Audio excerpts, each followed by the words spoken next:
Experience the world's most legendary racing events with iRacing. iRacing special events allow any member to compete in full-length multiplayer races based on some of the biggest events in motorsports all year round. Compete in virtual endurance races, such as the Daytona 24, Spa 24, and the Nürburgring 24 Hours. Take on some of the toughest races on the NASCAR schedule, such as the Daytona 500. We have events from disciplines all across the racing world, from the Indianapolis 500 to the Chili Bowl, from the Bathurst 1000 to the Crandon Championship. Our endurance special events utilize iRacing's team feature, where members can sign up and race together on their own team, swapping drivers throughout the race. Other events utilize iRacing Super Sessions, where you're not only racing against those on track, but against every driver taking part. And as every race progresses, watch and feel the track change with progressive time of day, dynamic weather and rain, and dynamic track debris and surface changes. Take on your favorite discipline or try a brand new racing challenge with our biggest races of the year, the iRacing Special Events. Learn more at iracing.com/special-events.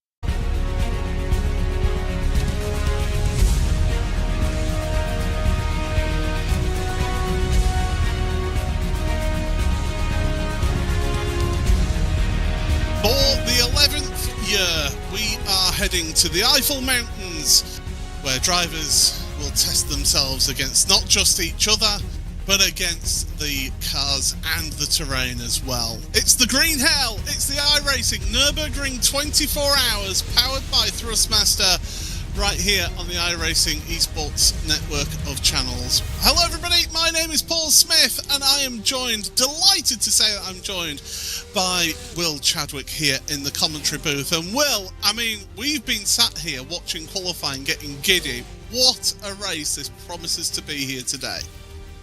Oh, it promises to be amazing. I'm looking forward to it so much. We've been, like you say, watching qualifying, watching how the order's going. We've got this beautiful 25-kilometre lap, and I'm looking forward to taking you through the first 3 hours.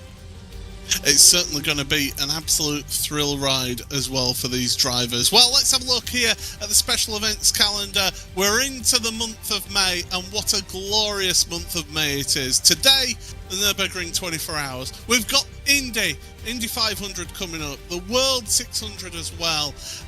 My personal favourite is the 4 hours of Thruxton as well. Last year that was incredible to watch, and it'll certainly be a good one. And look at the rest of the special event calendar. Things like you've got the Bathurst 1000, you've got the Crandon Championship, of course, for your off-road guys, SACA runoffs, Winter Derby, Chili Bowl. There's so much coming this year in the special events calendar, but for me, the month of May is the most special of them all. Right, let's just quickly take you through what is involved here today. So we are currently in qualifying, which is a 25-minute 2-lap qualifying for you to set your team's lap times. Then it's a 24-hour race. We've got dynamic weather, potential of rain later on this evening, but we're not too sure whether it will come yet. It's a team event, so a minimum of 2 drivers, maximum of 16.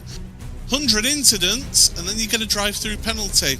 After that, it's every 20 incidents after that. You have got a disqualification limit of 255 incidents, a 60-car grid for you here today. That sounds like a lot, Will, but around here, once you get spread out after the first couple of hours, it doesn't actually feel like the biggest amount, does it? Certainly not.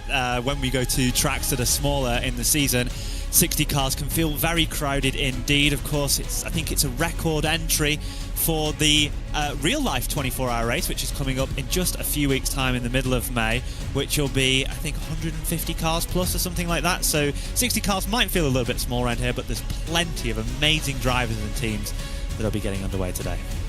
Well, this is going to be one of the big talking points of today in the next 24 hours is balance of performance. We've got the balance of performance adjustments up on screen. Now, Will, we were talking before, you've got some thoughts about this, haven't you? And pointed out something very unique in this race.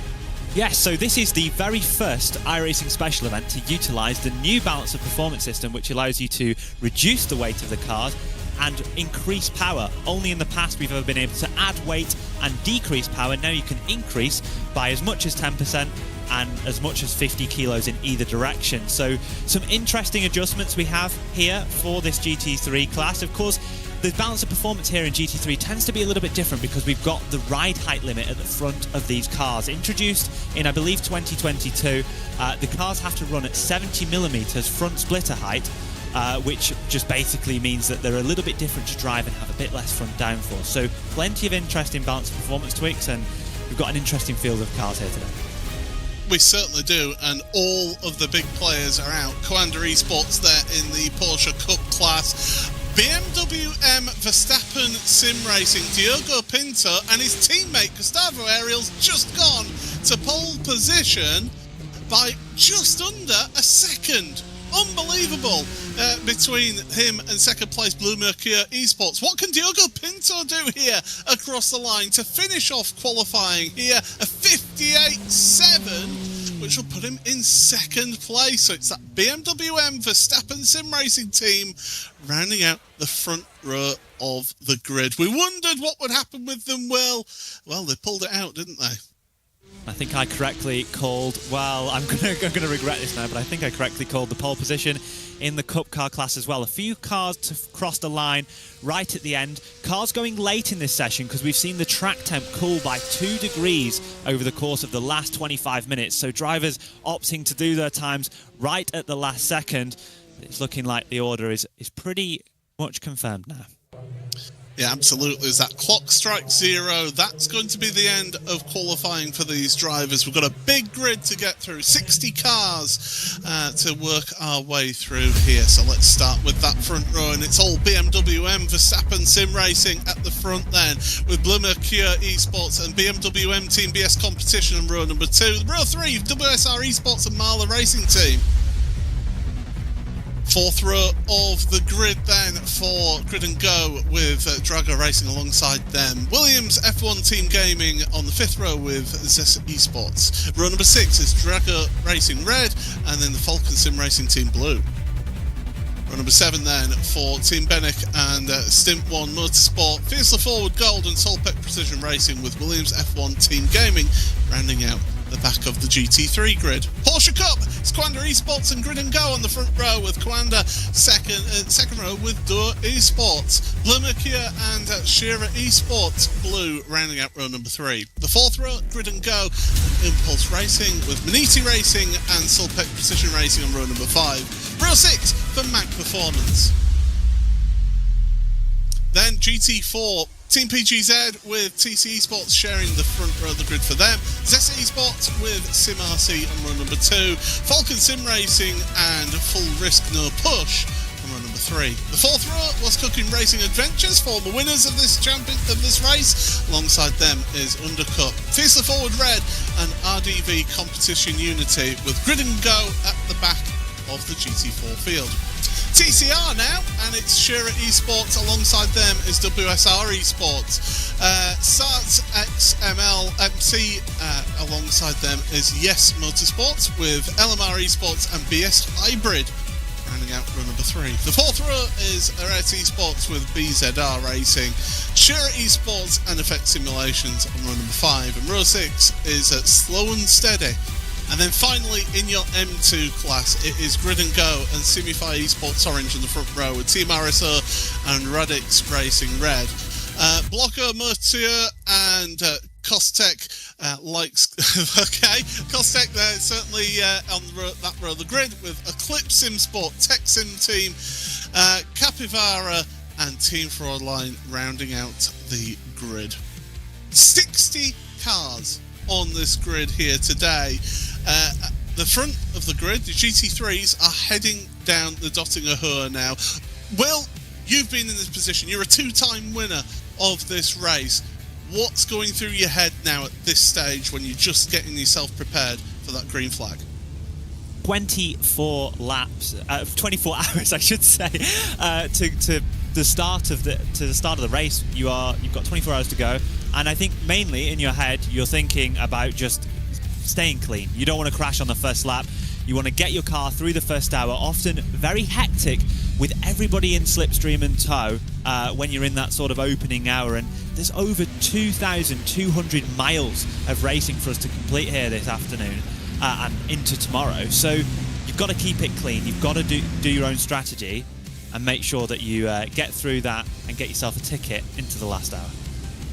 Yeah, absolutely. As I said at the start of the stream, it's very much a case of you're competing not just against other drivers out there on track, but it's also against the track itself and how you go out there. So we're getting set then through into Tiergarten for the front of the grid. That BMW M Verstappen Sim Racing team certainly did a number in qualifying, and they'll be looking for a significantly better race this time round compared to last year. But certainly this is going to be an intriguing race. It's not going to be decided at the start of the race, but people could have their race ended here. We are set then for 24 hours of racing in the Eifel Mountains. It's the iRacing Nürburgring 24 hours powered by Thrustmaster. Front row of the grid, ready for the start. We're going green flag racing and we're underway.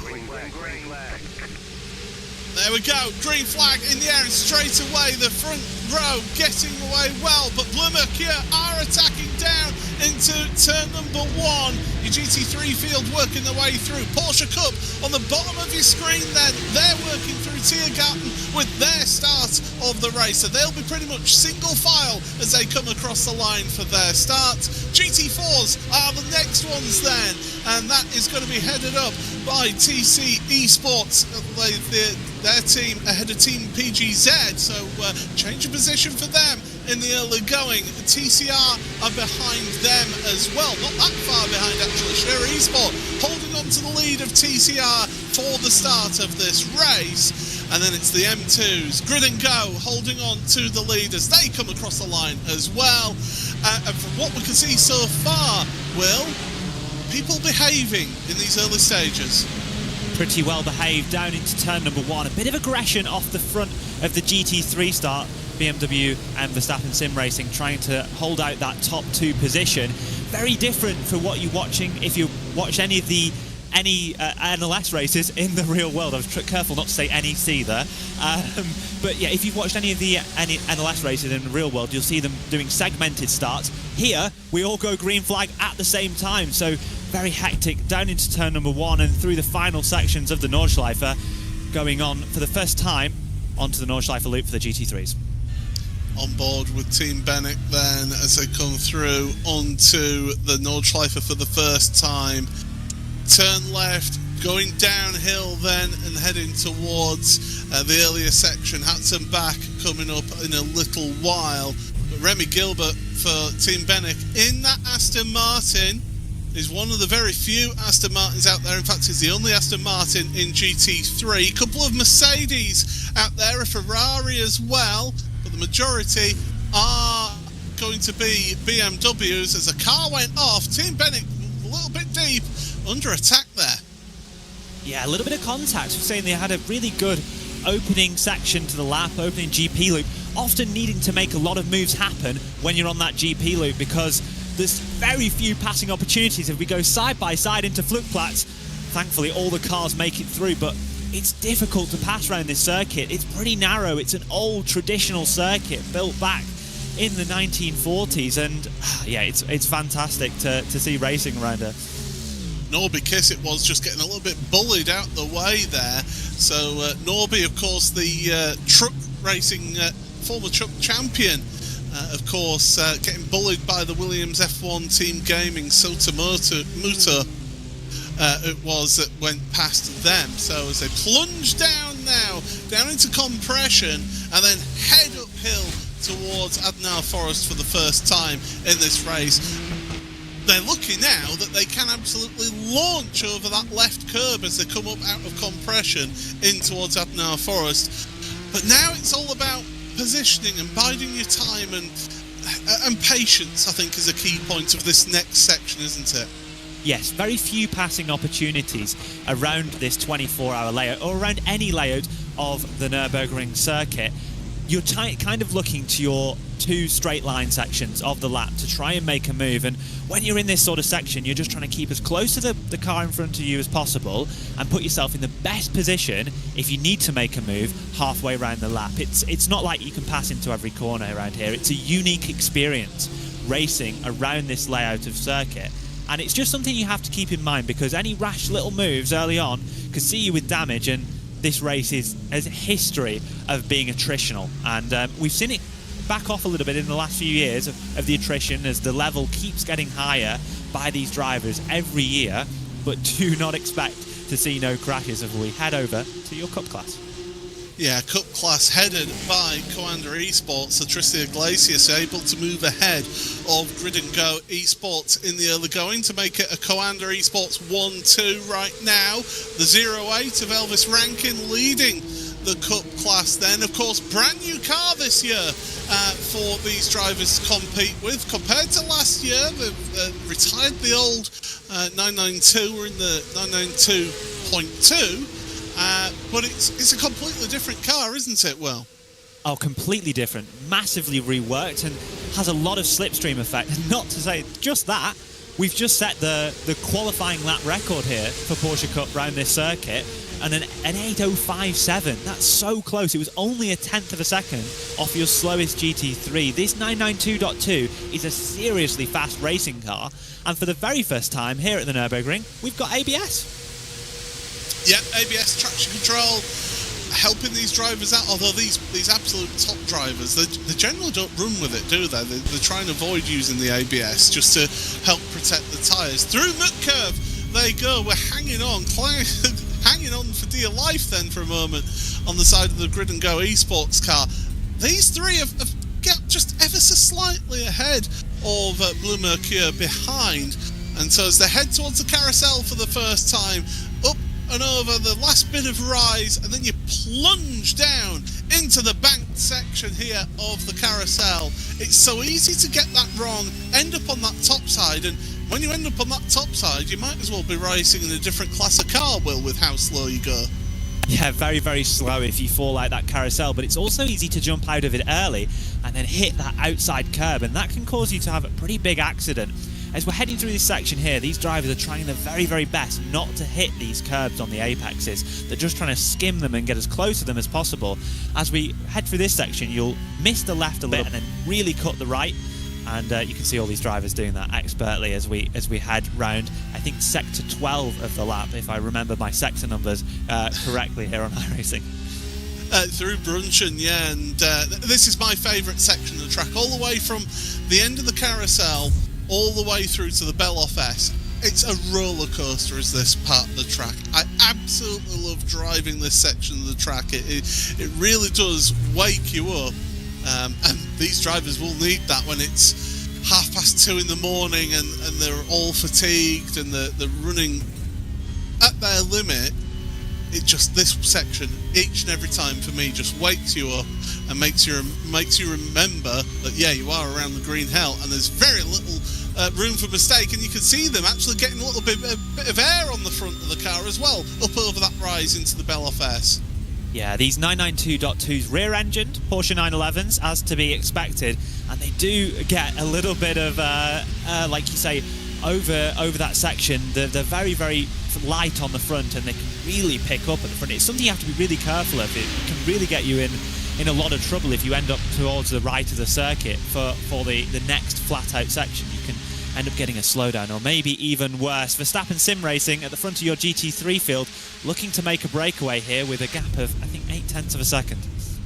Yeah, they're just trying to break that slipstream at the front of the field. Diogo Pinto, to give you an impression of what he'd be looking at there, through Tiergarten, ending the lap. So it is a rocket ship of a ride here, and we're 8 minutes into this 24-hour race. Porsche Cup at the bottom of your screen. You were talking about the slipstream earlier, Will. Well, look at them, nose to tail, the front three. Blue Mercure trying to hang with them, along with 5th place Dur Esports. Of course, Dur Esports, very well known in German motorsport, and they want to get themselves to the top step of a podium here this year at the Nürburgring.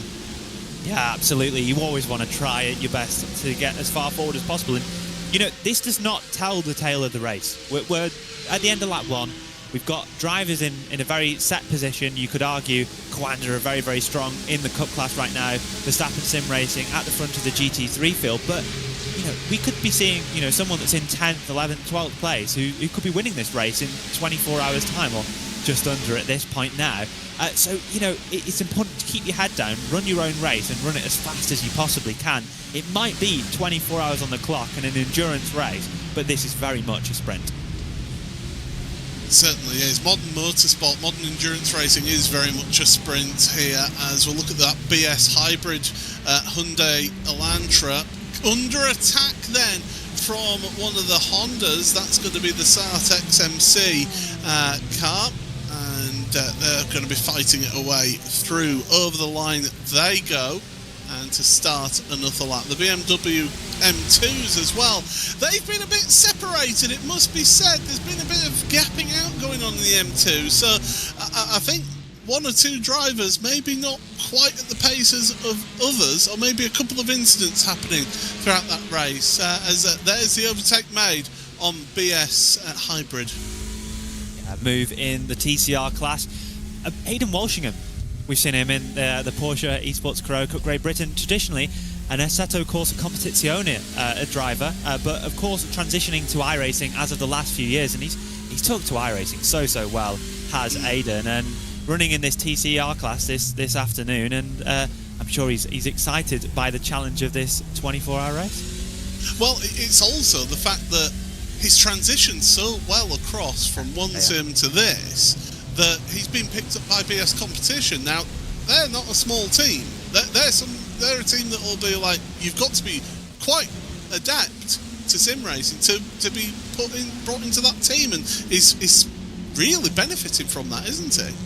Yeah, been fantastic. You know, we've seen him across a number of competitions for the last 12 months, but he races in a lot of sims still. You know, he's a multi-sim driver, very, very good, and he's took iRacing really now on as his main simulator of choice, and yeah, he's been coming along really, really well. And like you say, BS, a very reputable outfit that have won this event many, many times.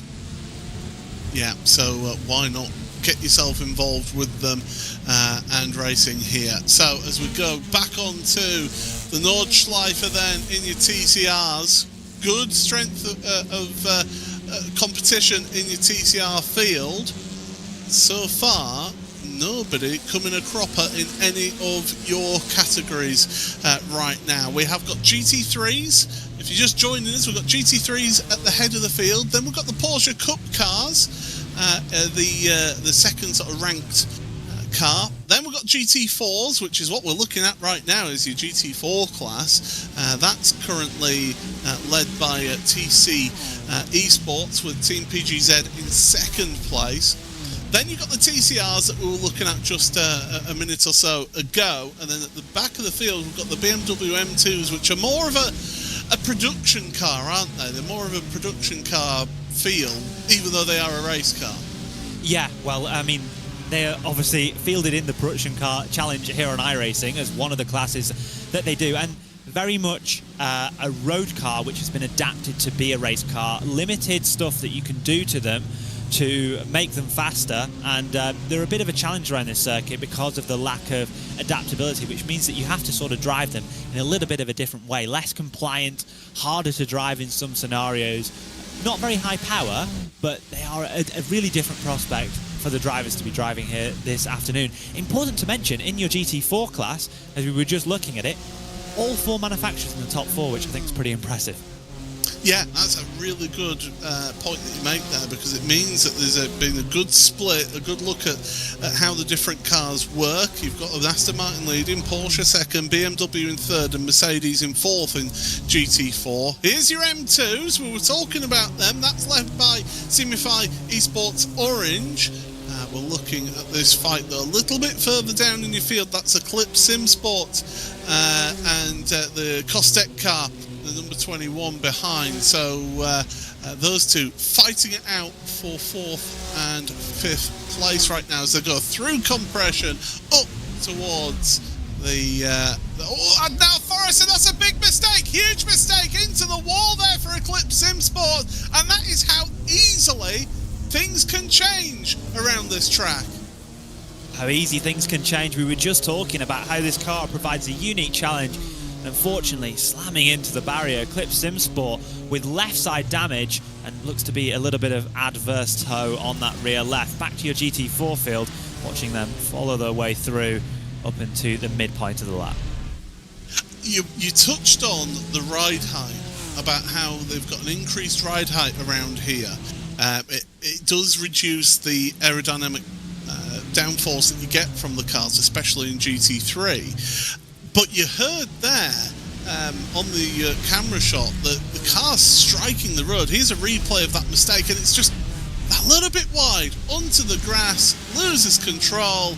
Here we go again, hits that curb wrong. It was that curb strike first that unsettled the car off into the barrier, and that's a nice bill heading your way from the Nürburgring. Oh, not the best rejoin there. I can sense Connery Maddox suddenly stirring and being judgmental of that rejoin. But you can hear still in some places around this track, Will, that cars are still striking the road when in those compressions.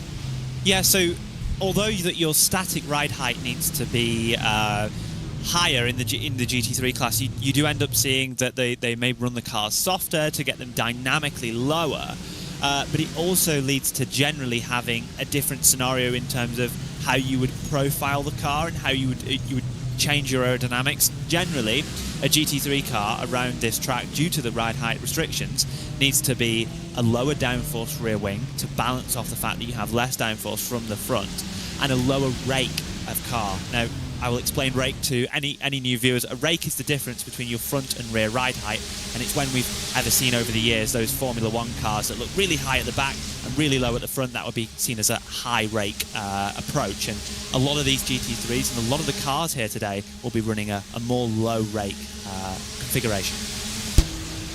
At the front, it's still your two BMW M Verstappen sim racing cars, Gustavo Ariel and Diogo Pinto, leading this race, but Bleu Mercure are right there with them right now. They cannot be shook away, and you can see the two in front, your two race leaders. So Bleu Mercure doing a good job of hanging with that Verstappen sim racing outfit, and they are dragging along with them that BS competition car behind as well. Whoa. With Marla. Oh, big accident!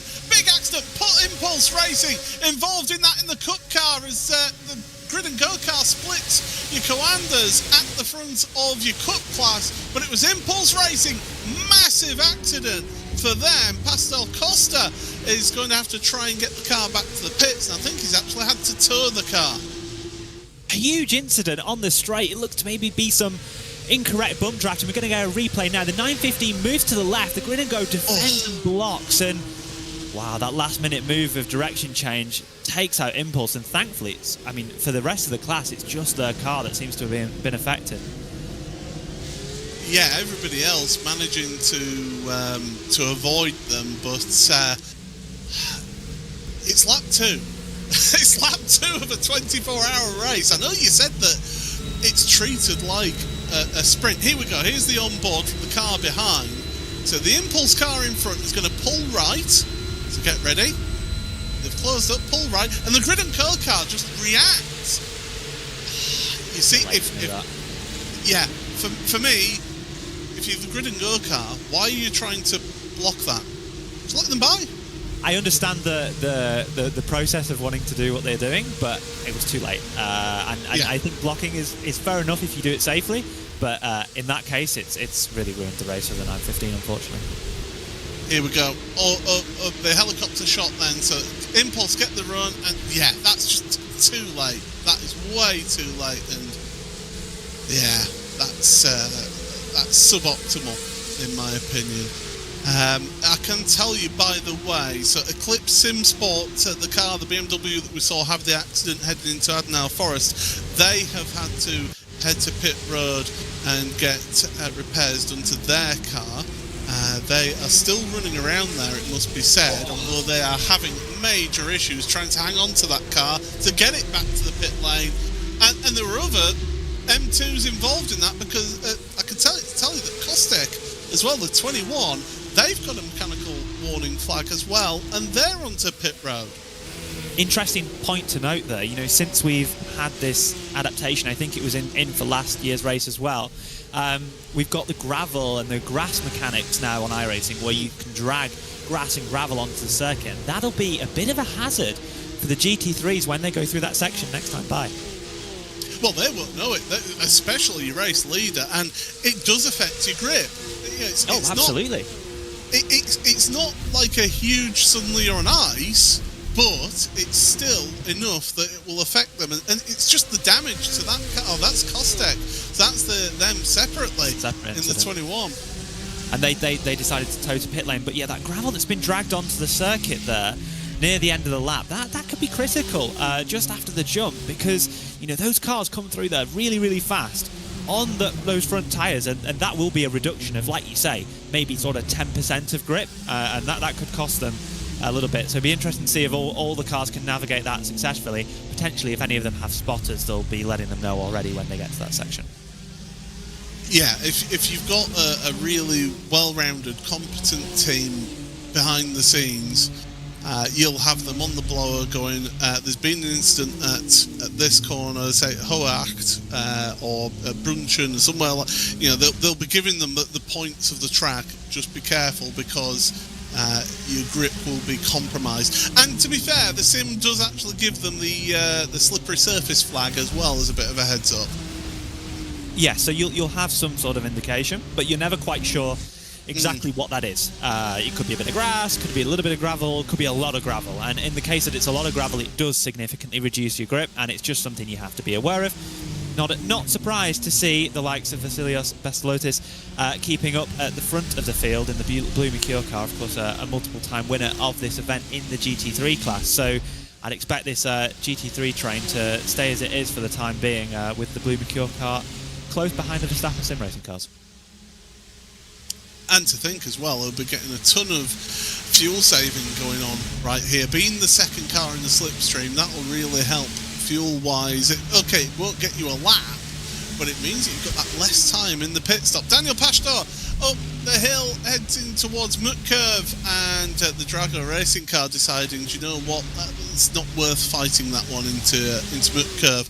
And so the grid and go car, Daniel Pastor able to move ahead for the time being in GT3. That's up into 8th place in the class and overall as we're going through. We're heading to the carousel once again.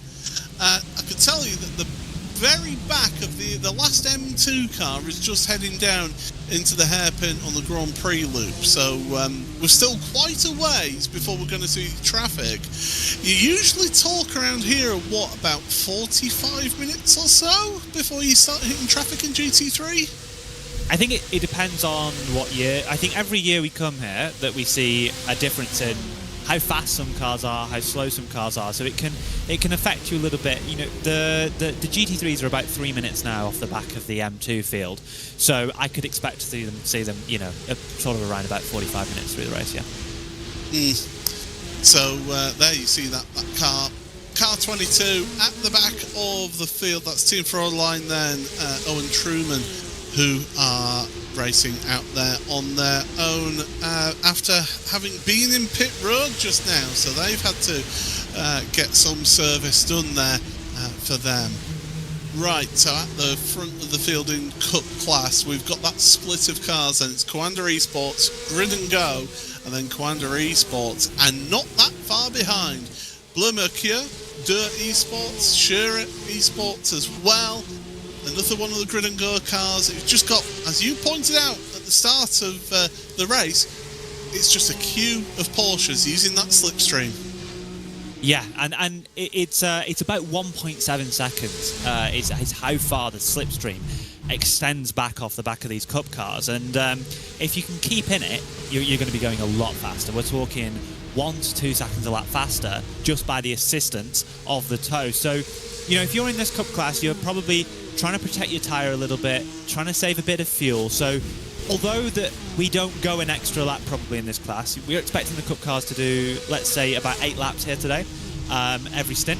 Although you don't go 1 lap extra by saving the fuel, you might save 1 second in your pit box, and that can help you create a gap and break away at the front of the field to start controlling your own race. Underneath the Bilstein Bridge they go, and they've actually broken away slightly. Have your 2 race leaders, the BMW M Verstappen sim racing cars, Ariel and Pinto, have gapped out a little bit to about 3/4 of a second to Bleu Mercure, and then the BMW M Team BS Competition in 4th place. Not that far back, if you ask me. So plenty of time left in this race. We're 24 minutes into this one then, as we look at the Falcon sim racing team then. That's going to be James Boume, I believe, that we're looking at.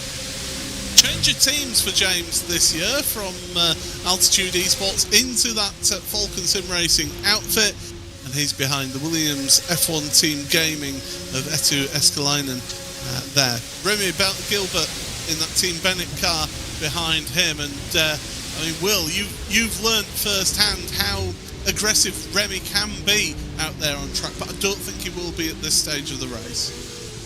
Certainly trying not to be. But Remy's a great driver. He's a very good driver, got many wins in a number of categories across the last year. And it's nice to see them using the Aston Martin, because that is definitely the best looking car in the field. And I'm not taking any grief on that. I mean, personally,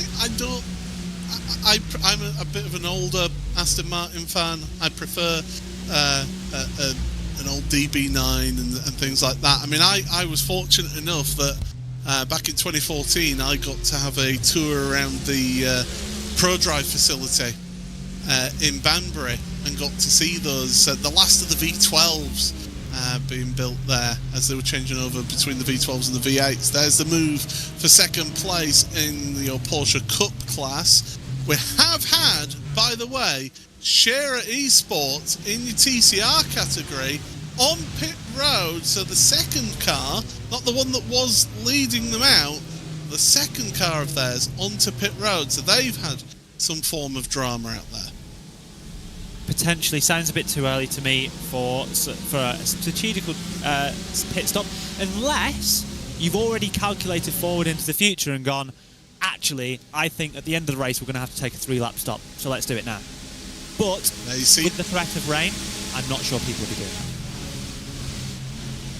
Yeah, as you say, you've got that threat of rain just hanging there. I mean, we were looking at the forecast beforehand, and we were looking at around a peak chance of precipitation at 25%. Around about, I want to say about 9 o'clock, maybe 9:30, but you've got to race to the conditions that are in front of you at that time, haven't you? So many times I've seen it where people have seen, there's rain on the radar, and when they think it's close enough, put on the tyres for wet weather and then just go backwards. Yeah, well, the way the rain works here on iRacing is that your transition is not instant, and like it isn't in the real world, we've got hot, slick tyres on these vehicles. They're able to produce grip still at a low level of wetness, and you've got to always remember, especially when we go to tracks as big as this and have got such big straight lines, a slick tyre is just faster in a straight line. So even if you're losing a little bit of time in the corners, you're gaining it back on the straights. So that transition time can be different circuit to circuit, and generally on the sim you're looking towards getting track is lightly wet before you're starting to get onto a wet tyre. There's a few levels of wetness in iRacing, and the track is lightly wet is usually when you're moving onto a wet tyre. The last 3 races that I've done in the wet on iRacing in various different leagues have been 100% wet, and that is just impossible. I'm just putting out. I mean, it might be possible for some people, but not for me. I'm safer in the commentary box, Will, if you ask me. It's certainly a really, really challenging condition that iRacing have represented, and because they've done it in such a organic and dynamic manner, it's always really interesting. People go, well, how do I practice for rain? And I go, well, just jump in a dynamic session, because no rain is ever the same. How wet is a wet track? Well, it can be very different levels of wetness. Your puddles can be in different locations. When I expect to get maybe some rain here today. When we get rain, providing we do, obviously, the puddles and where the water is will be affected by where all the cars are driving. So even if you've done a practice session with loads of AI, maybe the AI are taking a slightly different line in one corner, so that corner's going to be completely different. So there's going to be a lot of drivers learning on the fly here and adapting to that condition as it comes at them. I can tell you, Will, that you've got a fan club in the YouTube chat. Just saying that.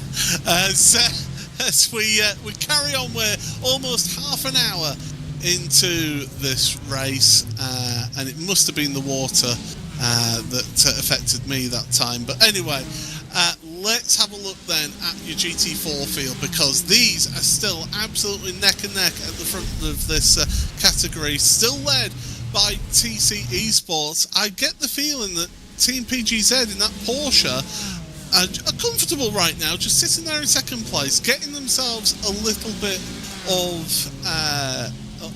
slipstream, a little bit of fuel saving being going on here. They've got Zest Esports behind them. in the BMW. We've got the Sim RC, Corentin Guinez.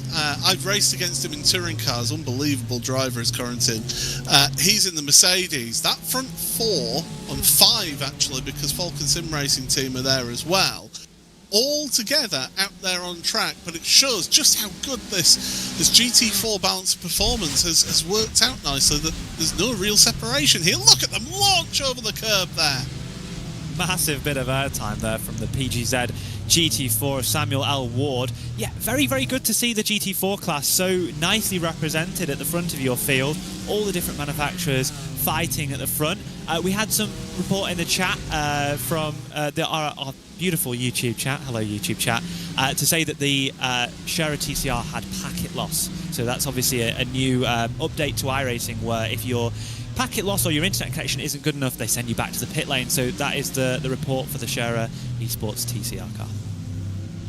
Yeah, it's a shame to see that, but thankfully you can get another driver into the car, and they are back out on track right now, running, as they will carry on then. So your GT4s, they're heading through the Kleiner Carousel, heading towards Galgenkopf. GT3, sorry, your race leaders are heading through that way. But your GT4s, I mean, they're, what, half a lap back, perhaps? So just heading down to one of the lowest points of the track right now.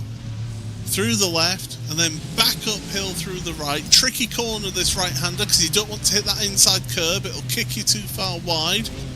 And then you're heading towards Bergwerk, and then that run up to Kesselchen and Muck curve towards the top of the hill here. GT3, well, surprise, surprise, it's still your Verstappen sim racing cars at the front, with Blue Mercure in 3rd place. But Blue Mercure looking a little bit more racy, and Diogo Pinto feeling the need to go a little bit defensive there, Will. Potentially, you know, if you're in that position of Blue Mercure and Vasilias Bestolotis, you're wanting to have to break up that Verstappen sort of cohort at the front of the field. They're working together, they're pushing each other, they're going to be protecting each other's position on this circuit. If you're in that car, that number 32, you might be wanting to try and split as he has a little look to the inside. Nothing with too much intent, not diving too late on the brakes, but, you know, if you can split those two cars up, you're maybe being able to control the race a little bit better in your favour, especially when it comes to pit stops. An underrated thing when it comes to pit stops, being in front of the car ahead. It's free time when you come into the box, and you're going to protect yourself a lot more. So there's a lot of strategical elements to this, and I'd be not surprised to see, before we get to lap 7 and the pit stops at the end of lap 7, some changes in the order. Yeah, certainly we should see that going on. We've completed 4 laps. We're on to the 5th lap of the race at the front of the field, and that BMW M Team BS competition car in 4th place is there and hanging around, loitering with intent. Felix Kronbach is there, just seeing what's happening, and still within that slipstream, so keeping a good pace with your race leaders. But it's WSR Esports that have just dropped off the back of this lead pack at the front here, and you can see in the background a shot the Ferrari leading then Marla Racing Team and Drago Racing White in that 2nd pack. So we've got a breakaway at the front of GT3, then a 3-car second breakaway before the rest of GT3 come through. The Porsche Cups, they're heading through onto the bottom of the Grand Prix layout as well. The pace difference between the GT3s and the Cup cars, it's not the biggest of pace differences, is it, really, in lap time wise? Your leader, overall leader, doing an 8-minute flat, 8 minutes and 8 seconds for your leading Porsche Cup car. No, it's much smaller than we've seen in the previous years. I remember, I think when I did this race, pole position was an 8.10, and what we were lapping at in the race was like 8.12, so they're a good 4 to 5 seconds faster, depending on condition, and we'll see them get, you know, into that 8.05 region as the race gets a bit colder we've already lost 3 degrees in track temperature as the race has gone on so far, and that's going to cause these drivers to go faster. A colder track temp on iRacing gives you more grip and you go faster around the lap. So as that track temperature starts to decrease, we'll start to see lap times increase. And like you say, these new 992.2 Cup cars are a serious piece of racing machinery. The new ABS, the new aerodynamics that they've got at play makes them an even faster prospect than they've ever been. So therefore, closer to your front GT3s. As we're heading through the opening sections of the Nordschleife, then back out there and through the go, heading towards through the Hatzenbach and then heading towards Hürchen, and then heading down towards Flugplatz. You go downhill, then back uphill. These Porsche Cup cars, when you watch them go over Flugplatz, you'll see them get air at the front of the car. So it's up over this rise here. Look at them, the front of the car taking off there. And you think that you've got to immediately turn right after that into Flugplatz corner. It's Flugplatz flying in more ways than one around there. I can't speak for what a high level these drivers are driving at here. You know, you have to be so attuned to this racetrack. It is super difficult, and all the lap times that are being set here are blisteringly fast. It's a super, super tricky circuit, and like you say, with those air times that you get in this Cup car, you've got to position your car before you get to the jump. You've got to sort of predict where you want the car to land, because obviously you can't steer when your front wheels are in the air. We are getting closer and closer to the point in time where we are going to see these GT3s start to lap the first cars of this race, just 1 minute back now from that M2 field, or at the start of that M2 field, and then we'll start to see a little bit of traffic action, and that'll be really, really interesting. Specifically, I think when we see GT3s lap GT4s for the first time, I think that'll be a really interesting part of the race. So when you're racing around here, what's the part of track that you don't want to catch? Great question, Paul. Great question. I'd say that the parts of the section of the circuit where you don't want to catch lap traffic here, so where you see the Cup cars going through now, very little passing opportunities through this section. And if you get stuck behind one of these cars, it's just infinite time loss. You know, you can't really make a move because you don't have that much more performance, and you're just getting stuck in and around this area. Also, other than this section of the circuit, when we get past the first carousel of the lap, around Brunchen, Wipperman, that sort of area, Flansgarden, that's another tight section of the circuit that you don't really want to be getting caught. Ideally, in an ideal world, you're catching at one of the straights, which is where we're coming up to, thankfully, for any of these drivers starting to lap cars a little bit later in the race. Yeah, it's challenging for the car that's being lapped as well, because you've got to be predictable. You've got to stick to your racing line. But I've had it, I mean, I'm going back years now when I finished on the podium here, just dropping that one in. Believe it or not, folks, this commentator is this one here. It's not just Will who's won the race here. I finished on the podium as well. When you had those GT3s coming up to you, behind you, you're sticking to your line and you're thinking, oh, it's just one car. And then you see that one car come past you, starting to turn in, suddenly, oh, there's another one there. You can suddenly get caught out by one following another, and before you know it, you're into the side of that car if you're not careful. So it's a bit of give and take, isn't it, between both cars as to negotiating it safely through, especially through the Nordschleife.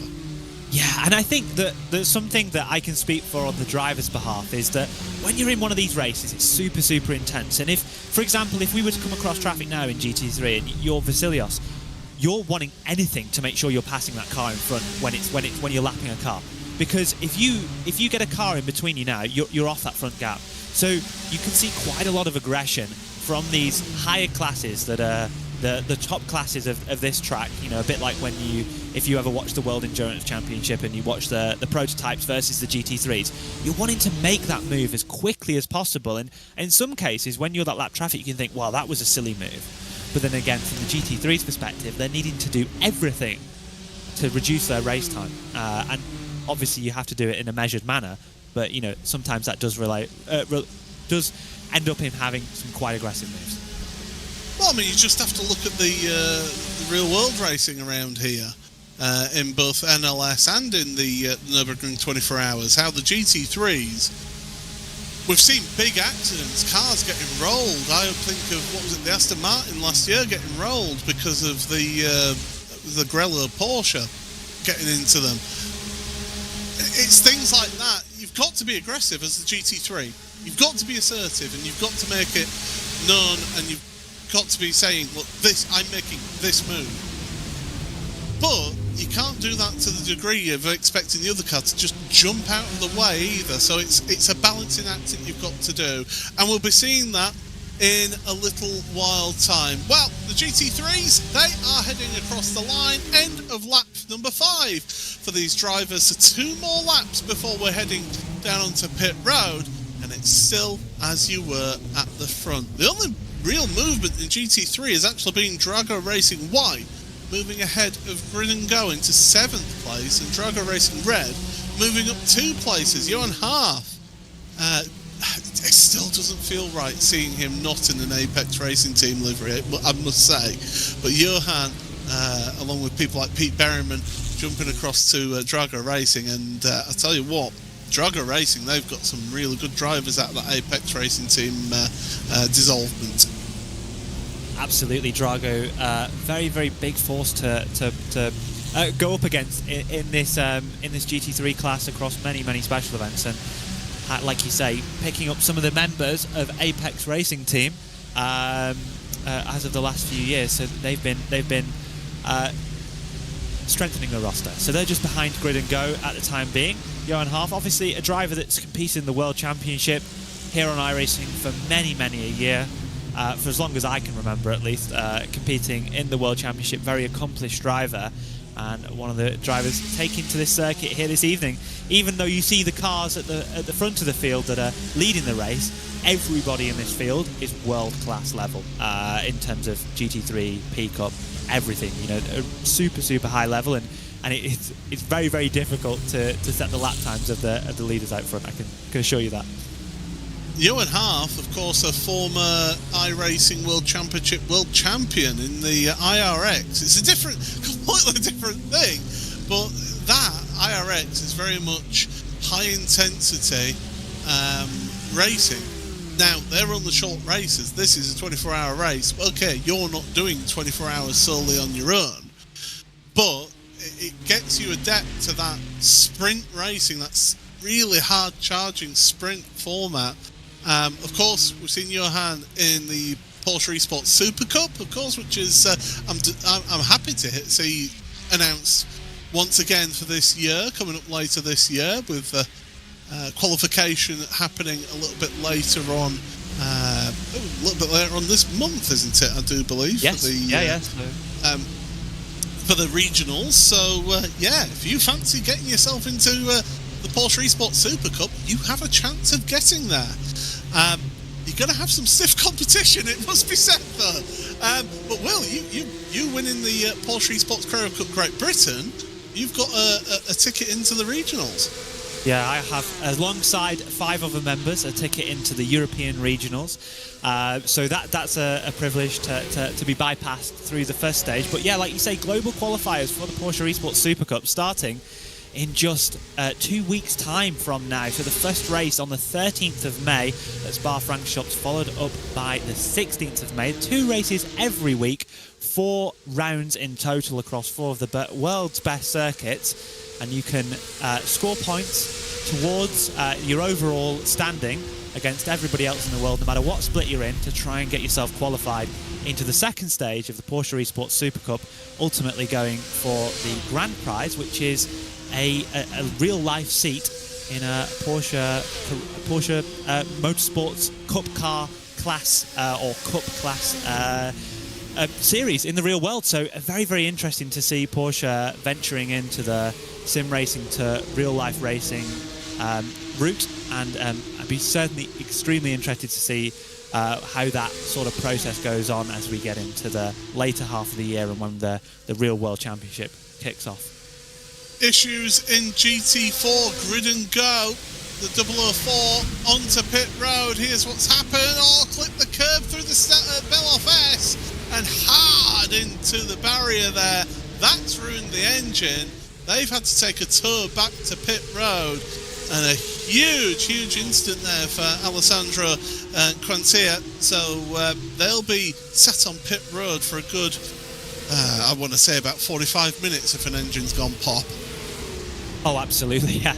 If an engine's gone pop at this stage, I wouldn't blame any team for retiring the car. I can see that maybe you want to get out there and go racing, but the way that iRacing works with who you put in the car, you can kind of maybe just take the loss at this stage if you've had that big of an incident. But like you say, going over that jump, being too far to the right, making too much of that high-speed section after Flansgarten, and look at that, clip of the curb and into the wall, unfortunately.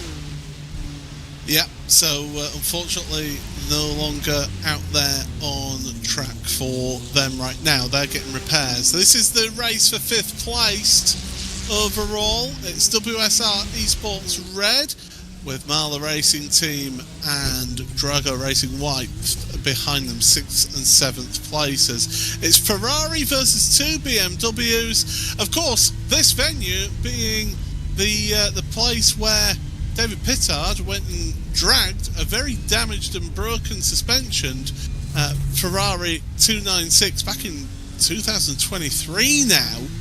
I still think that 296 is a brand new car, but it's not now. He dragged that car across the line to get the win in the 24 hours of Nürburgring, and what a day it was for Ferrari. And speaking to my colleague Peter Mackay about that day, when I was chatting to him back then, he was saying that throughout that evening into the morning, you saw more and more red shirts with Ferrari logos appearing at the track. Yeah, and it was amazing to see that. Oh no! That's Marla getting involved with the M2 Cup car.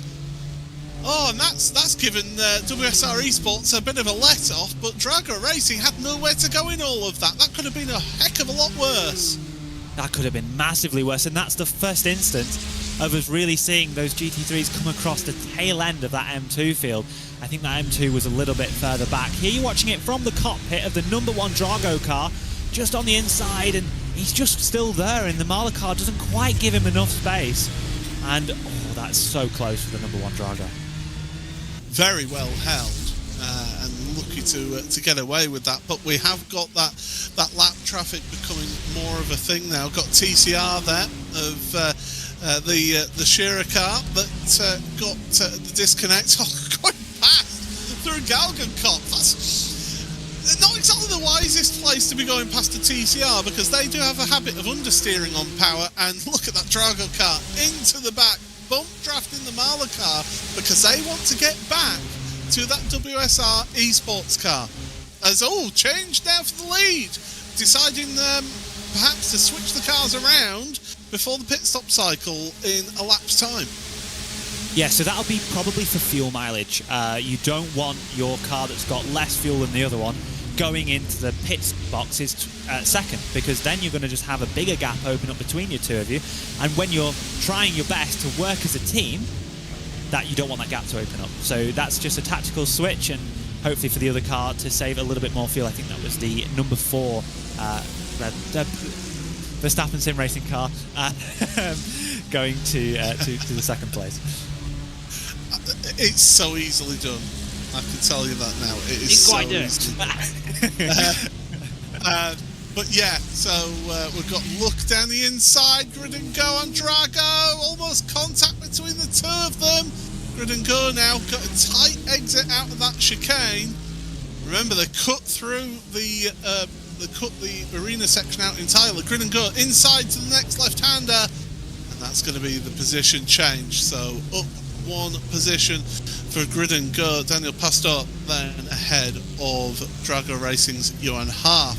I can tell you that things in Porsche Cup are getting a little bit spicy as well, because my timing tower keeps on changing a little bit, because Grid and Go have moved up into second place. There they are. So Porsche Cup is getting business is picking up there as well. You can tell that people are starting to get towards a pit stop cycle because they're wanting to position themselves, as you're saying, in the right place coming into the pits. Yeah, I wouldn't be surprised to see Grin and Go try and take the lead as they get into the pit stop. And you can see the Cup Car class, I think, what is it, maybe 4 or 5 deep in terms of how many people we've got in this front group. Maybe even 6, I think. Maybe I can't count, to be honest. But a lot of cars in that front tow, and they're all trying to stay with that leading group, save a bit of fuel, and keep within the fight to lead this race. It's 7 cars, by the way, so that's why you couldn't count it, right? Because it's actually 7. Yeah, all together here, it's incredible. We've got what 10 cars in the Cup class on the sort of lead lap. Although Mag Performance have headed onto pit road now. So Matthias Maringer in the Cup class deciding to go onto pit road. What's Cooking Racing Adventures? Former race winners, of course. Around they go, taking a BMW with them, trying to sort themselves out, and that's in that section before, I want to say it's before the Exmuller section of the track. So, yeah, what's Cooking Racing Adventures not going well in this opening stint. Current reigning champions of this race in the GT4 class, and like you say, just a little bit of contact to the rear end as we're getting through that mid-section of the lap before the sort of the back straight, and unfortunately setting them back. At least no damage though for the What's Cooking Racing Adventures car, so they're able to continue on and fight a little bit later into this race. I could tell you that the leading GT3s are catching up to the back of the M2s now, so we are close to 55 minutes, of the race gone, so it's taken a little bit longer to get to the actual main pack of cars, but they are heading towards them now, so that's when the real challenge will start for these GT3s, how they work through the field. And it's all about efficiency, isn't it, Will? It's not about necessarily about you being quick through it, it's being efficient through that field. Absolutely. Just generally losing as little time as possible across the duration of the race, and not putting yourself in too risky of a position, but then again also not sitting and hesitating in traffic. You want to be as clean as possible, but saving as much time as you can as you break through the M2 class or whatever class that you're cutting through, and trying to benefit your race time as much as possible. Let's not forget that these GT3s are close to a pit stop, so they'll be passing these M2s and then maybe even passing them again. As we go uphill then, get themselves towards Bergwerk then, and the first of those M2s right ahead now. So Vasilios Belisaitis in the Blue Mercure car, and now wrong corner.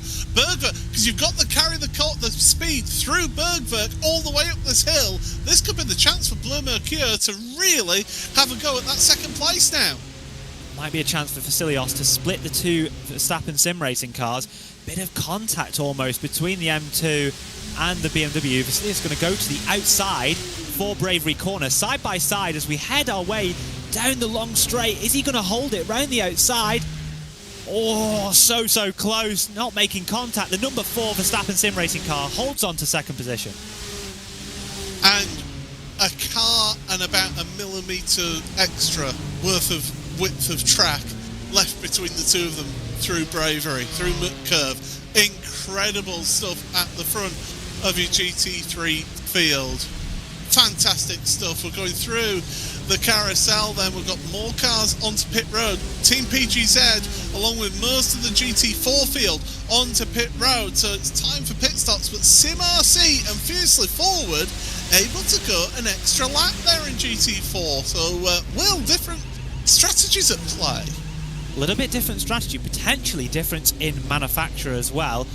Coming in to take tyres for the first time. You can see all the cars rise up to take a new set of slick tyres. Of course, at this stage of the race, the track is bone dry, and that's just allowing them to get their fuel. They can take tyres and fuel at the same time, so they're not losing any time really by taking tyres. See them all moving off pit lane.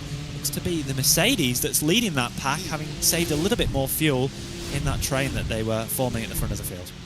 Yeah, Falcon Sim Racing then at the head of the gaggle of cars that have been down pit road for their first stop. So Casper Umelen is the one who's leading that one ahead of TC Esports David Sabrera, and Team PGZ Samuel L. Ward behind them. So we've had those, 6 cars all coming together. 7 cars, coming together. We've got a Mercedes, an Aston Martin, a SimRC and Fiercely Forward staying out there in class. And look at the gap that's being formed at the front of GT3 because of this traffic. Oh, we said that the traffic was going to be hectic, and just the small instances that these two cars have had behind. The number 4 red line almost losing it out the Kleiner carousel. Blue Mercure all over the back of them and BS catching up. And the number 3 red line car is running away with it. Verstappen Sim Racing. I've done it already. There you go. Every time that Will Chadwick says Team Redline, you have to take a shot. I'm not saying what shot of, but it's a shot nonetheless. This is lap 7. Remember, this is the lap that they're all coming into the pits for their first pit stop, or at least that's what we're expecting. And now that Verstappen Sim Racing car cannot get defensive, and here comes the BS competition car as well. So they're getting involved in all of this as well. So that Verstappen Sim Racing car almost going back, in fact does go back to 4th place in this. Incredible stuff, and that's all because of traffic. And the thing is now, that's going to be the theme for the rest of this race now. Traffic is going to be a key issue that they've all got to compete with and contend with as they all come onto pit road. Pit stops this time by. Very, very important in that GT3 class. What we've just seen, we expect every single GT3 car to be into the pit stops now. We've got 3 minutes to the top of the hour, so it's going to be potentially a short stop later on if we do go dry the whole way. But yeah, what a critical lap we saw with them passing the M2 field and how much it shook the order up. Speaking of a shaken up order, potentially Grid and Go trying to make a move for the lead of the Cup class as they come onto the dotted hill. And look at Cup class, the front two have broken away from the rest of the field. So Elvis Rankin's dropping back a little bit in Cup class. He's got Blue Mercure and Shura eSport Blue right behind him. You've got the entirety of GT3 onto pit road right now. It's a veritable pit party down there in GT3. But in Cup class, they're heading under the Bilstein Bridge once again, and Grid and Go welded to the rear bumper of that Commander Esports car in front. The 002 staying there, staying patient, but the Rankin and the rest catch up now. Are we going to see those cars heading onto pit road? No, we're not. We're going to be carrying on racing for those Cup cars, so they're going to catch right up to the back of the pit stoppers. In fact, go past some of the pit stoppers in GT3. That's going to be really interesting to see how the Cup car class is interfacing with the GT3s. If they're given the opportunity to pass the GT3, they'll probably not do so right initially because they do know that they are a little bit faster. At least that's what I'm expecting at least. But yeah, it would be really tricky for any GT3 that's caught themselves behind this front Cup field. And yeah, it will be interesting to see how these cars interface later on in the race when they're truly lapping each other for the first time. As we go through down towards the hairpin once again, the Goodyear hairpin, of course renamed this year, used to be Dunlop, renamed to the Goodyear hairpin, and then up the hill through the Schumacher S, the Michael Schumacher S. It's such a challenging left and right there. You've got to carry the speed, but you've got to hit your marks absolutely perfectly to do that. Onto the brakes then, and through the left-hander before you turn right, heading through Warsteiner curve, downhill through the kink, and then towards the Vidal chicane, the more open of the two versions of the chicane that you've got. And look at the Cup cars right behind that BMW GT3 car. They won't pass. They are a capable machine. As we mentioned, only 8 seconds a lap off of the pace of the GT3 cars. let's not forget that the GT3s have come out and they're on cold tyres. Cold tyres, and these tyres don't just like spark up instantly. We're talking, you know, one and maybe half a lap round here to get them really up to temperature. So you can see that the Cup cars are really struggling, and a bit of damage, I think, to the 018 of Tristan Iglesias when we were watching from the rear bumper of that M4 on that front of that Cup car. So that's less than ideal, suboptimal, as some people would say. The Ron Dennisisms are coming out for us here. We are an hour into this race then. You are watching the iRacing Nürburgring 24 hours, powered by Thrustmaster. Delighted to have your company. It's Paul Smith and Will Chadwick on commentary for the first 3 hours of this race. And then it will be switching over through the teams throughout this evening. And giving you some great stuff and great action as we go through this race. Jake Sperry will be jumping on after us. But it's great to have your company here. Let's just have a quick look then as how things stand. So out of the pits after their first pit stops, it's the BMW M Verstappen sim racing car of Diogo Pinto who leads this race ahead of the BMW M Team BS competition car in second. Blue Mercure are in third, then ahead of the BMW M Verstappen sim racing car in fourth, the pole position car, that is. WSR Esports Red are in fifth place in class ahead of Drago Racing White. Marla Racing Team in seventh ahead of Drago Racing Red. And then Williams F1 Team Gaming and Zessa Esports rounding out your top 10. Norby Kiss there in 10th place. Porsche Cup class that we've been keeping an eye on has been really intense for this opening of the race. They're going longer than an hour in the opening of the race, which includes that pacing of the start of the race. It is Coander Esports who lead with Tristan Iglesias ahead of gridandgo.com Esports, Adrian Gurecki in second. Then it's Coander Esports third ahead of Blue Mercure Esports, Shura Esports Blue, Maniti Racing and Dua Esports by Essex in that seventh place. Further back, Grid and Go in 8th with Solpec Precision Racing 9th, and 10th place for Mag Performance. One car, Impulse Racing Team, had a huge accident down the Dottinger Höhe. They have got themselves running, but they are 2 laps down right now. GT4, well, we're having a change in GT4 right now, so it's a case of wait and see, because SimRC come onto pit road in the lead, but they've got 1 lap longer than the rest of the GT4 field, apart from Fiercely Forward Red, who are in second place. Then in third place in class, it's Falcon Sim Racing Teal with TC Esports in fourth. Team PGZ fifth ahead of Zessa Esports sixth. Full Risk No Push in 7th ahead of Undercut in 8th. RDV Competition Unity in 9th. And then in 10th place, after an incident earlier on, was Cooking Racing Adventures. Jack Sedgwick dragging that car around. Grid and Go, the 004, it does appear that they have retired that car. TCR Field is next, and they are headed by Shira Esports then.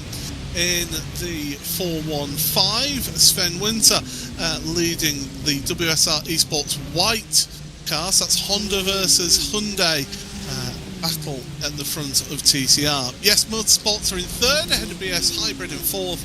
BZR Racing fifth ahead of LMR Esports in sixth. Seventh for Effect Simulations with SART XMC Dital 600 just onto pit road in 8th place ahead of Aret Esports in 9th, and Slow and Steady rounding out the top 10. Sure Esports had an incident earlier on as more M2s getting caught up with your race leading GT3s. Speaking of the M2s, well, leading them is Grid and Go Esports. They've got about half a second between them and Simify Esports Orange at the front of their field, with Capivara Racing Team in third ahead of Team RSO. Then it's Blocker Montour in 5th place ahead of the Radix Racing Red Team in 6th. Tech Sport Sim Team in 7th and Team Fraudline in 8th. Then you've got 9th and 10th. You've got the Kostek car, which is running after having an incident earlier on, and the Eclipse SimSport car does appear to be out of the race.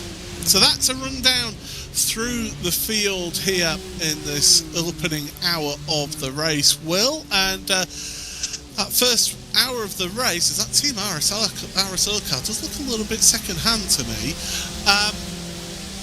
The takeaway really has been the intensity at the front of GT3, Porsche Cup cars, the GT4s, even TCR. It's been really intense, close stuff all the way through, even M2s. Yes, it has. It would help if I remember to unmute my mic. But we've seen such a lot of changes in GT3 just after the pit stops. We've seen the Verstappen sim racing car, the number 4, I believe, that's lost a little bit of ground in that pit stop cycle. Let's not forget the battle that it was having on its in-lap. And BS Competition have really made a charge forward with Felix Quernbach, the number 89, getting all the way up to second place here and right on the tail of Diogo Pinto, former world champion. Yes, of course. Former Porsche Esports Super Cup champion, Diogo, and a supremely talented driver. Let's have a look at the Grid and Go 003. Contact with the Mercedes. Around it goes into the barriers. That's the second Grid and Go car that we've seen into the barriers. Different class, though, this time. And that's the Porsche Cup car. It's got going again. But it's distinctly second-hand as that car is. Now we've got Porsche Cup cars onto pit road. That's what, an hour and 6 minutes they've been able to go on that first stint alone.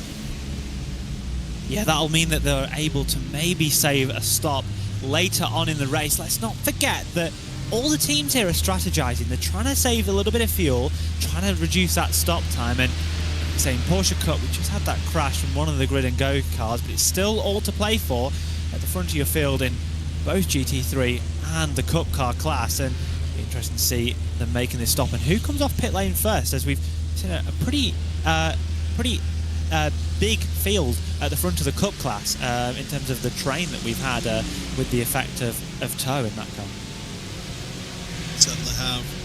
As away they go then, and side by side out of pit road, neck and neck. Who is it going to be? It's going to be Grid and Go and Maniti Racing coming out together then. So Maniti with a big jump in that pit stop cycle. They were half a second quicker than the Grid and Go car in the box. Coanda Esports Tristan Iglesias was a bit longer though, 42.5 seconds for him. So Coanda, maybe that's the disadvantage of running at the front. You're the one forging the path. You're the one cutting the hole in the air for the rest to be able to do fuel saving on. Absolutely. When you're in that sort of position, you're having to punch the hole in the air. Everybody gets to save behind, and it costs you time in the pit stops. Like I was saying, we can't save a lap here in the Cup car class, or at least we don't expect them to be able to. But they can save time by having a shorter stop and less fuel to put aboard their 992.2s, and they've got a little bit of a breakaway if they've got the pace at the front of this field. They certainly have, and they'll try and keep it that way. It's very much, once you break the slipstream, I've seen it time and again in this world of sim racing, this crazy world of sim racing that I've been involved in for, I don't want to admit how many years, but it's incredible how year on year we see, as we see the BS hybrid car defending position right now from BZR Racing. You break that slipstream and suddenly you're able to just do lap after lap, maybe a tenth or two quicker per lap to just then walk away from there. You've been dragging that other car along and it's just really hampered. And speaking of hampered, Grid and Go holding up the BMW M Verstappen sim racing car, and that allows that BS competition, sorry, the BMW M BS competition car to get right onto the tail with Blumacure right there as well. But to talk back on that point, you're looking your overall race lead. We've seen how you get a little bit of a gap. We think they're going to pull away, then suddenly one little issue, bit of lap traffic, and you bring in the others back in. But it's that break of the slipstream that's really crucial for you, isn't it? Because it gives you a little bit of a psychological advantage as well. Yeah, and it can be a bit of a hindrance when you're right on the edge of it, because you're thinking, oh, I better make sure that I maintain this advantage that I've just gotten. My feeling in the Cup class is that the cars that have got that advantage at the front of the field are going to still fall back into the two Nuances that we see behind, because I think they've been the pace setters so far. However, I would be happily proven wrong, and well, I mean, maybe not for the race's sake, because we'll get a gap at the front of the field, but yeah, I maybe expect that Cup car class to converge once again. Saying GT3, we've almost got 5 cars for the lead of this race. Yes, we've got 4 BMWs at the front, but Martin Kladczak in the Ferrari is pretty close behind, just 1.8, I think, off the back of this little trio. So, as we carry on up the hill then, and in towards Moot Curve, trying to sort themselves out, trying to get themselves into that position, but it is such a sprint all the way through. The tyres are nicely up to temperature now that they're on the second lap of their stint, and they really can push on. Track temperature still decreasing, by the way. We're down 26.5 degrees Celsius track temperature, so that means that drivers will just get a little bit of extra grip from the tyres. It will also mean that they can push those tyres just a little bit harder as well, because they're not going to overheat them. Maniti Racing, what's happened to them? Oh, carrying too much speed into the left-hander onto the Nordschleifer, and from having such a promising getaway in the pit stop cycle, oh my goodness, they're not even getting going again. Find a gear, there we go, it's found eventually, and away they go, and that has just hemorrhaged time for them. Get this, remember, they were fighting for the lead coming out of pit road. They're now 20 seconds off of the lead, the Maniti, so big drama for them. And BS Hybrid side by side in TCR in towards Tiergarten, and it's going to be a loss of position then for that BS Hybrid. BZR Racing in front as they hit pit road. So TCR, the latest ones onto pit road. That is an hour and 12 minutes of the race.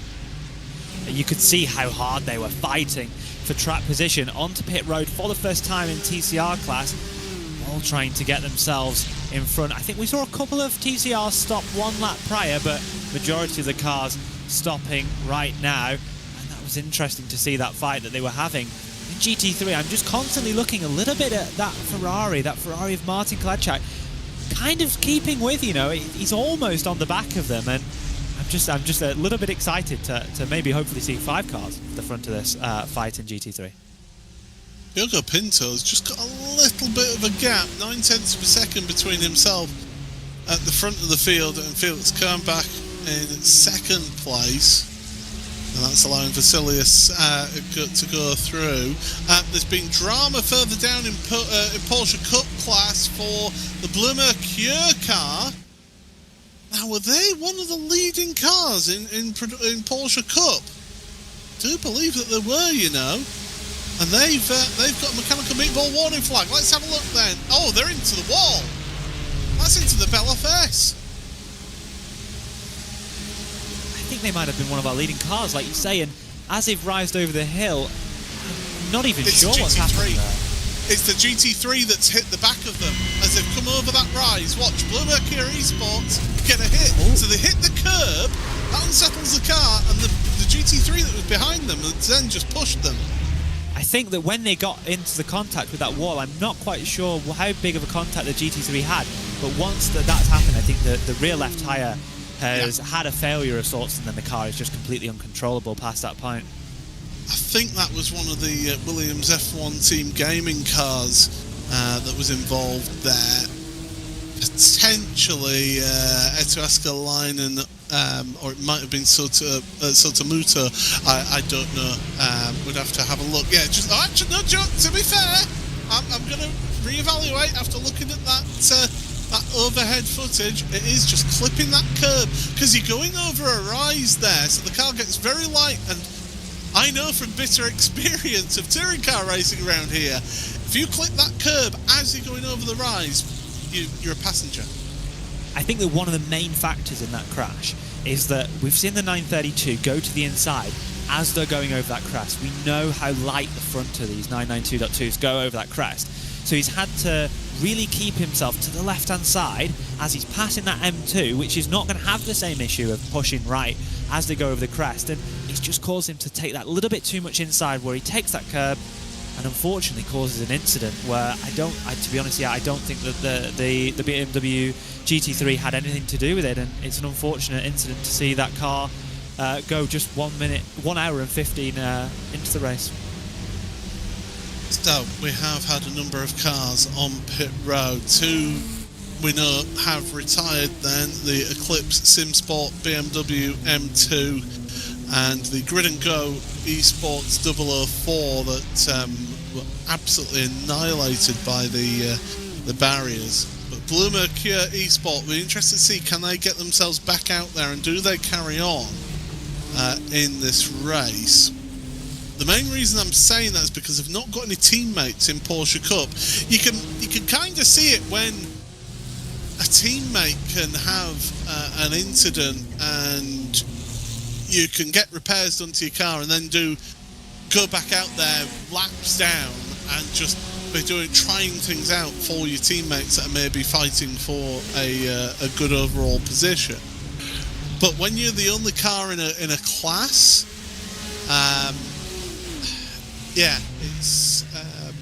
it's difficult to do and to keep that motivation up. I think that's a big thing. It's a big motivation up.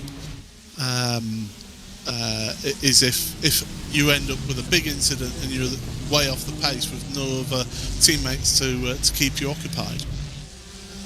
Yeah, you're absolutely correct with that, and it is interesting. Just looking at that GT3 field, I'm not quite sure what happened. Maybe a little bit of traffic, but again, we're down to 3 cars at the front of the field, and that number 4, this BMW M Verstappen sim racing car, which has had a bit of a tough time ever since just getting caught up with a bit of traffic on our first round through. Is just struggling to stay on the back, probably not through pace, just through traffic, and it shows you what can happen if you just get out of position and get out of sequence.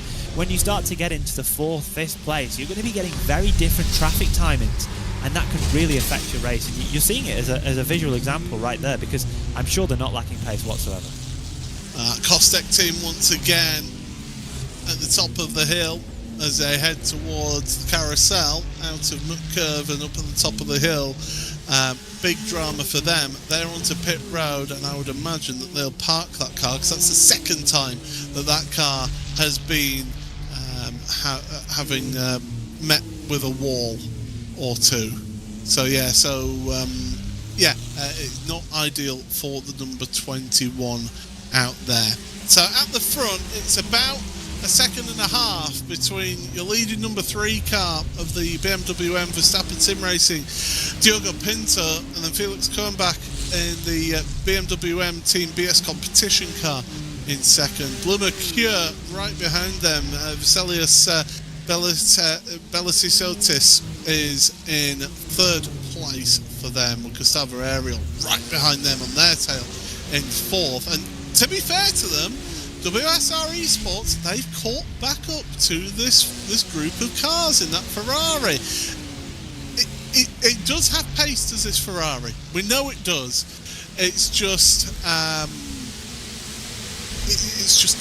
the nature of how it is. Oh, here's a move. Here's a move for Blue Mercure on the BS competition car in towards Mutt Curve. They've got TCL traffic as well to deal with. Oh my goodness, that was tight. But they managed to make it work. Super close, like you said. The TCR traffic making that way more dramatic than we expected. They go too wide and then almost get boxed in.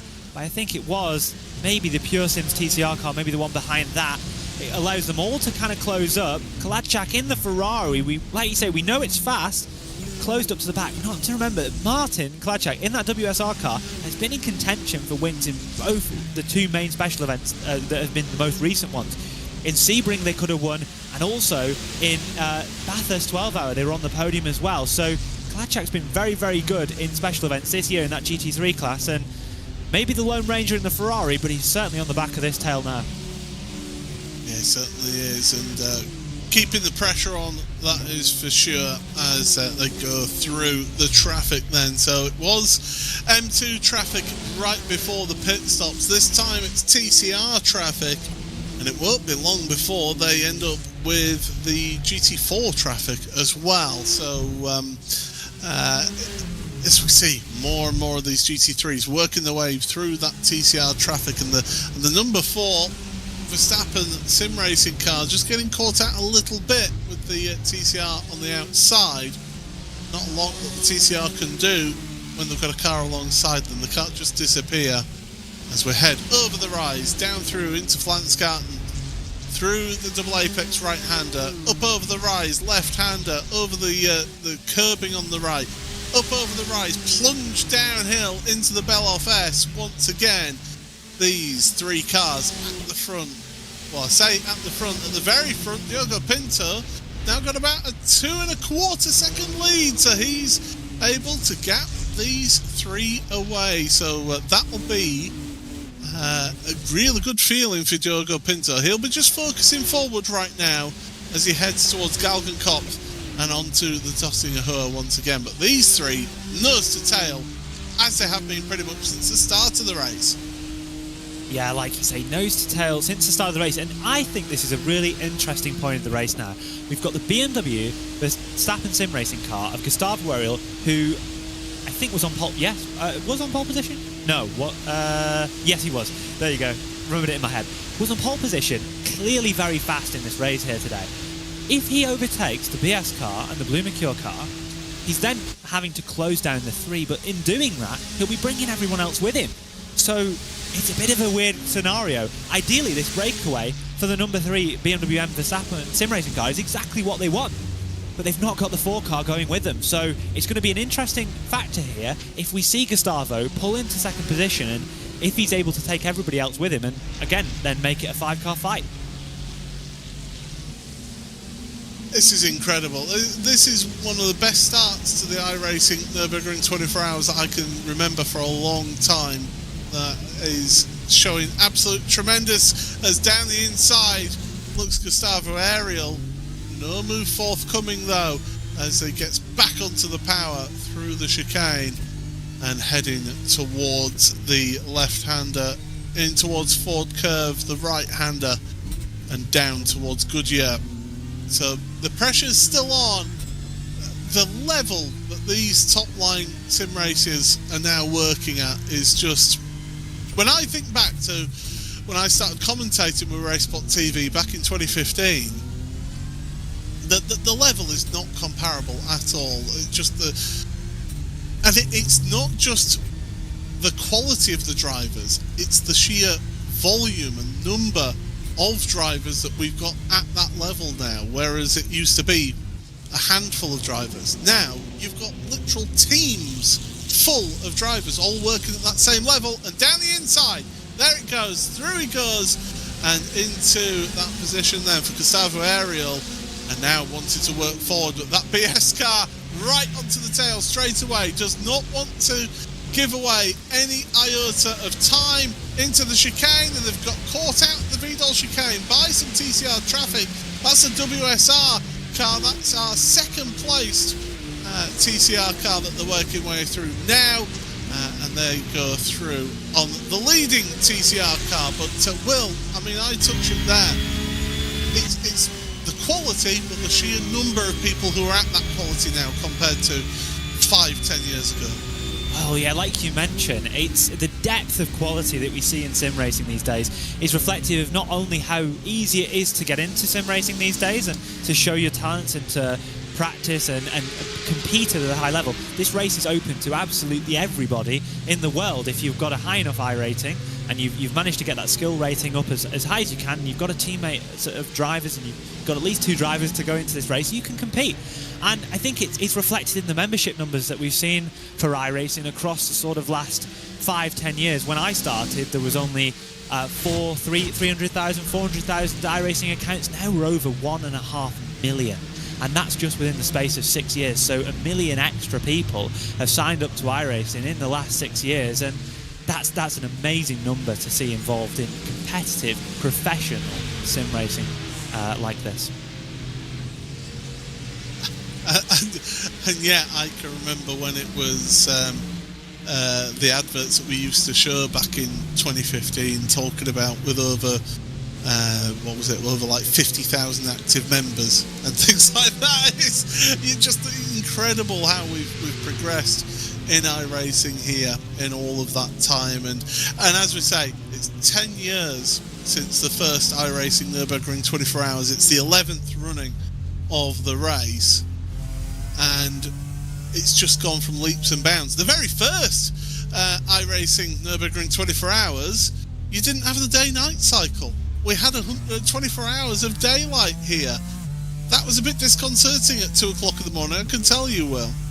Yeah, I can imagine getting flashbanged when the whole street is black and it's just you in your room with a massive bright light on. But yeah, it's been fantastic to see the evolution of iRacing, not only with the day-to-night transitions being added all those years ago, but rain that we maybe expect to see here today, and that's been such a revolution for sim racing. It's very difficult and very realistic, but it's amazing how much development iRacing put into the rain, and how amazing it's been to integrate it into these special events.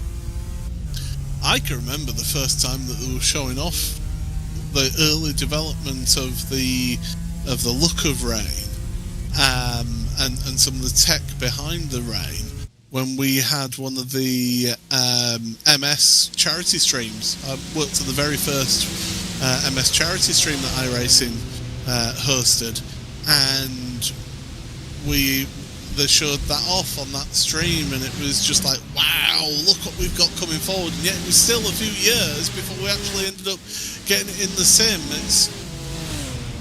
It's going about not rushing things through and trying to make the right decisions at the right time, and development of any video game, let alone a video game of this scale. When you think of even just this track, this particular layout of track is just short of 26 kilometers. Think of the time and effort that goes into creating this and creating the cars, and dynamic track surface and weather, the grass and gravel developments that we had. I remember when you used to go faster on the grass than you did on the track. Yeah, let's not go through the grass scenarios. But yes, like you say, it's been a lot of development. You didn't have to commentate on that, but on Spa 24. I didn't do it. I was in the race. I didn't do it. We've had a lot of development in iRacing, a lot across a number of years. A lot of, we know they've been working on the new graphics engine as well, and trying to bring graphical improvements to iRacing. Of course, this game was developed essentially in, I think, the mid-2000s. So it's been a long time that iRacing have had this model, and they've been making implementations to improve the graphics, but just improve the general user experience. And I don't think there's anything quite like it in sim racing. But we've had a great race so far, and I'm just loving the fact that we have such a close fight at the front of GT4 with all 4 different manufacturers. Front of GT4, it certainly is. All 4 different manufacturers. Mercedes leading this one with Falcon Sim Racing Team ahead of the TCE Sports Aston Martin. It's a Team PGZ Porsche 718 Cayman that we're on board with right now, and then the Zest Esports BMW M4 behind them, all in GT4 category, all fighting it out for the lead. It's such a difficult thing with this race to try and get a look at everybody involved in this race, and to try and give people that fair opportunity of showing their battles, because it's such an intense fight at the very front of the field. It's such an intense fight in Porsche Cup. You've got this race for the lead in GT4. TCR, it's still close in the front 3. And the M2s, they've started separating out a bit more, actually, of the M2s. The M2s are very much the odd ones out right now. Yeah, I think it reflects how difficult that class can be to drive. Looking at the GT4 battle at the top of your screen. Change for the lead. Looks like the TCE Sports Aston Martin has looked to make a move in the Chezzer Esports. BMW is trying to pass the 718 GT4, but also in your GT3 class, I think the number 4 Redline car is making that move. Oh, the Verstappen Sim Racing car is making that move into the second position and trying to take himself back up to the number 3. Talk about side drafting. Good grief, they were trying everything that they could to get as much of an advantage as possible. There was, do you know what, talking about drafting, there was a very interesting video that I saw on YouTube that somebody had done a couple of weeks ago, and the name is just evading me right now. As down the outside, Blue Mercure, little rubber door handles between the two of them. Oh, sticking the nose in there, Blue Mercure, not happy about that. And do you know what? They're scared that Verstappen Sim Racing car of Gustavo Ariel to jump out the way. They didn't want an accident, so now they're hanging it out round the outside and more rubbing, door banging, and that's going to allow that next car to come through. BS competition. This is sensational. Wow, aggressive moves here. A little bit of emotion flaring up between the number 4 and the Blue Mercure car at the front of your field, the 32. Bit of door banging, bit of moves, hit left, right and centre. It leaves with the number 4 being on top and in that second position. But all of this is losing them time to the leader, the BMW M Team Verstappen Sim Racing car of Diogo Pinto, as they pass your GT4 leaders for the first time. Yeah, Pinto is now 3.5 seconds ahead of this fight. They've got GT4s that they've got to work their way through as well. WSR Esports and their Ferrari have joined the back of this GT3 battle. And it is a battle because, my goodness, it's door handles, it's shoulders out stuff. It's not quite bare knuckle boxing or anything like that. And a late move then on the GT4s from your leading GT3s to work their way through. And, well, we got there in the end. Gustavo Ariel eventually getting to hang on to that second place, but it was paint swapping to the extreme between them and Bleu Mercure. I think there's no love lost between the two of them now.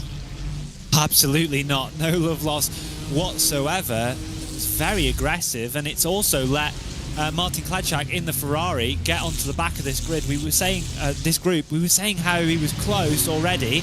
Watching a bit of some action also of them passing the GT4 field lower down. I think that's the Drago Racing car.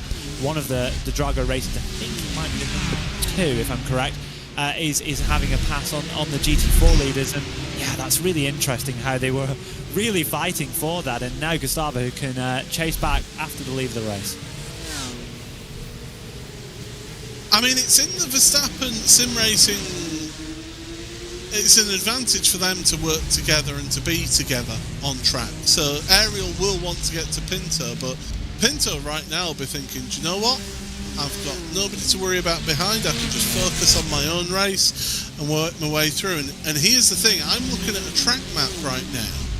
There is no traffic for the next minute or so, because Jeff Giassi in the Grid and Go 003 is out there on track, is way off of the back of the Cup cars. He's the next car on track, so it's a bit of a gap between the GT3 leaders and any traffic, so they can breathe a sigh of relief now and just focus on fighting amongst themselves.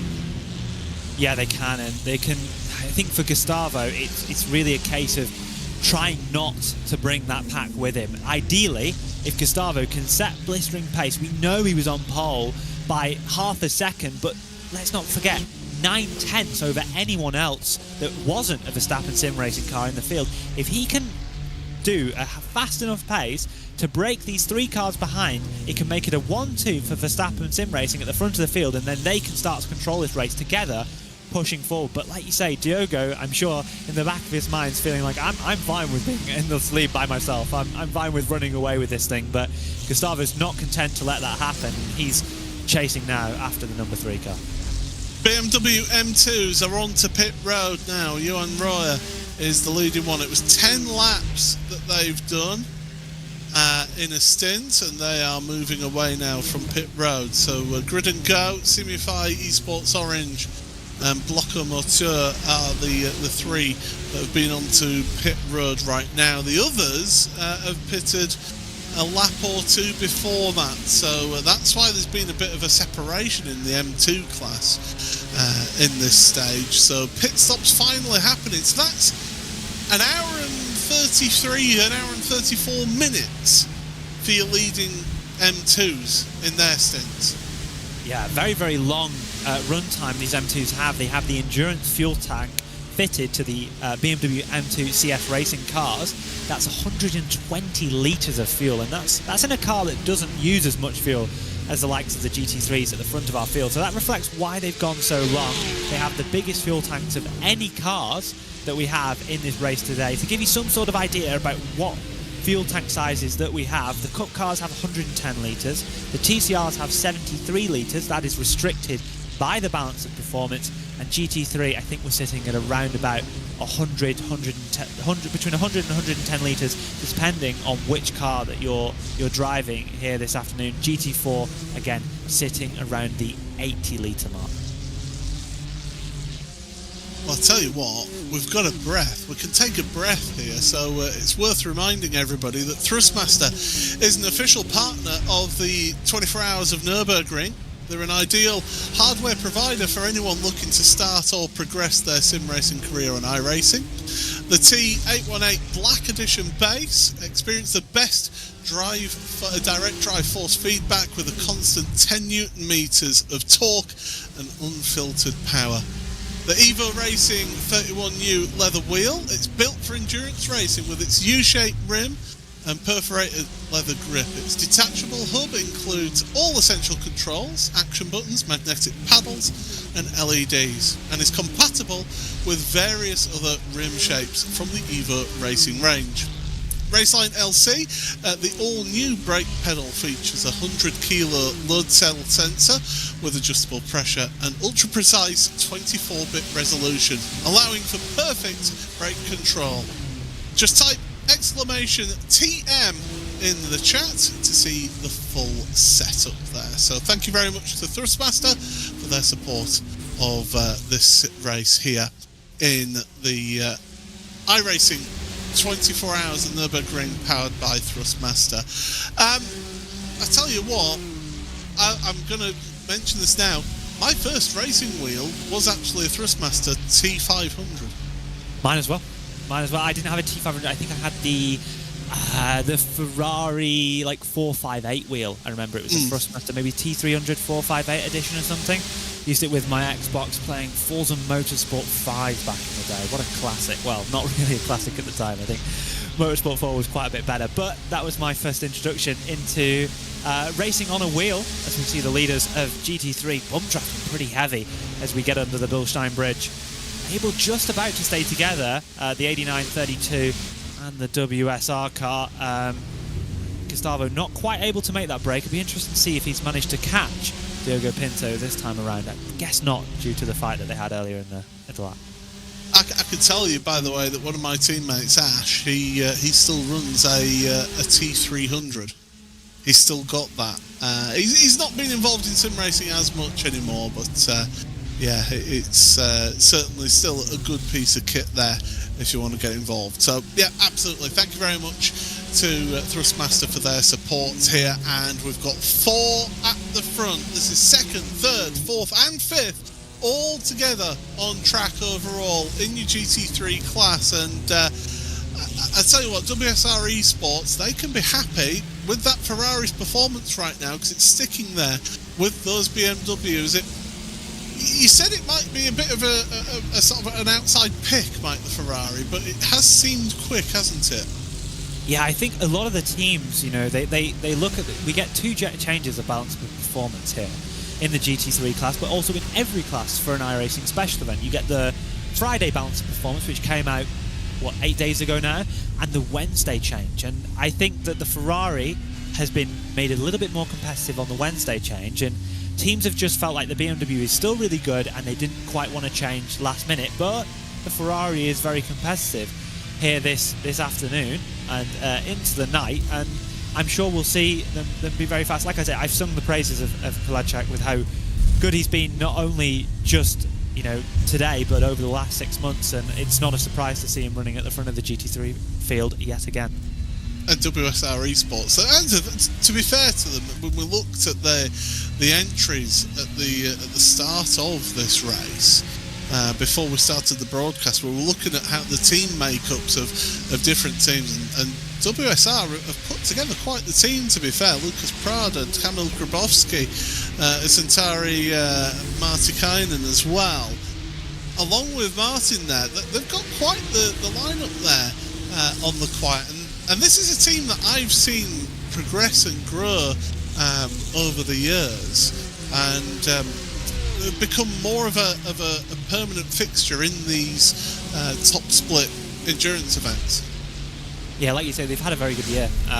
In Sebring on the podium, potentially could have won, but also when we talk about Bathurst as well, I think they were on the podium at Bathurst as well. So they've had a really good year in terms of iRacing special events, and like I say, just holding on to the back of this 4-car train, all chasing after your leader, Diego Pinto. As we carry on then, downhill we go, then through Arnberg, heading towards the compression at Foxhall, and then head up to Adenauer Forest. Up over that curb. You can't do that nowadays at the full metal race. That curb on the left, when you go up towards Adenauer Forest, it's a lot higher. You can't touch that one now. And it really just helps just slow down the cars a bit more in that real world racing. Here in the sim, we can still launch over that curb, and it certainly makes it quite the challenge, because into Adenauer Forest you're up over that curb, so you've unsettled the car by hitting a curb, but then you're turning and you're braking at the same time. That's three things that the cars don't tend to like to do they, Will? Well, you're always operating at the tyre's maximum grip. You're always trying to get 100% out of your tyre, but your tyre can only either brake at 100% or turn at 100%. So that's why we have to balance our inputs and balance how much we're braking and turning at the same time, and that can be very different in a number of cars. You see a GT3 up the top of the screen. That's very, very difficult. You've got your rear axle where you're more traction limited, and your front axle does more turning for you, but then you've got something like a TCR, which is exceptionally difficult to drive, because you're not only doing your turning through the front axle, you're applying your power as well, which makes it a really challenging balance, and it often leads to these TCRs being set up extremely aggressive, where they're very, very loose, and they basically turn for you at the slight hint of the wheel, just to make sure that they can get through the corner as early as possible and get your turning done, so you can get back on the power using that front axle at the same time. If anybody's never driven the TCR, I can thoroughly recommend it. It'll feel strange the first time that you do it, because it's a completely different style that you're doing. You're turning the car on the brakes. When you're on the brakes, you want to trail brake into a corner, getting the rear end rotating for you, because that rear end is literally, the rear tyres are just there to keep the back from scraping along the floor. Let's be honest there. But they're so much fun, the TCR cars. I mean, everybody knows, who's ever listened to me, knows that I'm an advocate of front-wheel drive racing, and especially the TCRs as well here on iRacing. And that's why Thruxton, at the end of the month of May, Thruxton's 4-hour race last year was crazy. Me and Ewan O'Leary, we'd never had such an exciting, crazy race as we had last year. But it's a different style of racing, it's a different style of driving, and it really tests you. But it also teaches you as well a bit of weight transfer, a bit of weight balance of the car, and throttle control as well, because you can't just mash down the throttle on corner exit, or else the car's just going to push wide, isn't it, Will? So it's a really good car, actually, to learn different skills of sim racing and become a more rounded driver. And I think that when you watch the onboard of Michael here, you can see that into a lot of corners, like the mid-entry phase, he's almost straight on the wheel. And it's a really interesting exercise when you set up a car like a TCR, or maybe take a setup and drive maybe a more aggressive setup of how much it rotates and how careful you have to be with it, but also how you can manipulate the balance of the car. Often in a TCR, the way that I find it whenever I drive them or set them up is that actually you're almost setting a car up that's so loose that you're actually modulating the balance by applying that power, because when you apply the power, all of a sudden the car straightens up again, which is very, very different to driving a normal or a rear-wheel drive racing car, let's call it. So it's a really interesting experience, and a lot of these drivers today, I'm sure, are enjoying the challenge of this car around the circuit.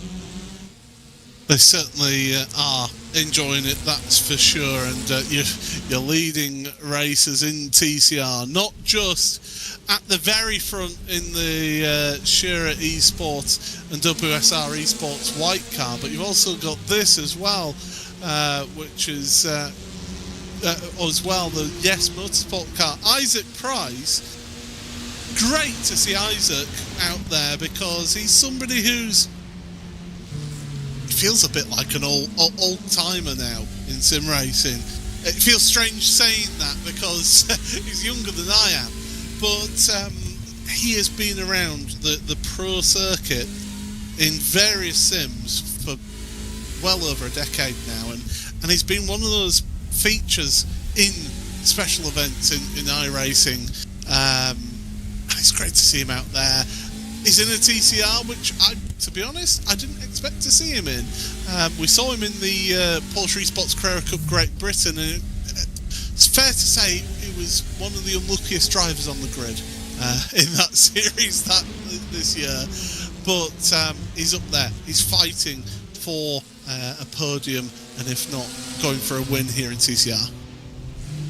Absolutely. Back to the front of GT4. A little bit of a breakaway, I think, for the TC Esports Aston Martin. Falcon Sim Racing and PGZ with Shezza Esports behind are going to have to work together here, or they're going to be seeing the back of David Sobrero leading your GT4 class for the very first time. For this lap after Falcon were able to get into the lead after the pit stops, but that gap's sitting there at about a second, maybe 1.1, something around that region. That's getting close to the TC Esports being able to break away here at the front of GT4.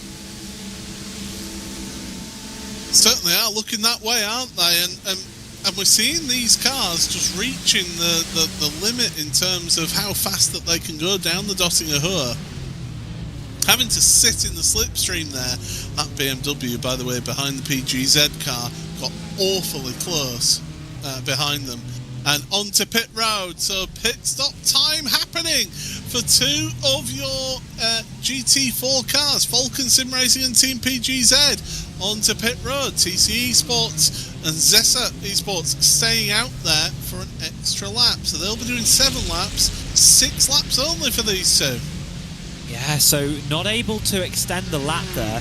We saw first time round, after the opening stint, that it was only the 76 and the 8 that were able to go one extra lap. That's Sim RC, and I'd have to look at the entry list to decide which one the number 8 was, but they were the only cars to go 1 lap extra last time around. So fiercely forward as well, like you say. And yeah, it's interesting to see this, because again, those GT4s not able to quite make that extra lap, but a few of the front runners are. So that's a super interesting strategical battle. GT4 looking to be one of the more marginal in terms of fuel usage. You can see we've got about half the class that are in the pit lane this time by Falcon yet again having a quicker pit stop, and maybe a problem for PGZ. They're stopped there for an awfully long time, maybe a penalty in pit lane. I'm not seeing any black flag for them. Samuel Ward's still behind the wheel of the car. It's still up on the jacks as well. I wonder, have they come in and not had the tyres set, realised it, and then had to get the tyres on now? And maybe, because you take tyres and fuel at the same time. If you didn't have the tyres set when you came into the box and set them in the box, they might be taken after you've done your fuel, which is a huge time loss of around 30 seconds. So, disaster for PGZ, who are running at the front of your field, the only Porsche at the front at this time in GT4, and disaster for Samuel Ward and Team PGZ as they pull away from pit lane now. 1 minute and 22 they were in the box for with Team PGZ. They just come out of pit road behind the Effect Simulations Audi RS3 LMS Gen 2 TCR. Catchy name for it, and it's the brand new TCR into the simulation here on iRacing. It's great to see. It's an aggressive looking car as this Audi. It's certainly it's been a competitive car, it must be said, in your TCR class. I'm just having a look that although right now as things stand, 5th place is the highest placed TCR Audi RS3 right now, the Erect Esports car, and they are currently about 27 seconds off of that lead battle. But then again, that lead battle just been on another level right now in TCR. Yeah, they've been super fast, and also using each other to benefit their own lap time, something that you don't quite understand until you get into a real racing situation. Of course, no iRacing officials this week for the GT3 class. TCR officials were last week alongside GT4. Only the Porsche Cup class was official here in iRacing this week, which is a little bit of a break from the norm here on iRacing and how we deal with the official series. So you only really get to understand how using each other and using the cars around you to benefit your lap time helps you, and how it changes your stint balance, how the car feels in dirty air. Let's not forget that, yes, we've got slipstream, but we've also got dirty air, so the cars behind are getting slightly less front downforce, which is affecting the balance of the cars. Watching that 4-train battle for second place, and last time around, fastest lap of the race for Diogo Pinto at the front of your field in the BMW M Verstappen Sim Racing car. The number 3 setting a 7:59.5. What a fast lap time at the front of your field, and gapping the cars behind by at least 0.4 of a second. And when you think that the pole position time was a 58.2, so they're only they're wanting to lap 7 of their stint right now, so they're coming towards the end of their stint now of the race leader, and they're only losing 1.2 seconds off of the absolute fastest time in qualifying. Incredible. And when you consider there's traffic involved, in fact, your leading GT3s are very close to the back of your BMW M2 cars. So we're going to be seeing the leaders working their way through some more BMWs in just a few moments' time. If they're lucky, they'll only meet 1 or 2 of them before they get onto the Dottinger Hohe. Yeah, I think, like you say, maybe only 1 or 2 for your leading cars meeting that traffic, and I think we expect them in this time by. So they're going to get away with it a little bit. The M2s have obviously had their first pit stop, but we're expecting them to be, into hour 3 by the time that they're making their second. And yeah, it's interesting to see. I think, like you say, Pinto is just about going to get away with it and may only pass a car as he gets onto the Dottinger Hohe. This can be a downfall of the leader, though, because if you've got a bit of a gap, which it's 4.5 seconds now between Pinto and second place in GT3, you can kind of wake up the back of that M2 field to the presence of the leaders coming up, and you can kind of catch people out, and it can actually affect your race leader overall, can't it? Yeah, pretty perfect timing though for Pinto, just catching that car just as he goes straight. Lovely little camera shot behind. We've seen a change for 4th place in the race. For the first time, we've got the Ferrari up inside the top 4, the WSR car, making that move on your 32 of Blue Mercure, as we expect to see the GT3 class into pit lane this time by, unless my calculations are completely incorrect, and that wouldn't be the first time. But yes, it's been interesting. Not quite going to catch the M2s for the rest of them here as they head down, start another lap. 25 degrees is the track temperature for the team, so it's just getting cooler and cooler as onto pit road come your GT3 leaders. Once again, the top 4, most contact there. It was very close between that BS competition car of Kronbach and Ariel in the Verstappen sim racing car as they hit the pit speed limiter.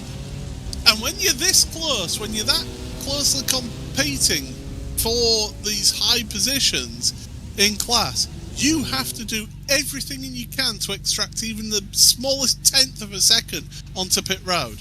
Oh, absolutely. I think that what people who are maybe tuning in for the first time, or maybe they've only done a few iRacing special events, maybe don't understand just the levels that these drivers are going to optimize pit road. Not only can you carry a little bit more speed into the pit lane, there's a little bit of tolerance for your pit speed at that lane. You know, it's 60 kph pit lane, but you can do a little bit faster as you just cross the line, so you can carry 20k extra in. That saves you half a second. But also, when we're on pit road, if you're using the pit lane limiter, you're going slightly under the pit lane speed, so you can actually just about not use the pit limiter and gain a little bit more speed. Big switch up as they exit pit road for the second time. Blue Mercure back to the front of this second place train. Yeah, La Fuente jumping into that BS competition car. Santeri Martikainen jumping into the WSR Esports red car. Ati Kaupanen in the Drago Racing white car. Marla Racing Team have Keiko Schubert as well. Alessandra Bicos. There's been a few driver changes happening out there in your GT3 class, but your leader, Diogo Pinto, and the fourth place driver of Ariel, also Bella Tissiotis, they have all stayed in the car. So they're doing a triple stint right now.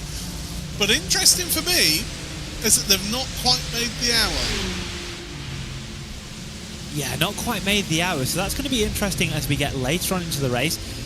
Let's not forget about the chance of rain that we have mentioned a number of times. There is a small chance of rain throughout a large duration of the 12-hour period in the middle section of the race, between about hour 18 and hour 4 or 5 to go on the timing clock around that sort of region. And like you say, when we get to that period, it could be critical having 1 lap extra fuel, 1 lap less fuel, because if the rain hits, you don't want to be having to make the pit stop 1 lap too early.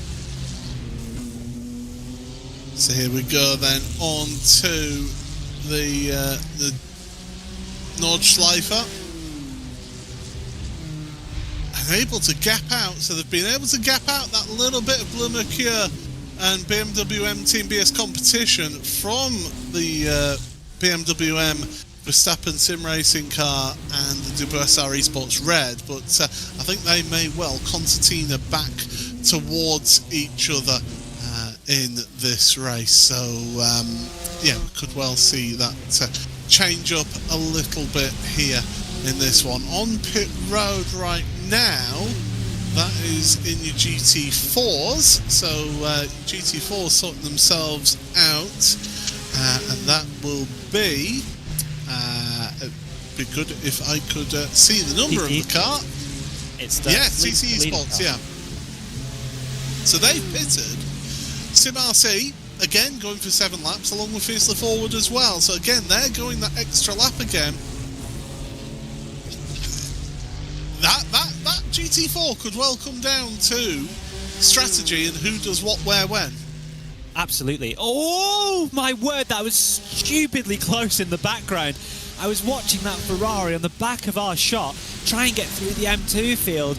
M2 goes left, Ferrari goes left, almost contact. I'd love to see that from the cockpit. That was super, super close. Unfortunately, it leaves the WSR car.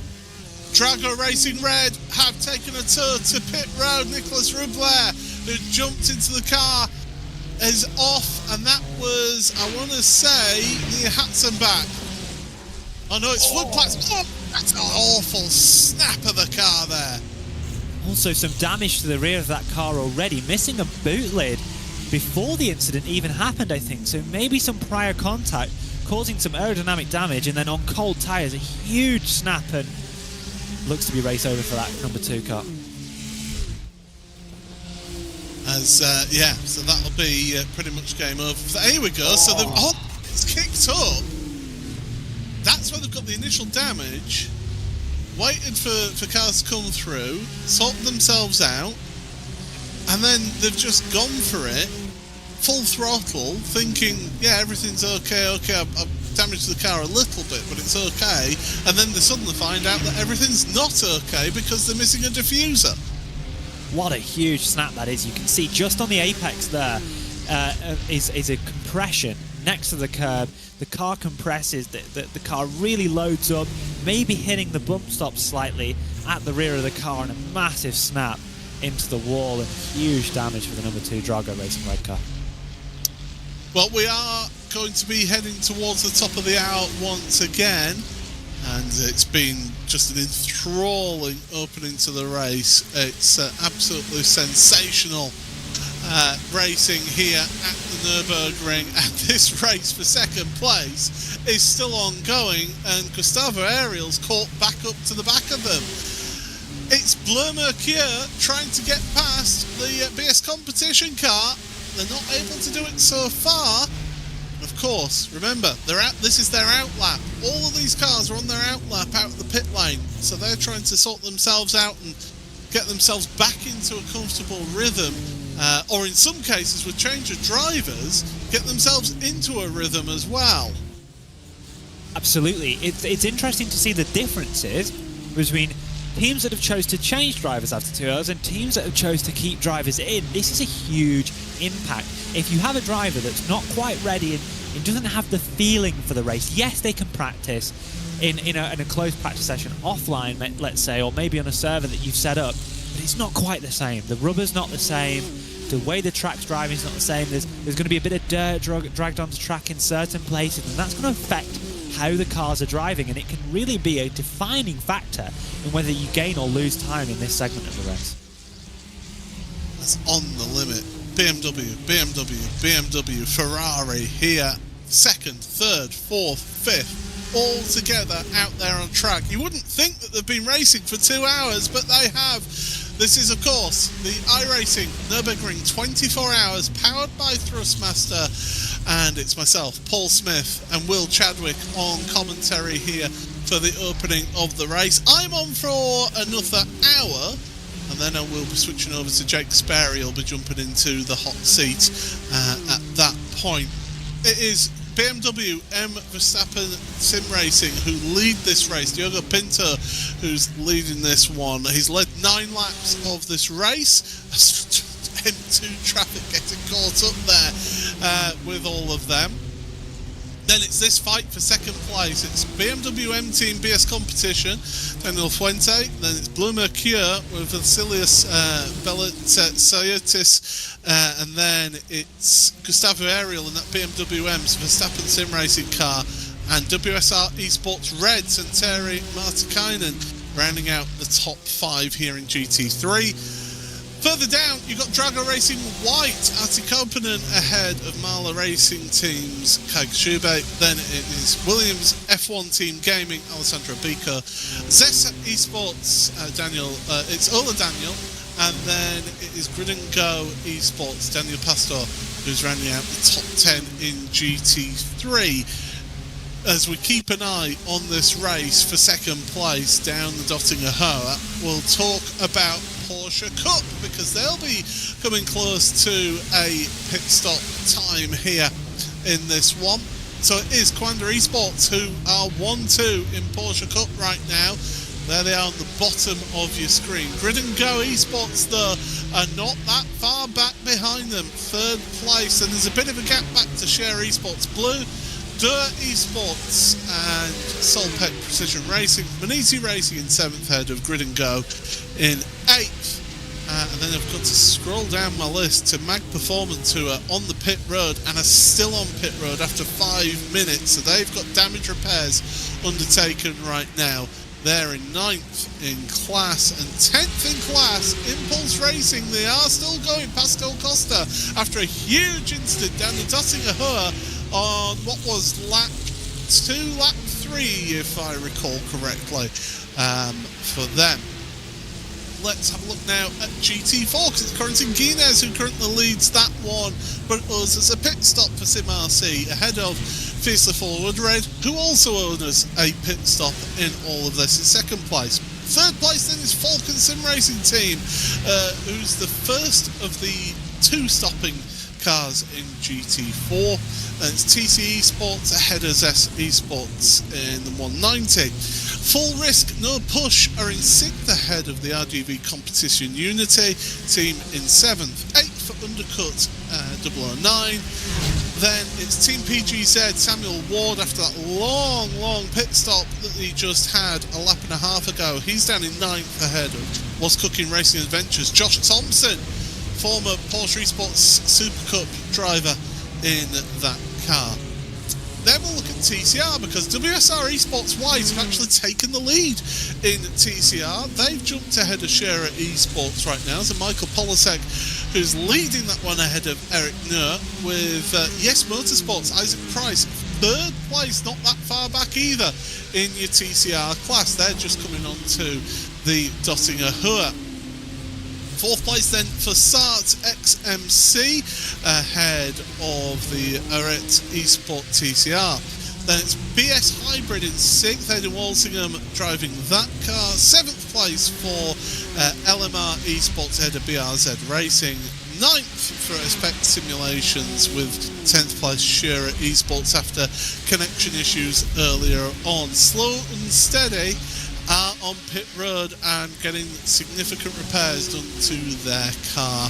And then in your M2 class, it's Grid and Go, Johan Royer, who lead that one right now. They are ahead by just half a second ahead of Simify Esports Orange. That's closed back up in the M2 class. Team RSO are in 3rd place. Tobias Cerny is there holding the fort in 3rd ahead of Bloco Monteur. Then it's Radix Racing Red ahead Tech Sport Sim Team, with Team Fraud Line and Capivara Racing Team in 8th. 9th place is Kostek, who are back out on track after having a huge incident earlier, 2 big incidents earlier on. They've had multiple repairs done to that car. They're still going. We have lost 2 cars officially from the race. Grid and Go Esports 004 GT4 car managed to find the wall heading towards the Beloff S, and Eclipse Sim Sports, that was more towards the Flansgarten area of the track. They ended up in the wall and had significant damage to their car, decided to park their car. And we've got 2 cars. Blue Mercury Esports, the 932 in Porsche Cup, haven't officially retired, although they have been on pit road for just a mere 2 hours and 10 minutes. So pretty much a majority of the race. So yeah, that's how things stand right now out on track. Will Chadwick, though, it's this race for 2nd place that's ongoing and pushing on at the front. You wouldn't think that this is an endurance race with how much they're pushing. Well, they're really not endurance races anymore. I remember the days when you used to do Bathurst. Maybe in some splits they do end up being that. But maybe in Bathurst you have... it used to be like a bit of an endurance race. But even these days now, no matter what you're driving, it's always a sprint in the top splits. These cars will go flat out for 100% of the time, and yeah, it's really critical how much you have to push around here. You're on board with Gustavo Ariel, the number 4. He's coming his way to what many call Bravery Corner. I can't quite remember the German name off the top of my head, but he's chasing down the Blue Mercure car, the 32, who's just following the 89 of the BS Competition. BS Competition having a driver change. Daniel Lafuente getting into that car as they're passing some of the lap traffic, the RSO M2. Lafuente doing a very good job, given the fact that he's only just gotten into that car. Beliciotis and Ariel are both in for their 3rd stint. We expect them to be pitting about 4 minutes to the hour, so they're only 1 or 2 laps now into this GT3 stint as they are on board. This section of the circuit is one of my very favourite sections in the world. It's such an amazing section of the track. You see, as you come up to the top of the mountain, drop down, you turn in and aim at the curb, as you then go round this section through this section. Now you have the left and the right, where you're trying to grab the left bit of curb, grab the right. He's just missed a little bit for Ariel.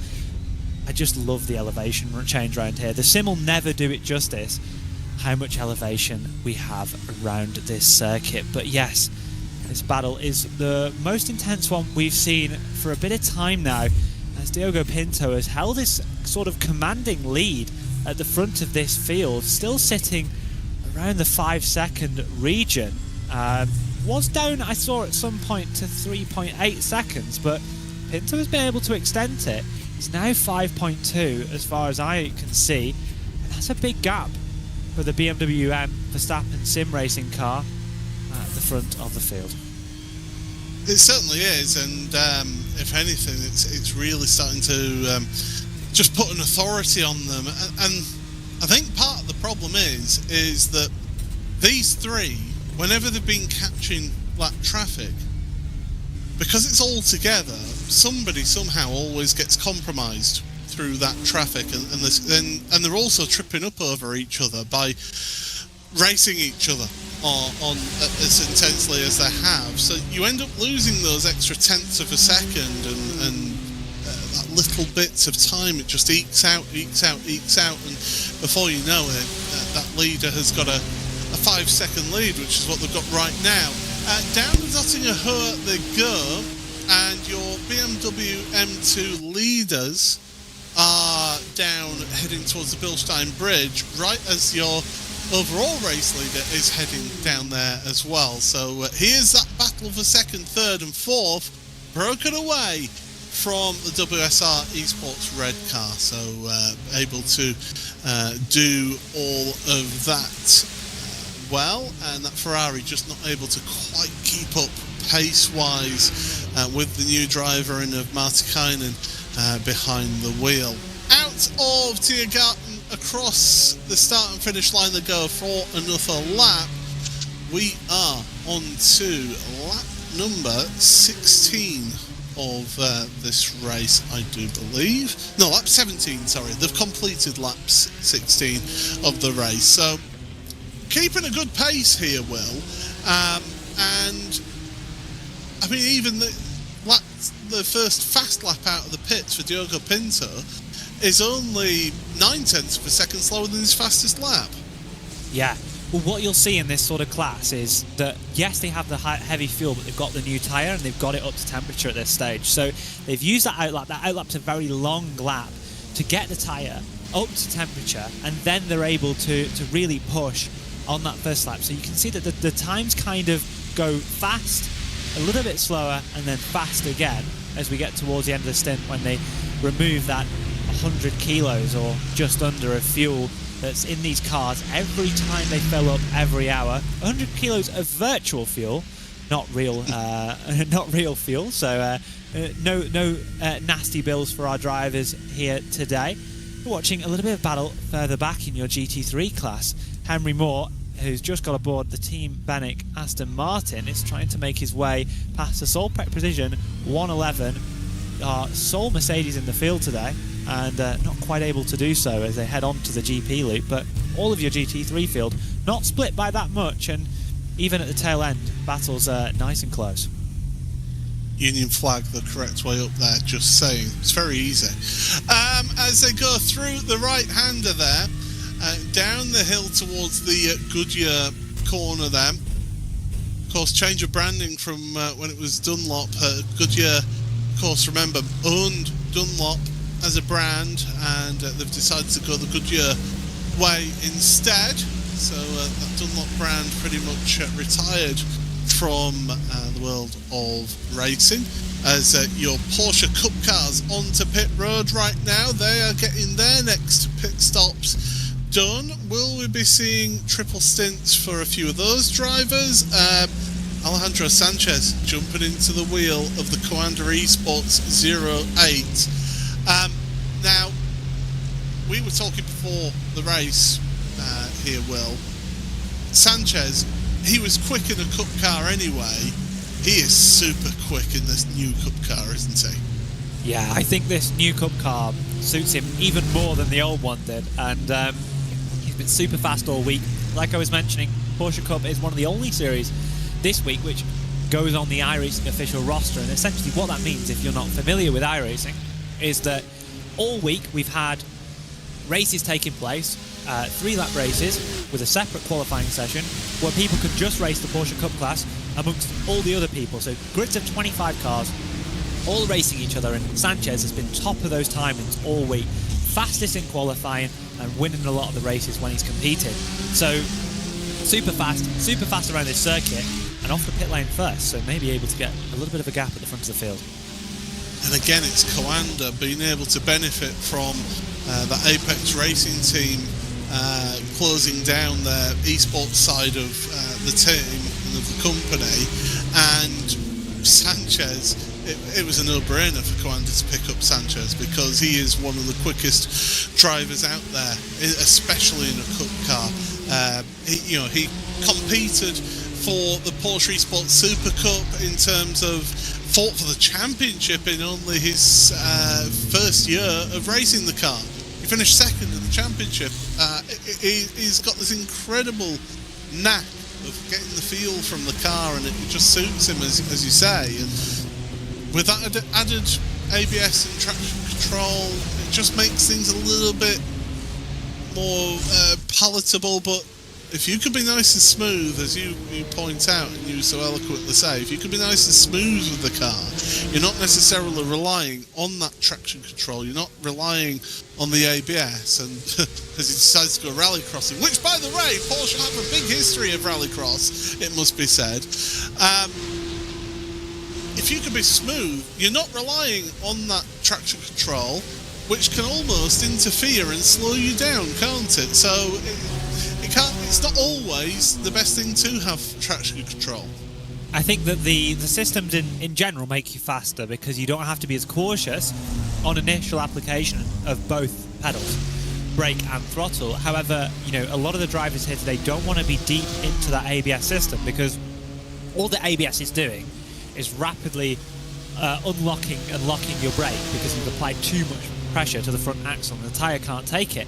And in doing that, you are able to turn a little bit, but you really need to turn a lot in a lot of scenarios. So when you're in that ABS, you're not getting the full front turning, the full front grip that you need to corner at the maximum speed. So, in many scenarios, we're not braking at 100%. We're not using that ABS, especially during the turning phase, because it's super important to carry as much speed as possible through these corners. You're looking at the M2 class. I believe that this is a fight for the lead between the 005 Grid and Go M2 and the Simify Esports car just behind. Nice to see them nice and close together. Wouldn't be surprised to see both of these cars not running the traction control system. Of course, this is more of a road-derived car, which means that traction control is less tunable, and you don't have many settings. You've got the ability to have a full stability control and traction control system, which is set to a very high number, but also you have the BMW Sport setting, which is called MDM in this car, which is a little bit less traction control and no stability. But a lot of these drivers will probably be running the TC off if they can deal with it, because it's just a little bit faster to do so if you can manage your rear tyres. And that's the thing, you're basically relying on mechanical grip with this car compared to pretty much every other car on the grid, which has some form of aerodynamic devices, either an air dam or a rear wing or both, or diffusers, of course, in the GT3 cars. Whereas these cars, you say, they're more of a road car derived vehicle. They've got I believe it's got the DSG gearbox in it as well, if I recall. And you're relying on that mechanical grip, but of course you've less settings to set up the car with as well. So it's a really good car. That it's quick, but it's I think it's more my pace now, Will. I'm not GT3 pace anymore. I think I have to admit defeat on that. Yeah, I think that with this M2, it's on a bit of a different tyre compound. So in iRacing, we have multiple tyre models, and as you can see with the M2s, they're quite grip limited on these slicks. Yes, they're on a slick tyre, and they have more grip than a traditional road tyre, but generally, compared to a lot of the other cars in this field, they've got a pretty low grip slick, a pretty hard compound of slick tyre, which makes them move around a lot. And like we say, with the lack of personalised dynamic and bespoke race car systems, with them being more of a road car with a DSG box and a road car TC and ABS system, you're actually, in some cases, switching them off. Not in the case of the ABS, but in case of the traction control, because it's just intervenes so much, you run the traction control off, and it makes them a really loose, really tricky car to drive. And yeah, as you can see them, they're very small in comparison to the likes of a M4 GT4, which so happens to come into our shot as we're talking about. Have you ever stood next to GT3 machinery in a pit road? Not in a pit road, no. I've not had the... Actually, I kind of have. I will be going to the GT World Challenge round at Brands Hatch tomorrow. I have the privilege of being able to go there and watch and support friends. So it's interesting to go and watch them and see them in person. But I've not quite stood next to them in a pit road, but I have managed to stand in a pit box before. It's incredible the size of those cars, the GT3s, and it's all about the stance. It's all about the aerodynamic devices. I mean, I was fortunate in 2023 to work in the pit lane at Monza on the Sunday of the Hankook 12 Hours of Monza, and being able to look at the rear end of that Ferrari when it was brand new, hardly raced. And you see all the intricate work, the work of art that is the diffuser and that rear end and all how the aero works and everything. It's fantastic, but it's the size of the cars. You know, a lot of people think, you know, sports cars, but they're big cars. They're not smaller, these cars, and they can take a bit of physicality because they need to nowadays. They need to take that physicality. Well, the more that we see the GT3 regulations expand, you know, we've had a number of years of sort of a static regulation period where they've been allowed to advance these cars, push these cars to a more aggressive manner. We've seen them, you know, make the cars a bit bigger, you know, really like change these aerodynamics of these cars. And what's really interesting is traditionally in GT3 we saw a lot of road cars. Well, in general it's a road car chassis, but we're seeing the gradual move over to carbon monocoque chassis made popular by McLaren when they first introduced their 12C GT3 back in, I think, 2013, 2012, around that sort of time.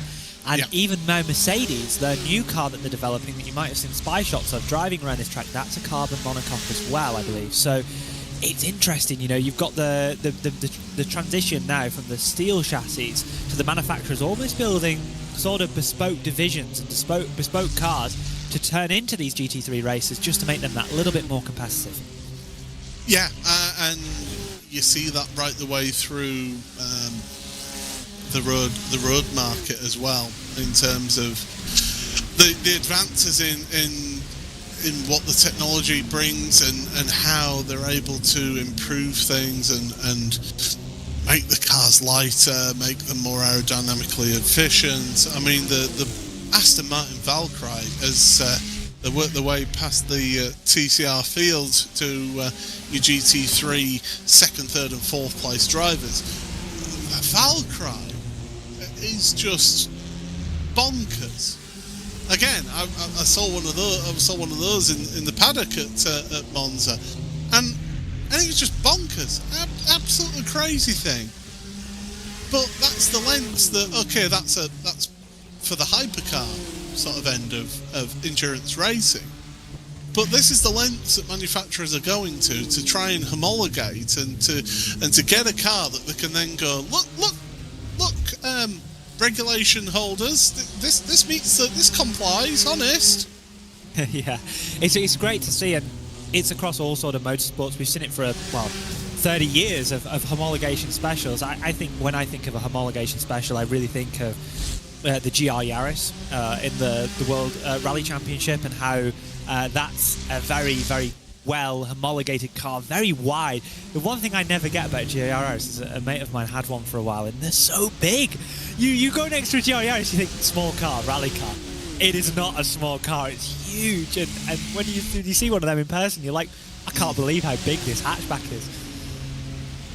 I mean, I'm of the era of where I was on the back end of Group B rallying. You know, I never actually saw them in anger back then, but I still saw national rallying detuned Metro 6R4s and things like that, and it's Rallycross where you had your 6R4s and stuff. I always think of like Tony Pond and people like that racing.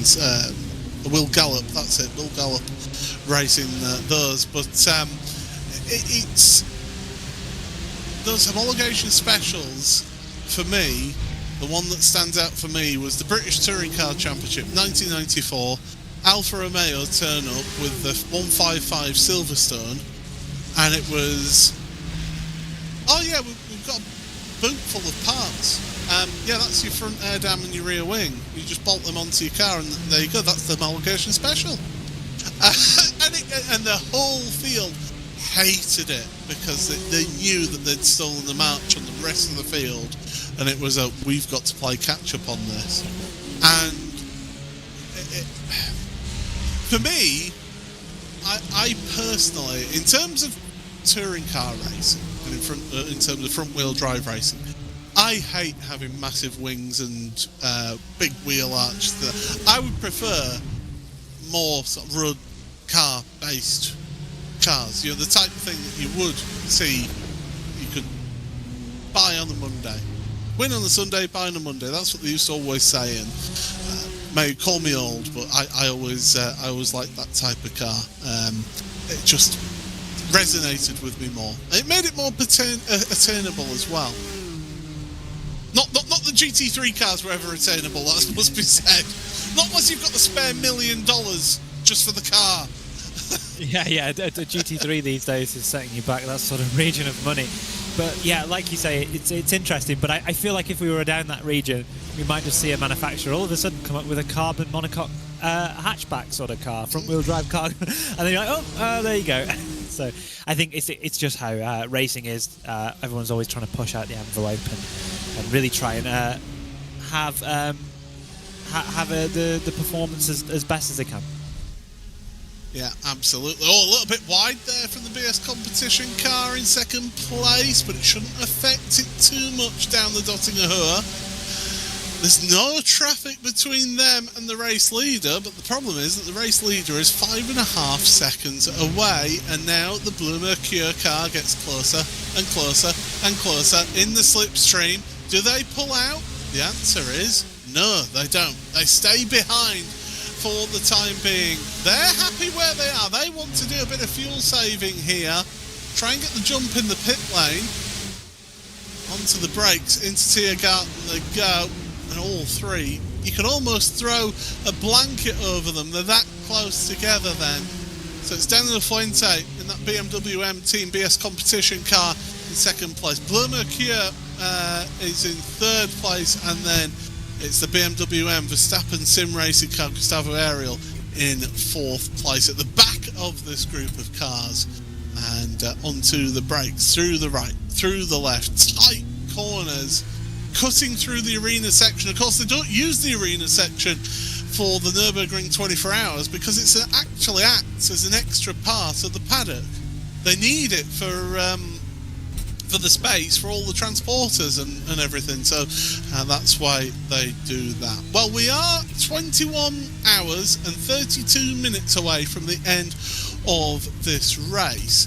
I myself, however, am 15 hours and 40 minutes away from the end of a 24-hour charity stream that I'm doing on my Twitch channel, and very kindly Hugo, our producer, has allowed me to mention that. So yes, I am currently streaming to Twitch on my Twitch channel, and we're raising money for the Macmillan Cancer Support charity. It's a great charity that supports people who are either going through cancer diagnosis or helps family members as well. And wanting to raise £1,000, we're already at £690. There's been donations coming in through this race so far. So yeah, that's what's been happening. So it's certainly what I've been doing behind the scenes, and I'm giving people a bit of a behind the scenes look on the broadcast as well, to be able to show them that. and Hugo is shouting at me for not having the correct camera on. So if I quickly go to a different camera, I can give you a bit of a view as to what's going on. But I can tell you now, I'm going to be really not liking when it gets to about 6 o'clock in the morning, well, 10 to 6 in the morning, when I've got to come back onto commentary for the final, for the final 2 hours of my charity stream. Here's my charity stream, by the way. Hello, everybody. And I've got to do the final 2 hours of my charity stream on commentary. I'm going to be very glad that Ewan O'Leary is going to be leading the commentary on that one there, Will. But to give people a bit of an idea of what I'm looking at, I've got my track map with all the positions of the cars out on the right-hand side of my screen. I've got my timing screen here as well. I've got the sim actually up on the screen right now to give me that timing information. I've got the production feed up on the top screen in front of me here. I've got our production Discord up here as well. I've got all of the chat as well on my screen as well, so I can see all the chat that's going on while we're doing this as well. And I've got my fundraising stuff and all my notes about the race on the left-hand monitor as well. So it really is a bit of a challenge here, Will, and a bit of an insight into what I'm doing as part of this commentary. Yeah, it's good to see all of your screens. I've only got 2, but I'm trying my best to piece through everything. Good luck behind the scenes for everybody watching along to see what goes into the making of a broadcast like this. Not just the likes of the commentators, but the likes of the production behind the scenes. Here you go, Louise, who is our producer behind controlling all the cameras. I'm sure he's got multiple screens.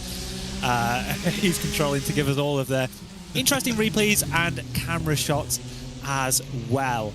It's been a very, very interesting race so far. I was just going to say when we were talking about it that the lead gap last time around, it was extended by 0.005 of a second. It's still an extension of the lead, but yeah, 0.005. I mean, that shows the level that everybody's working to right now in this race. But yeah, the BMW M-Team BS competition car, Daniel Lafuente, there in that second place, is doing a sterling job right now and is holding on to that place ahead of Blue Mercure in third place, with BMW M Verstappen Sim Racing fourth in this queue of cars as they head towards Mutt Curve once again through the left-hander. Oh, that was a bit of a twitch for the BMW M Verstappen car. Gustavo Ariel getting a bit of a moment through Mutt Curve. A little bit of a moment out there through the high-speed section. These cars are usually pretty aggressively set up in the aerodynamic region, so that when they get to the high speed, the splitter starts to get a bit lower. The compression on that front suspension, these cars get a little bit tail happy, and you've got to be really super smooth, super precise on your steering inputs in order not to have any moments like that. But they're all very, very talented, and I'm sure that any little slides that they have, they can usually catch. Remember I said that Sanchez was pretty fast in the Cup car class? He's 5 seconds in the lead. Yeah, he's absolutely bossing the Cup class right now as Sanchez. Second place in the Cup class, by the way, is Grid and Go, ahead of the Coanda, second Coanda car of the 018. That's Lewis Belica, who's behind the wheel of that second Coanda car.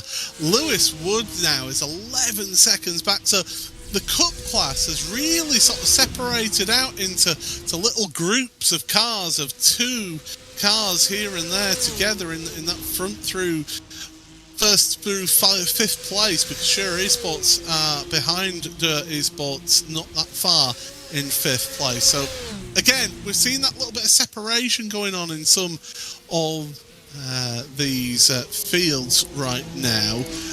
GT4, I could tell you, by the way, it's now down to 3. Corentin Guinez is up into 4th, but it's down to 3 because of that Team PGZ slow pit stop. Those three are still together, though, at the front of GT4. Incredible.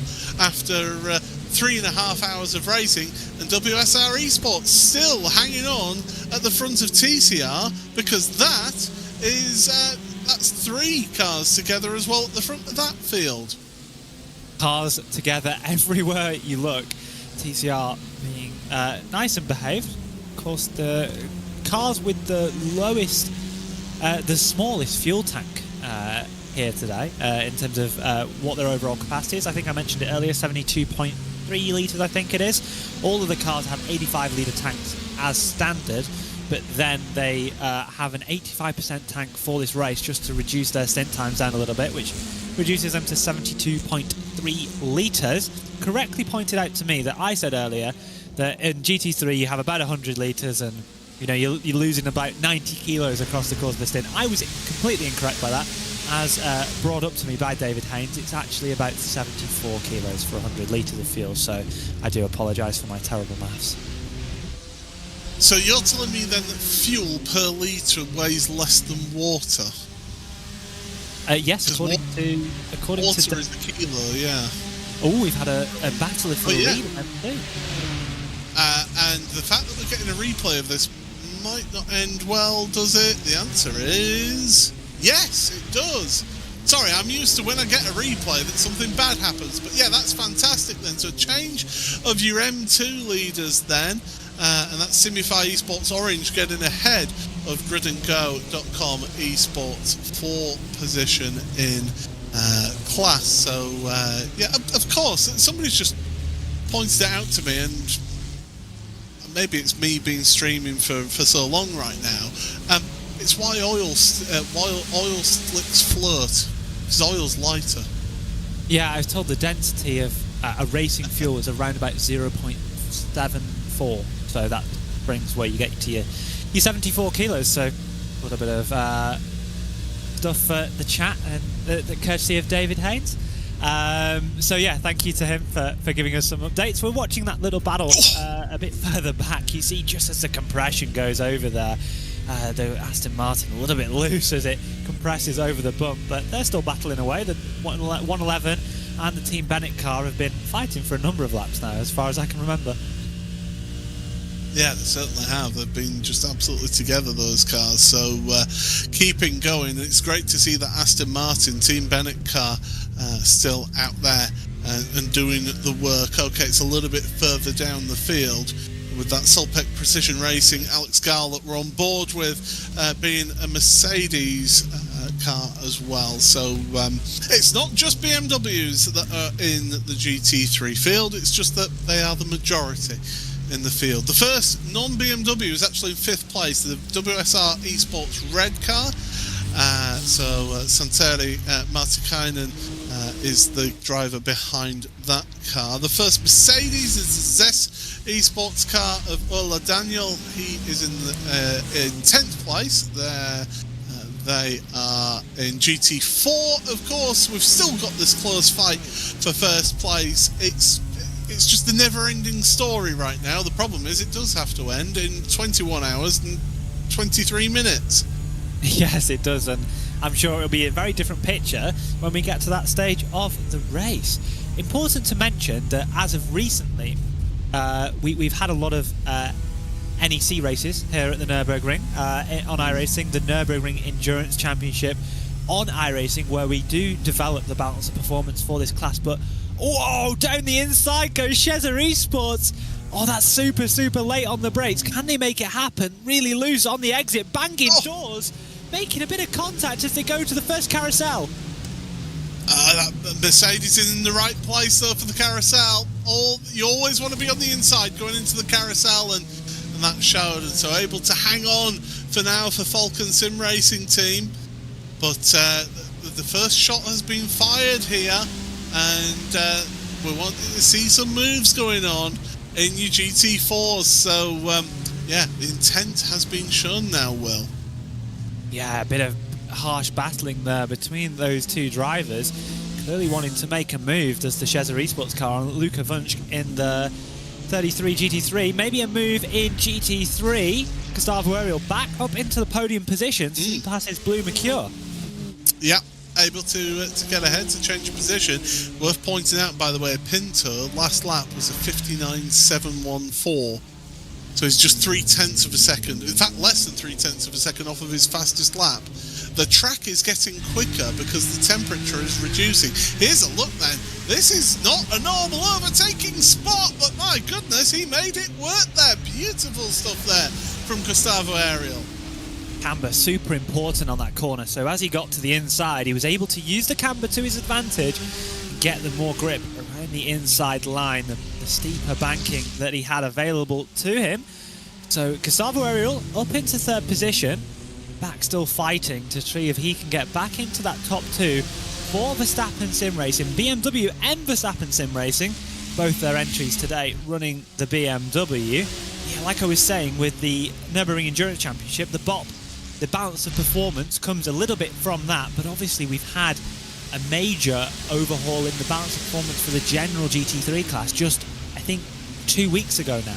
So they've updated the GT3 class. It's brought a few cars back into contention that were having a little bit of a tough time in the balance, in the general balance from a week-to-week basis, because every normal iRacing week we don't have a specific balance of performance. So some cars are faster than others every week. So yeah, it's been interesting to see how that has affected things, and I think that has put the Mustang a little bit out of contention today, just due to the fact that it's been so dominant around this circuit for the last 12 months. Oh, GT4 once again. We're going 3 wide down the Nottingham Hurt. It's Aston Martin, it's Mercedes, it's BMW, and it's the Aston Martin that gets up to the head of the field. Used the slingshot of the slipstream. Those two sort of stalling each other, are the Mercedes and the BMW. And the Aston Martin says, thank you very much. TE Sports back to the head of your GT4 field right as they get to a BMW M2. So they're going to have to work their way around that car. As, well, the Falcon car deciding now's the time to make the pit stop. 6 laps. They've consistently been that lap earlier. You know, they've gone 6 laps, but they had that lap earlier stint at the start of the race.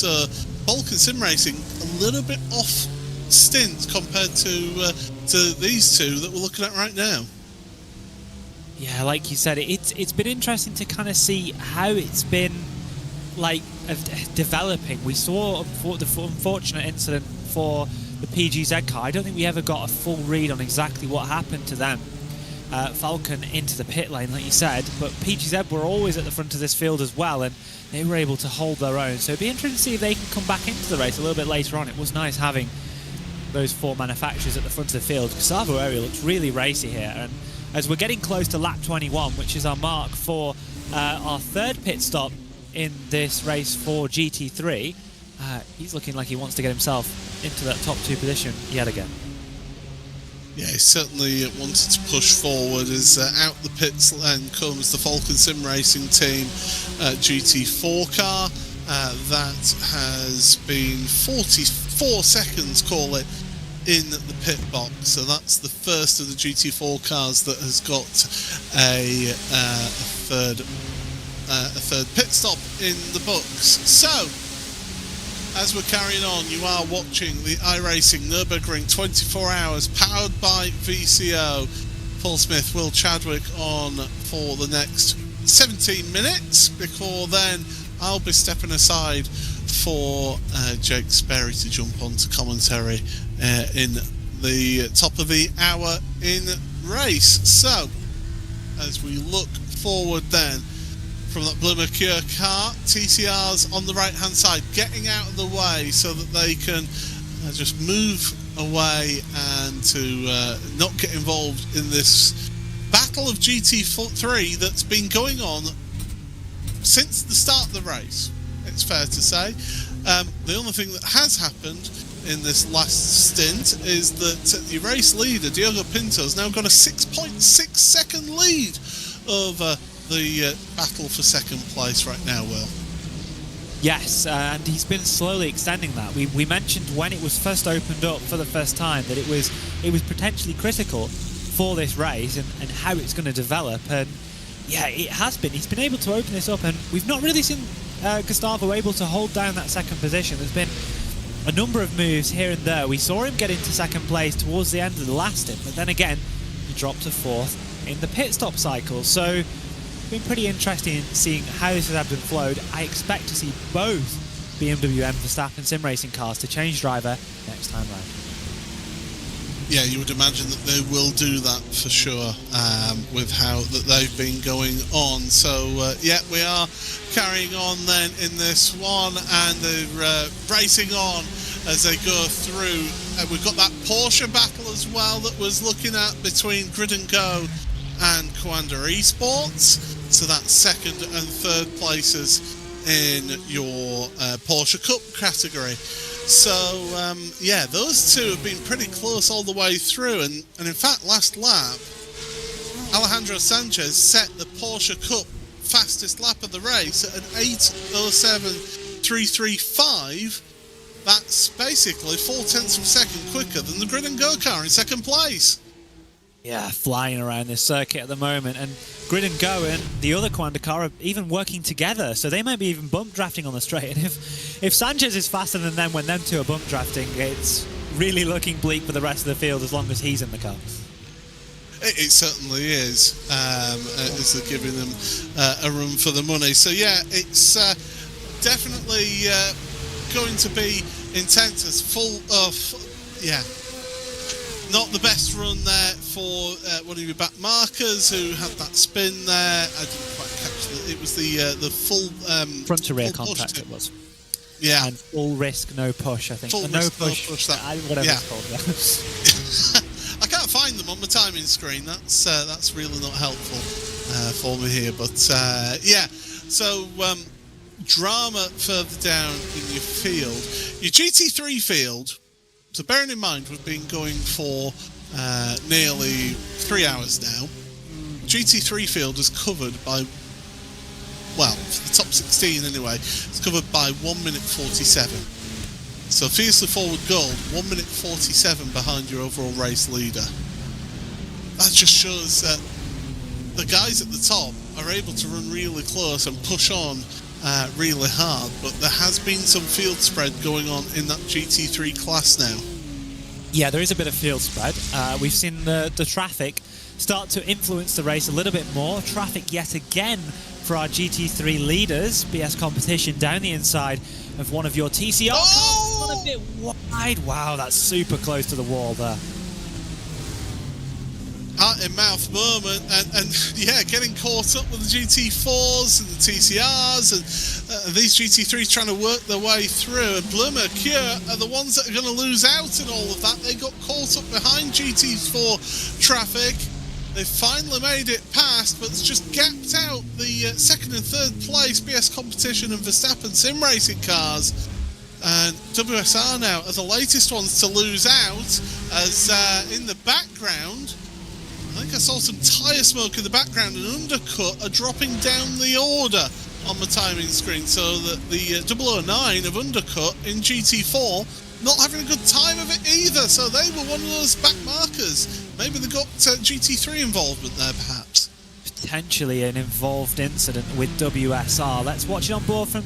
it was class on class action. The PGZ car into the back of the number 15 of Undercut, and that's got them loose on the exit, and yeah, look at that. Just the smallest of touches. It's the slowest corner on the track, is that, and it's the smallest of touches. Sends the car around. Fortunately, no significant damage, so they won't have to come onto pit road, but it will have some... it won't be... It won't be mandatory repairs, but there will be some optional repairs done to that car, that is for sure, on the next pit stop for them.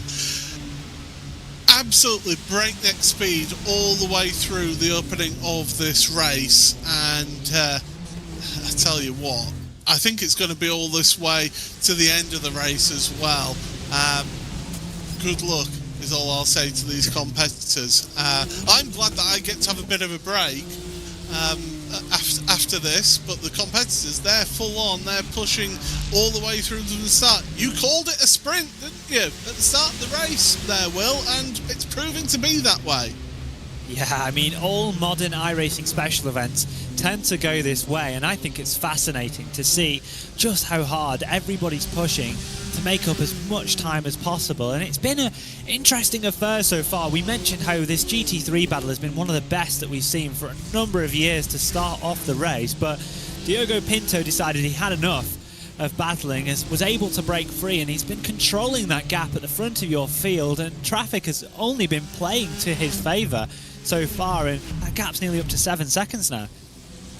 Yeah, it's working out beautifully for your overall race leader. Kai Kashube, massive damage to that Marla Racing Team car, parking the car, it's not been able to drive it back, so something has happened to that BMW, and that was one of your competitors that in the early stage of the race were fighting here. Oh my goodness, Blue Mercure!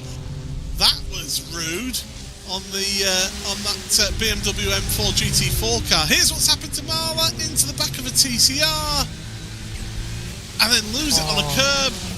I think if you're the TCR team, you'll be there saying, well, justice. Deserved, yeah. I think you'd see some interesting comments in the chat. Yeah, and some really heavy rear suspension damage for the number 10, the Marla racing car. We've seen them win this race years gone by, and unfortunately, contact and a bit of just an incident with going deep into the corner, getting on that curb, and those curbs are so steep on the exit here. You can use them to your favour sometimes, but in that case, it was to their demise. It certainly was. So that's a tour back to the pit lane for them, and then whatever repairs that they'll need to do. If it's a minimum a suspension, that's about 8.5 minutes. So you're basically a lap that you're losing just for a corner of the car. Side-by-side action. Gustavo Ariel, he's moving forward. You can tell we're getting to the end of the pit cycle because it's lap number 7 of the race. Absolutely neck and neck between the two of them.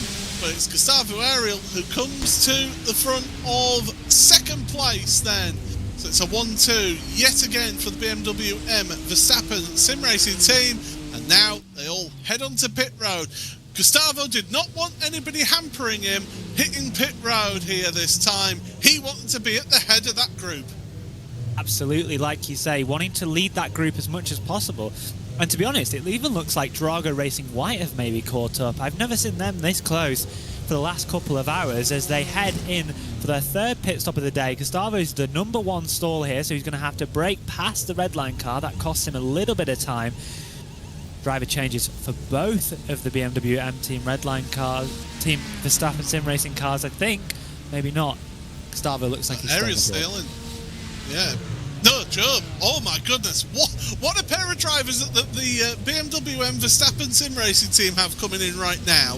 After 3 stints, you've got Sebastian Job, 2-time Porsche Esports Super Cup champion, and you've got Luke McEwen, who what hasn't he done in sim racing?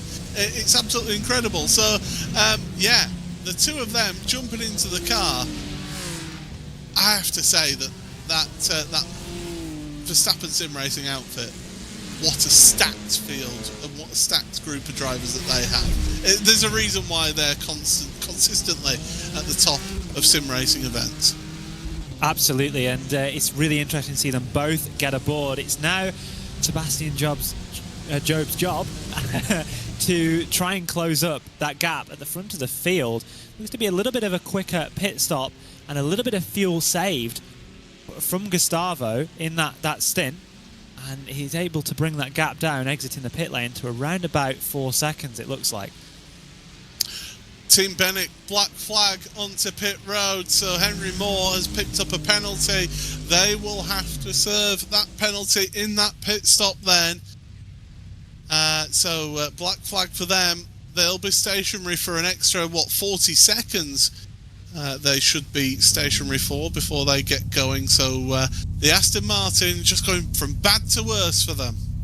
Yeah, and that is around about 40 seconds. So like you say, that's a really, really harsh penalty for just speeding into pit lane, and they're going to be sat there for a good amount of time now. And unfortunately, that is a bit detrimental to their race at the start of this, starting to get into the 4th hour. Yeah, this is the stint fourth stint of the race for these GT3 cars. Not able to quite get to the hour for them. So serving that black flag, and Kaikashube still getting a tour back to pit road after their major issues for Marla Racing Team. And still Team Bennick, Henry Moore, still waiting to get away. Sven Winter then for Shura Esports has been sat on the tail of the WSR Esports TCR car at the lead of TCR, and these TCRs are mixed in with the GT4s right now, and I can see issues for Sebastian Job, because that gap has come right down on my timing screen. Something has happened to Job out there. He's dropped down to 4th place. So something has gone on in the early part of the lap. Remember, cold tyres for these GT3 cars. Yeah, I don't know what's quite happened. Maybe some contact with a back marker. I'm sure we'll get a replay pretty quickly, but he was closer than ever to McEwen. We're watching the replay here, passing a TCR. TCR moves over a little bit into the path of Job as he was trying to go around the outside, and that's a disaster for the number 4, yet again set back on the back foot and being pushed back behind the BS competition car. I think Seb Job, there was nothing more that he could do. He was all the way over to the left-hand side of the track, and that was on the TCR then. And I'm the biggest staunch defender of TCRs in the whole of sim racing, so no, I will have to say that was on the TCR then, in my opinion. And Sebastian Job, here's the thing with Sebastian. If this was 10 years ago, he'd be seeing red right now and he'd get very angry. He's matured so much as a driver, and, well, he'll just be like, right, okay, it's a setback. He'll have an engineer in his ear going, it's a setback, okay, forget about it, look forward. And ultimately, it could have been damage, it could have been a wall. We've seen so many GT3s end up with race-ending damage already in this race from big incidents, whether with traffic or by themselves. And ultimately, it was essentially just a half spin to cost you 4 seconds. It sucks, it's horrible, it's really annoying as a driver, but the bigger picture, you're still in the race. Yeah, exactly. So you just calm yourself. And if ever there was a track where you can't race angry, it's this track, because you've got to have your focus fully on the track and on the competitors around you, and hit your marks and be as quick and efficient as you can be around this track. So yeah, definitely keep your head about you and you should be good. Just for those who have been asking, by the way, there's been people asking about the fastest lap in the race. It's a 7 minutes 59.469 from the number 3 BMW M Verstappen sim racing team. Fastest lap in Porsche Cup is an 8 minutes 6.898. In GT4 it's an 8:44.256. In TCR, it's not even your leading two that are the fastest lap holders. It's actually Yes Motorsports with a 8:47.166. So only 3 seconds slower than the GT4 fastest lap in that TCR. And then the BMW M2, it's a 9 minute 8.564 is the fastest lap in that class. So for everyone who's been asking what the fastest laps are, there you go, one for each class. The track is only getting quicker, Paul. I mean, we've seen the track temperature come down, we've seen the air temperature come down a little bit, humidity dropping as well. So it's likely we're going to see those fastest laps get even faster as we go into the night portion of this race. Still a good bit of time to go until we start to see the sun set. It's currently 7 p.m. local, so we are getting towards that region. Certainly, I think by the time that I'm at the commentary booth, we will be into the darkness. You're on board with Lewis Bielica for Coanda, the 018. He was competing, I believe, at Silverstone on the Silverstone 500 weekend in a Ginetta, I believe, in one of the Ginetta one-make series. I think he might have got on the podium or maybe even won a race. So interesting to see him doing a little bit of real-world racing. A number of real-world racing has been taking place for a number of these drivers across the last sort of 12 months. It's been great to see a lot of professional or high-end sim racing drivers stepping into a real car for the first time and being able to race it out and show what they're made of.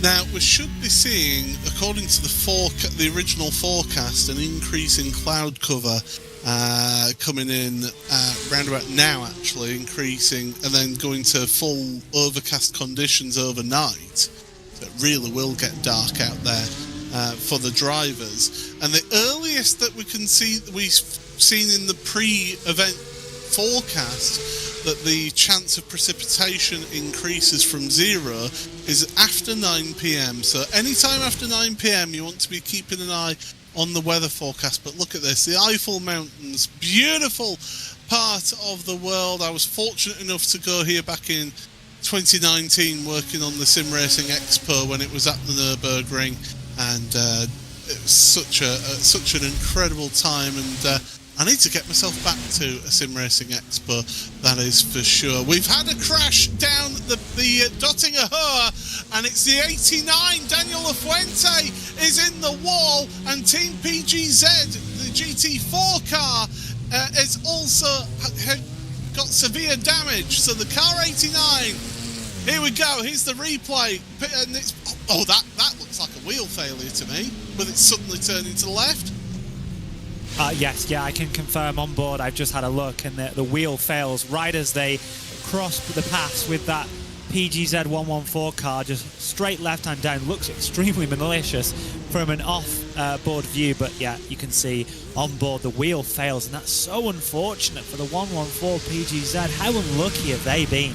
Look at that. Yeah, instant full lock left. Well, we are at the top of the hour here with 21 hours to go in this race. I'm going to step aside now in the commentary box, and stepping in my place, none other than Jake Sperry. Good evening, Jake. Good evening, Paul, and what a start we have had to your iRacing Nürburgring 24, ladies and gentlemen. Settle on in, because the night is soon to bring itself into play, and we will be seeing then the true teeth of this Nürburgring circuit just starting to bear its fangs. On screen right now is your battle overall in Porsche Cup for second position overall. Heidi Noah Mamasi here in the Grid and Go Esports 002, trying to deal with the 1-2. This was BMW M Verstappen Sim Racing's view of it there. Complete wheel failure. And ultimately, that is Sim Racing. There's nothing that Daniel Lafuente can do, William, in a situation like that. There's nothing that PGZ can do in a situation like that. It's wrong place, wrong time, and you just have to chalk it up and say 24 hours this year doesn't work. You'll have to try again next time.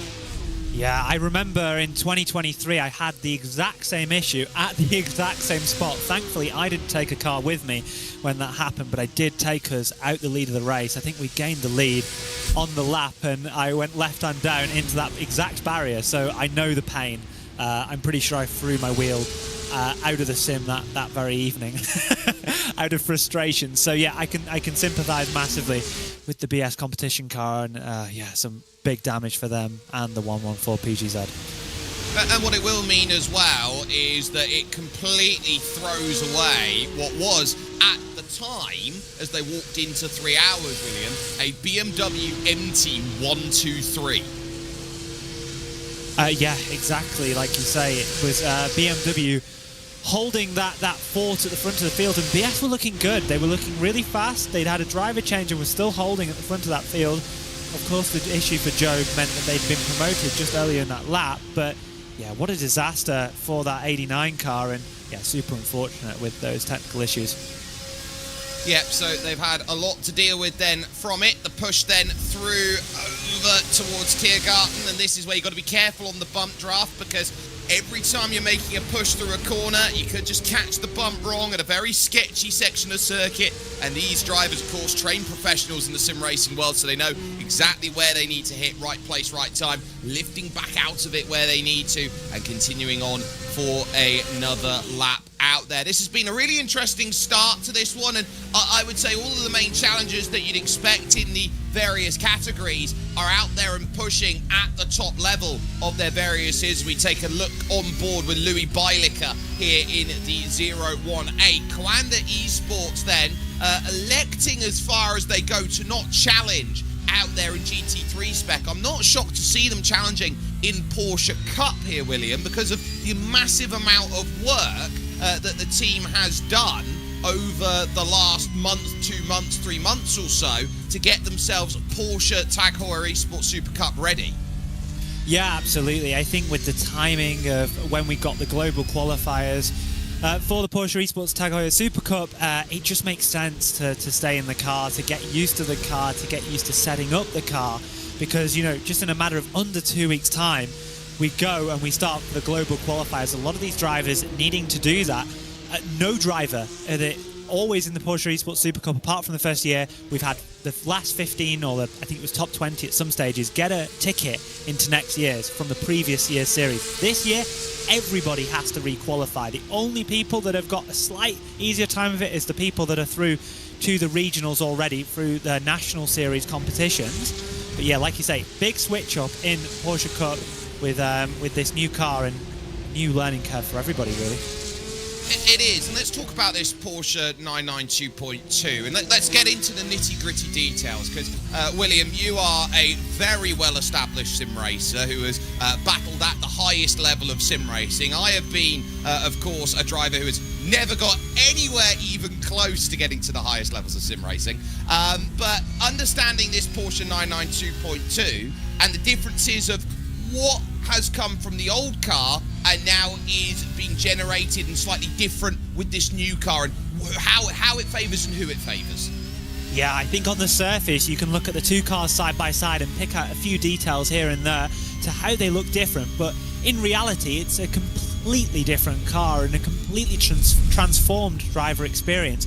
First time in the 3 generations of Porsche Cup cars that we've had on this service on iRacing is that we've had ABS and TC. They've always kind of had it in the real world as options and stuff that they used in endurance packages, but now we have it for real in iRacing for the first time. And this means that the car is just such a different car to drive. It's got a different suspension layout. It's a different way of driving entirely, a new tyre model. You've got to be a little bit smoother. You've got to use the ABS system to your advantage. You've got traction control for the first time, which is a very different process. And this car around this circuit is a completely different animal, and a fast one at that. It is, and we'll see that maybe in the Porsche Esports Super Cup, wherever they look to apply, and it's been very aggressive, the racing that we've seen. I've seen it in the Porsche Esports Carrera Cup North America, which Mitchell de Jong, of course, has qualified himself through and effectively gets a free buy-in. Now, this is Simify Esports Orange, and that is a big scare in the BMW M2 category there. Just catching a little bit of side-by-side that wasn't wanted for what has been at times your race leaders. GridandGo.com Esports 005 and Johan Rouier was the contact that we saw with, and so that was just before jumping onto pit lane. So for Manuel Cubo Torres, it's a case of, well, it's now a gap for the 005 team, however which way you want to put it. Yeah, they were all fighting. Those two were fighting at the front of the field, and it was a really good battle, actually, in that the top of that M2 class, despite the fact we'd seen the grid spread out a bit more than our other fields here today, and an unfortunate contact, which does open up that gap. So be interested to see whether Simify can chase it down a little bit more and see if they can gain that a little bit back. But we're getting closer to this sunset period now. The humidity's starting to rise as we expected from the pre-event forecast that iRacing provide us with some chances and where we expect things to be, and it's going to be interesting as the night falls if incidents pick up and visibility gets even lower. Yeah, you can see the shadows are starting to elongate over the circuit. There was a time in sim racing where we didn't even have the day to night transition, and so you do things like a 24 hours of Spa and it's 24 hours all at night, for example, which made life incredibly difficult out there. Working through to close to Tile Corner, and now the mute curve that follows along immediately follows. You just got to be so switched on through the dip up over the top, easy to catch guardrail out there on the right hand side and say, look, this is going to be very tough to get through, but you hit the brakes, you get over to this section, then you realise you've got possibly the most famous corner on this circuit to go next, and it is one track, and it is the Caracciolo Carousel. Yeah, super tricky in this car. This 992.2 tends to bottom out a little bit more. You've got to make sure you're not exiting too early as you get out of that crest and get down into the really technical section of this Nordschleife layout. This section, I think, is really underappreciated in the world of sim racing. You can just see the vast scale of elevation as you climb up the hill. The sim will never quite do it justice. But there's so much elevation at this section of the track, and it's super, super technical. Yeah, and that technicality you start running yourself through on the second half of the circuit. You're heading through towards Wipperman and Eschbach and Brunchen, and you're just trying to find that element that works. And a lot of drivers who are new to this is one of the toughest circuits to memorize, especially when you get to this stage, Will, because the circuit just blends into, it almost feels repetitive in the same way, almost like that you've run into maybe something generative as you walk through and, it's the same thing again, but it's slightly different. Very tough to go and navigate through, as we watch now Dennis Mensa here for Stint 1 Motorsport. This here for the 313, battle on the front stretch trying to get by Solpeck Precision Racing, but a very tough section of road back there. Oh, absolutely. You couldn't be more correct about that. And what's often misrepresented is you often see at the Nordschleife, people tend to be better at the start of the lap than they are at the end, because if you crash, you start all over again and you start at the start. So it's actually a really interesting one when you think about how refined these sim races end up being at these circuits. Even the Nordschleife, even these days, despite the level that everybody operates at, see little differences here and around the circuit, maybe where they've drove a little bit less, they've optimized a little bit lower. When you get into sort of kilometer 12, kilometer 13, kilometer 15 of the lap, it starts to get a bit tricky, and sometimes people are not quite as good at that sort of section. Alex Gall currently piloting for Solpeck Precision Racing. He's been pretty much everywhere in sim racing as Alex Gall in a GT spec. Everyone knows him, understands him, respects him as a sim racer. He's not been at a top team, but he's certainly been in and around with the likes of Apex back in the day. He spent some time, of course, with Satellite Racing, now here running with Solpeck. And you see a lot of this movement from various drivers here and there. For example, I saw Connor Franson, for example, driving for Fiercely Forward. I've known him for the longest time with Ariti out there, as that is close again from Bailica, but not close enough to really get a move on. But you often find moves happen in the autumn with sim racing drivers, but now we're here into spring, into summer. You've got to shore up your teams, and we're seeing a little bit of movement right now in what I would call mid-season changes.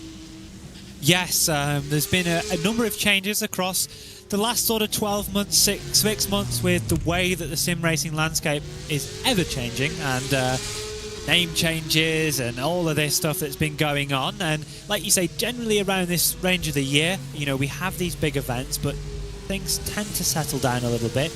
Contracts, if they are running, are tending to go to the end of the year. None of them tend to go to the midterm, but a few people choosing to move here and there who are maybe not under a contract or on a rolling basis. And yeah, it's been interesting to see who's moving where and what teams are acquiring new drivers. Yeah, and so as you're looking to manage that, it's a case of, are you building the best roster available, and how do you stop teams like Coanda Esports and Verstappen Sim Racing, for example, from being these all-conquering, all-dominant teams that are the A and A1s of the world that are out there and expecting to win at least one category each and every single time they go out there and challenge. And I think that's going to be the next battleground that you find, because you know that the best sim racers want to go to the best teams, Will, but here's the issue. The best sim racers that go to the best teams, when was the last time that you saw a driver from Verstappen Sim Racer or Coanda move to another team? Quite often when you see drivers stop, it's a case of, we're not going to go out there and move team, we're going to retire from sim racing.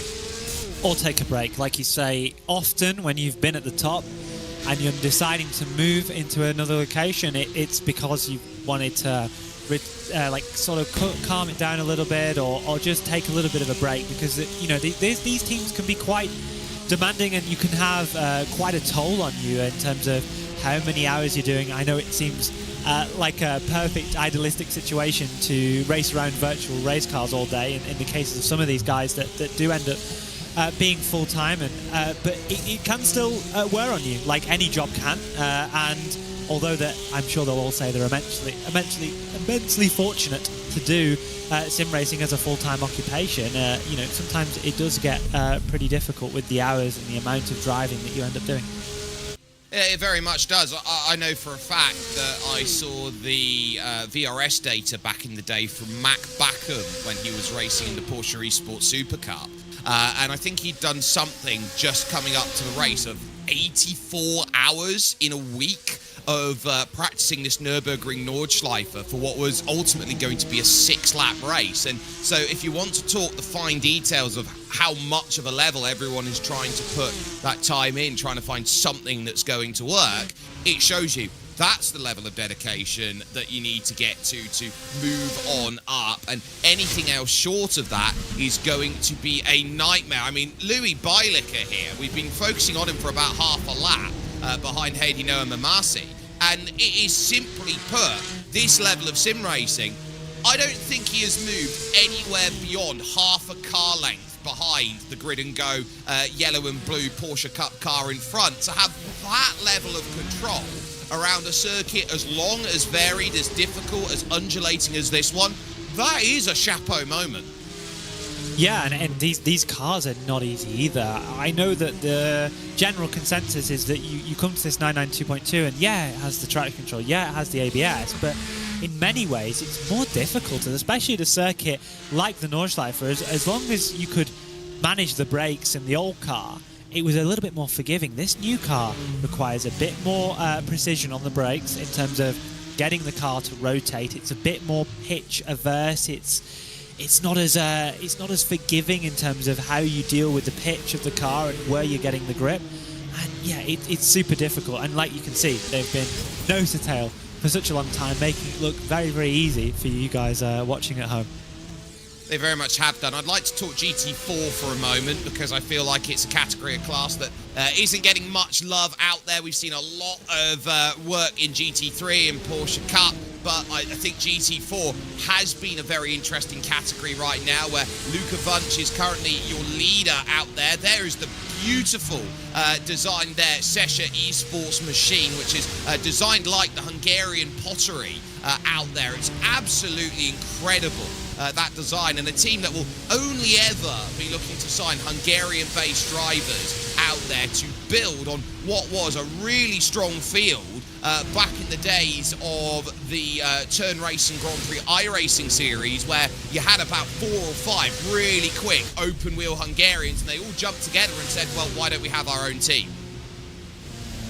Yeah, and it's been proving pretty well for them. They've had some really nice results. I love the liveries, like you say, that they've put together, and it's nice to see such a national cooperation.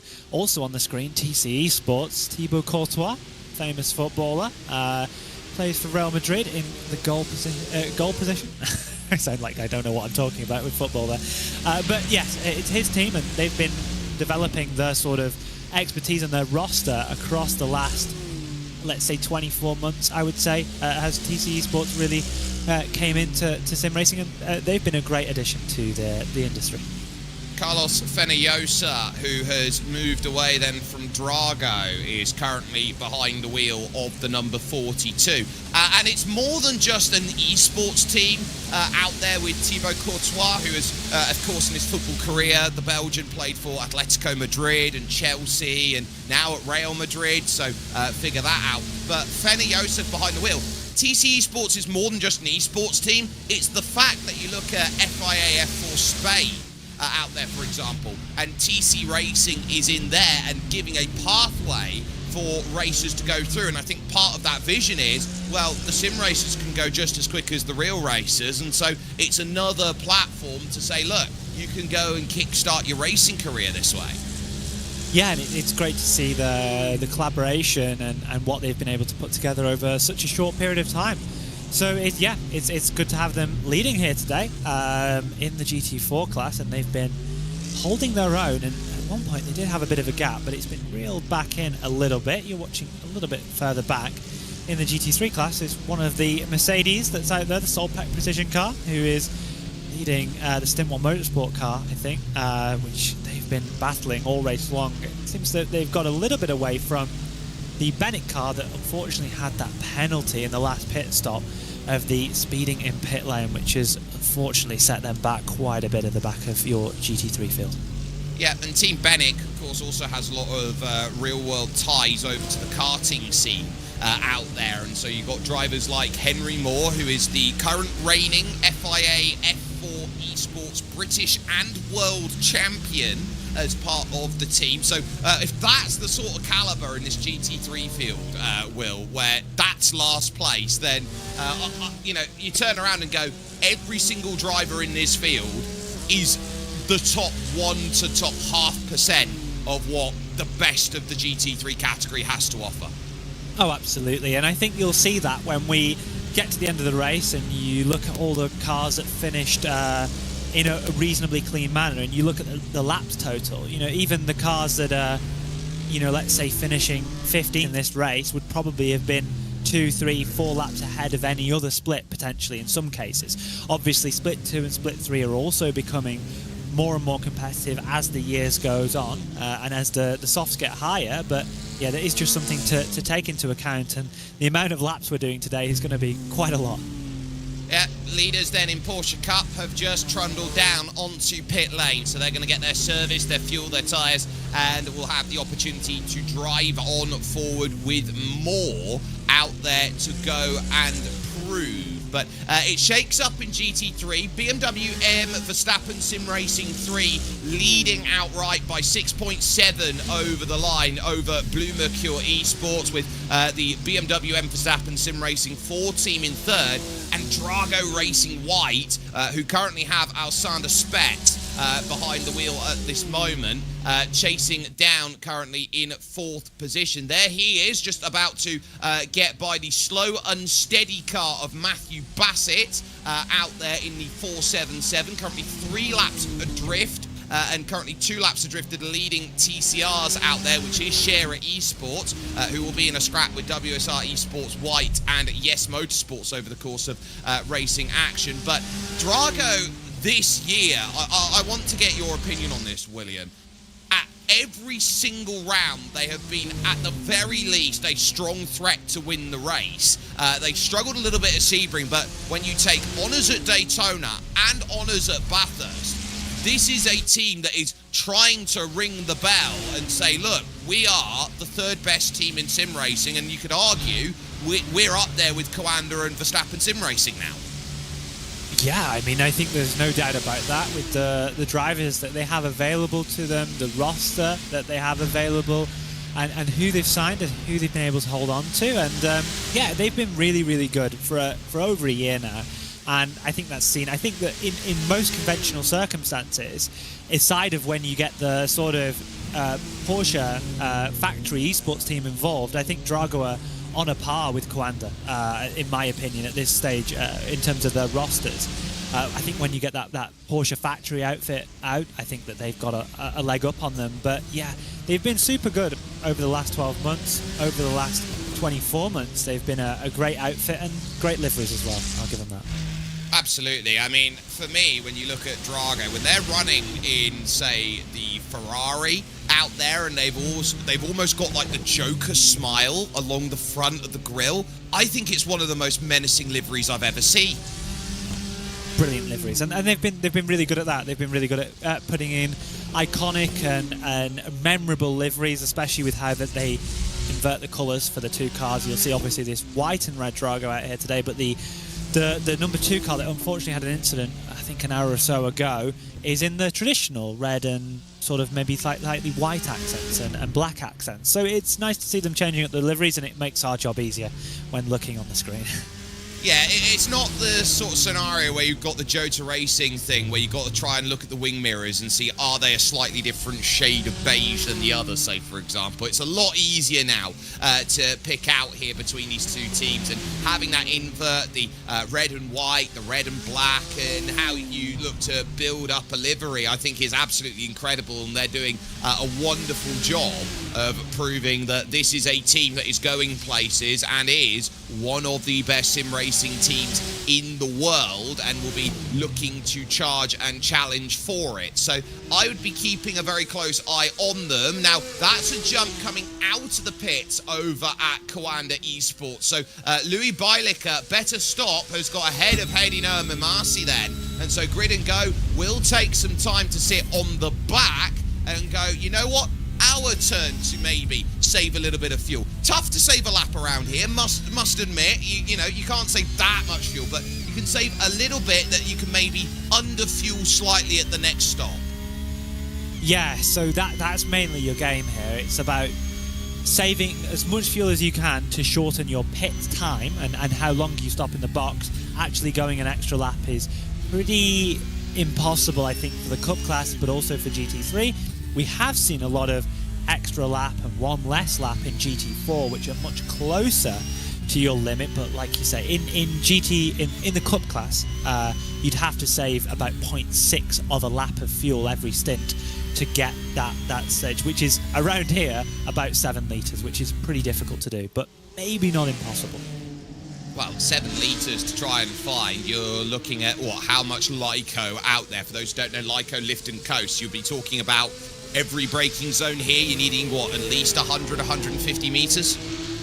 Oh yeah, it would be a pretty significant amount in terms of they're using about 13 litres per lap. So that's what brings them to this 8.5 lap sort of stint in terms of what the ultimate fuel mileage is. And in order to do less than that, I think they would have to be in sort of the low 12 regions. I think I can calculate for you in the background. Yeah, so that's what they're having to deal with, knowing that Coanda Esports here, the 08 with Alejandro Sanchez, who is out there at the moment, is a full 10 seconds down the road last time they crossed the line. So a huge gap out there in the context of it. And let's just talk context of how quick this Porsche Cup car is, because we are, 3.5 hours into this race, as now they're going to go side by side to bravery. Goodness me, what a pass. Heidi Noah Mamasi was not going to sit back and wait. Uses the pick of Jake Cummings in the Tech Sports Sim Team 951 M2 and says, look, I'm going to jump up and I will take my place, my rightful place, back in second. That is commitment. Yeah, really, really good move for Hadinoa Mamasi. Probably the second fastest driver around this track this week. One of the fastest when I talk about the officials and who's been fast in these qualifying servers.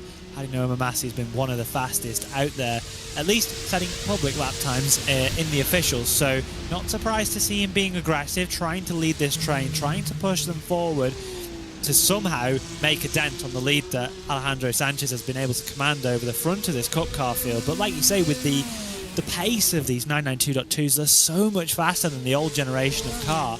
You know, you're talking maybe 5 to 10 seconds a lap faster every lap than the old car. That's a huge margin. And if you consider the leading car out there, which is Alejandro Sanchez, is still less than 40 seconds behind Team Benek.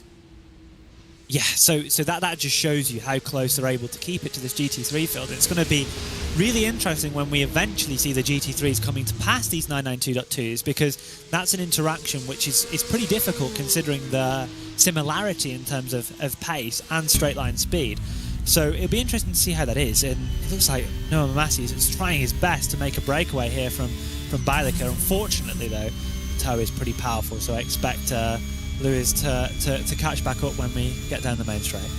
Yeah, through to Stefan Beloff S here and working over to some wonderful corners to finish up through the right and the left of the Schwalbenschwanz. Now, as you look to set up, you've got the Kleiners carousel that follows immediately afterwards, as in is Ariti over at TCR class. out there, which has been working forward and having their different battles that have gone through there, interspersed actually with the GT4s right now. So you've got a case of 3 GT4s ahead of your leader in TCR, but enough through the Gorbankov then that Commander Esports can burn a bit of fuel, get onto the back and say, look, you're not getting rid of me out there at this moment in time. And it is very easy to go side by side on the Dottinger Herb there, especially when you've got those 4 channels out there that say, look, here's your different lanes. Imagine it like it's effectively the Autobahn.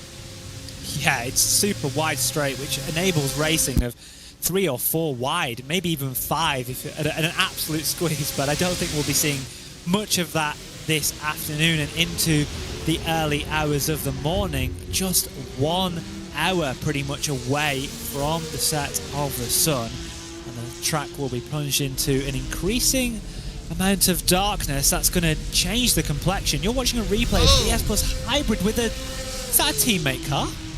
That might be the Marla car that they've just come together with there. So that number 90 is going to be absolutely kicking themselves that they've got caught up in it. It's Nick Ludica who was behind the wheel of it as we go back into the Porsche category a little bit further down. This is also Slow Unsteady, who have caught a big slide there going through the early part of the lap. That looks like it was down at Hatzenbach there where the troubles is, but this will be for 4th position, Dur Esports by SX. This is Lewis Woods behind the wheel, and George Tyler for Scherer Esports Blue out there with a very unique flag. They're representing the Norfolk Islands. Wow, I didn't know that was a flag. But I guess that considering that you're now able to choose whatever flag you want to represent, not always the case in iRacing's history, actually not really the case in iRacing's history, you can support wherever you want to support. So yeah, the Norfolk Islands flag with a beautiful little tree in the middle being represented here today. Yeah, very much is. And for Scherer Esports Blue, they've got 1 car fighting for victory and is leading in TCR here in the Porsche Cup category.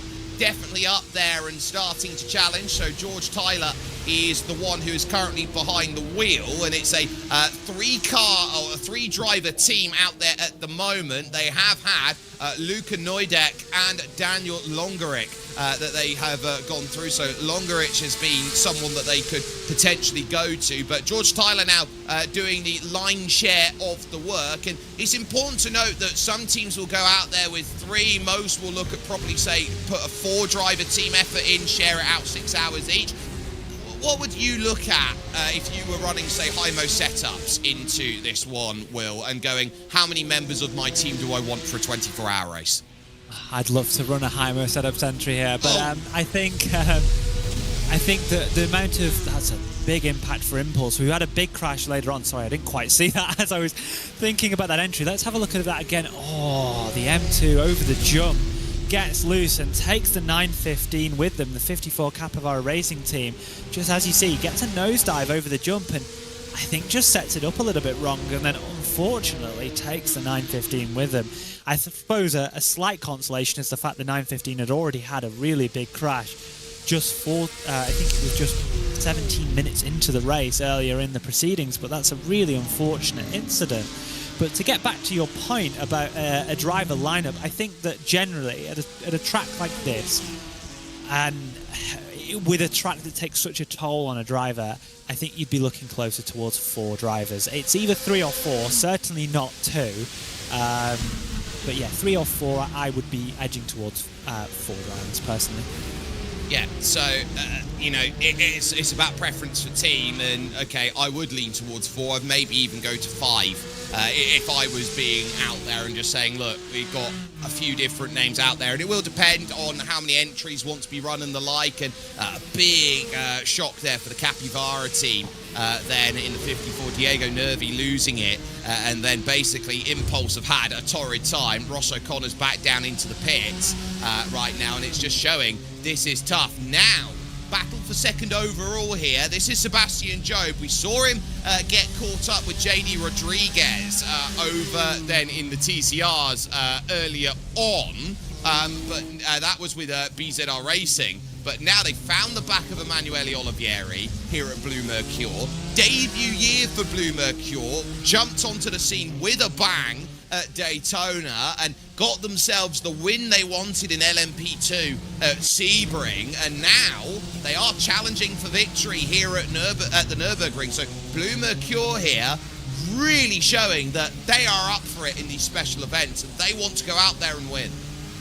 I think special events are a big core part of what they're focused towards doing, so they're trying to put forward the best effort that they have available. I think that what's obviously helped them at the opening stages of this race is having the likes of Vasilios Belasiotis leading that car around, who's a multiple winner around this circuit in the GT3 class. So that obviously helps you out not only when preparing for an event, but also competing in the event. And for Job here, it's important to recover from that early half spin after contact with a TCR and looking to try and still erode that gap down that McEwen is holding over the field at nearly 9 seconds. Olivieri in the car right now. Of course, you did mention Vasilios Belasiotis, the Greek driver there. They've also got Gabriel Moretto and Thibaut Prevost from Luxembourg that they can go to. They've got Marwan Lefloic, who is working as engineer for them right now. As you've also got this one still going between Stint 1 and Solpec out there. I just want to go through Sebastian Job's team lineup, because they are running a 3-car team right now with Gustavo Ariel and Som Keitel there. So that's the 3 that are going at BMW M Verstappen Sim Racing number 4, who are on the chase and looking to make it happen. But you are trying now to look around a bit. You've done, what, 3.5 hours? Would you argue this is the chance you settle down and you get into the meat and potatoes of a race? You say, right, I need to hit this number, this time, this lap, and I need to hit this flow state. I think that the way that these races are constructed these days and how fast and frenetic they are, I think at no point do you settle. I think that you're always attacking, you're always going to try and do the fastest lap times possible and make the most out of every situation. You have to measure yourself at times a little bit and make sure that you're sort of, understanding where you can find and lose time and not being too rash on your moves. But ultimately, Job needs to get a move on here, and he needs to get chasing after McEwen. The incident that happened earlier this stint was not his fault, but ultimately, this number 3 car's running away with it at the time of when we look at this. TCR and GT4 are in making their stops right now, as Eric Noor is going to get back in ahead of Sven Winter for Scherer Esports. Kaspar Ummerlen is now in the car of the number 33 Falcon Sim Racing Teal in GT4. Worth noting that there is a GT4 going longer than everybody else right now, and currently it's Mate Mihailides who is behind the wheel of the 190 Sesha Esports team. So they've got something that's allowing them to go a bit further. You've got Matthias Pentela in at the number 23 WTI Esports White, and Yes Motorsports in with Imran Ahmadazar, the Malaysian driver, who is in at the moment. Yeah, it's been interesting to see actually those pit stops and what phase we're at in the race for GT4. It was important to see the likes of I think it was SimRC early on in the race who were able to go that 1 lap extra in the opening stint, which is of course the hardest stint to do that because you have the roll to the green flag where you use about 2 litres extra of fuel. And yeah, it's interesting to see the composition of where the strategies are at as the night falls and as the rain chance starts to appear. We don't have any official rain chance on the provision yet in terms of forecast. However, we are getting to that period of the race where officially there is a chance of rain across the circuit for a number of hours. And when we talk about rain at the Nürburgring, I think we talk about it different to almost every other circuit except for 2, and those 2 circuits would be Spa-Francorchamps and the Circuit des 24 Hours du Mans, in the sense that you really get this as a track where it can be dry in one place and completely pouring down with rain in another. Oh, absolutely. It can be really critical to understand where everything's lying in terms of how the rain's falling on the circuit, where it's falling, how much the intensity is. And this rain system on iRacing is extremely dynamic and will hit different parts of the circuit at different times, and that could be critical to how you're approaching each corner. It's really important to have someone as a spotter telling you what's going on and giving you a deeper understanding of the picture of the weather radar. Yeah, we see you all here out there who have been chatting about over in YouTube land and on Twitch as well, here as part of your Nürburgring 24-hour. Sean Campbell, who is lightning fast out there with the Grid and Go team, saying, yep, there is a brand new fastest lap on the board. Sebastian Job has got that on a 7:59.2. Now out there. Sub 8 minutes is lightning quick, and so using that benefit of the slipstream of Emanuele Olivieri, that has been really critical to why we have seen that gap and the ability to put that time in and say, right, this is where we are. They are also slowly reeling in the 08 here over at Grid and Go and Coanda 018. Heidi Noah Mamasi on that last lap took 0.3 of a second out of Alejandro Sanchez. So gridandgo.com are looking to move. This looks like a push stint. Look how much air. 2 tyres like a touring car there, just flicking through the right and the left, working through Hochheichen there, going through that section. Very tough on the run to Flugplatz, picking it up onto 2 wheels. Oh yeah, absolutely. And as they lift the nose as they go over the crest there, it just shows you how much control these drivers have in order to position their cars in the optimal position to deal with those sorts of crests and flow. And like you say, it's super important here for these drivers to maintain their focus and to try and close that gap. This cup battle we've seen is kind of stagnated in terms of what we saw really early on, where we saw a train of 7 for the make a breakaway, and that short pit stop was able to help him. You're watching a replay of the 90. Oh, that's a really tough incident. I've had that happen to me personally. Unfortunately, the way that these TCR cars are set up, if you just get that too high in the carousel, the car spins around and unfortunately making contact with the wall. And part of that, would you argue, is the fact that that is one of only 2 places on the lap where you're not driving on asphalt, you're driving on concrete, and that is a heftily banked concrete corner, the Caracciolo Carousel. So if you're pitching in too high and expecting to carry as much speed as you're doing, how much of a front-wheel drive car are you looking at the rear wheels going, we're just going to be around for the ride? Yeah, absolutely. The rear wheels do play the lesser part in a touring car in terms of how effective they are to actually helping you out, but that can often mean that they're too cold, or just the way that the car is set up, it just naturally, you want it to be loose at the rear in order to make the car work, because you're doing all of your accelerating, braking, turning through the front axle mainly. So it's an interesting process when you come to drive one of those cars, and like you say, in the concrete, getting up a little bit too high can cause issues, and unfortunately a spin into the wall. Yeah, so easily happens. 2 battles on screen as they both involve Grid and Go out there at the moment, because their double 01 effort with Nicholas Matteo behind the wheel sees Vulcan Sim Racing Team Blue and Damon Woods, the Australian, looking to bring himself into the party. Now, I look around at a driver like Damon Woods. He is very talented in all sorts of different runs out there, but I would look around at what he's trying to get out of it. Falcon deciding we're going to run GT3, GT4.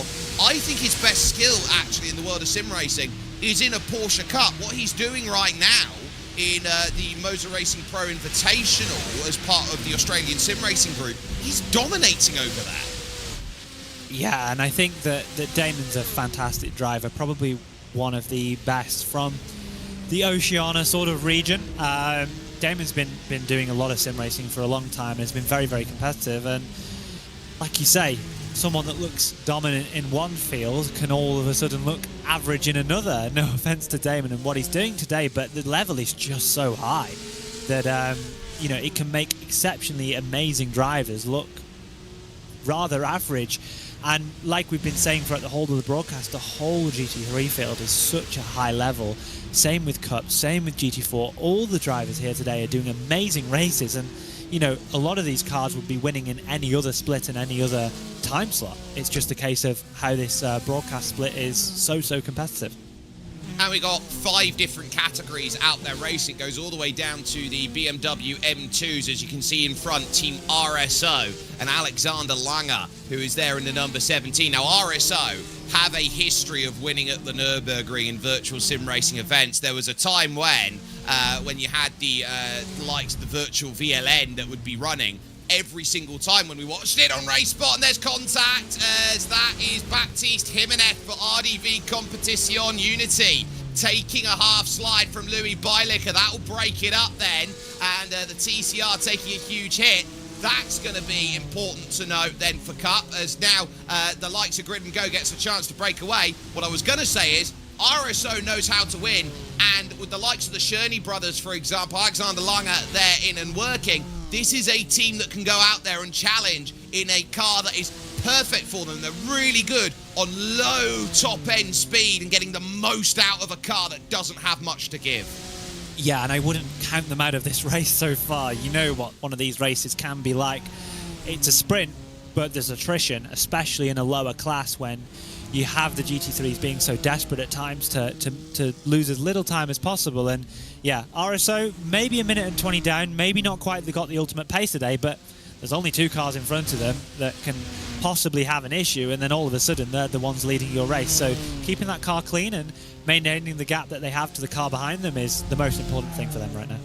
Yeah, it's the most dispersed category out there at this point in time, with Grid and Go 20 seconds to the good over Simify Esports after the contact they both had. And also one where we're seeing some of the team names that come in. Sometimes we do get this, we don't get it as much anymore in the high level of sim racing, but we used to have, Will, in sim racing, often the dream meme teams that came out and said, oh, we're going to run as just a group of friends that go out there and put a name together. And Kostek Solovier deciding that he's going to make his preference pretty much known to everyone. That's fine by him.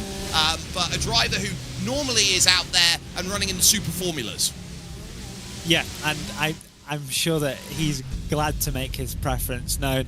And yeah, a bit of fun having with the team names and also the liveries. I know we've got a few funny liveries out there today, but there's still a very serious sim racing competition going on.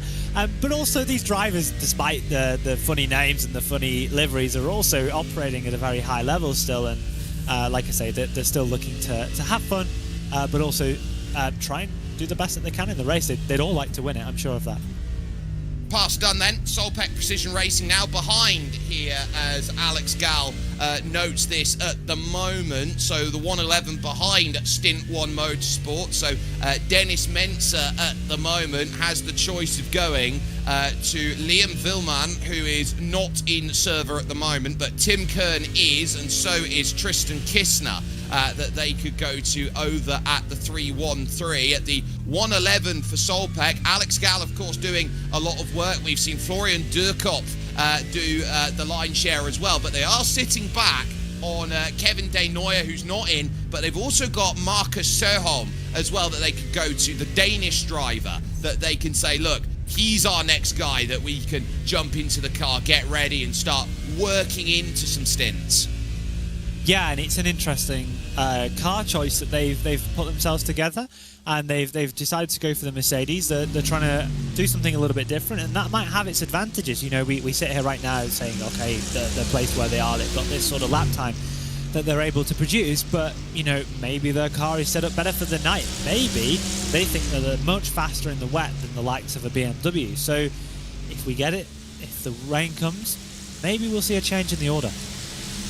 Maybe we will. Luke McEwen, by the way, has just done a 7:58.8 out there and is absolutely flying. And there has been a change for second, as Emanuele Olivieri has now lost the position. And this one has come up a fair ways away, actually. So this was done, I think, before even they reached the carousel on this lap. So Olivieri now behind BMW M Verstappen Sim Racing number 4, and it currently sits as a 1-2 in class for Verstappen Sim Racing, which is exactly what the team will be looking at and saying, I'm very happy with the result that's being done. I think this would have been a pass on the GP circuit. So would this have been? Yes, it would have been. That was down into turn 1. Yeah, so Joe decided to make his move.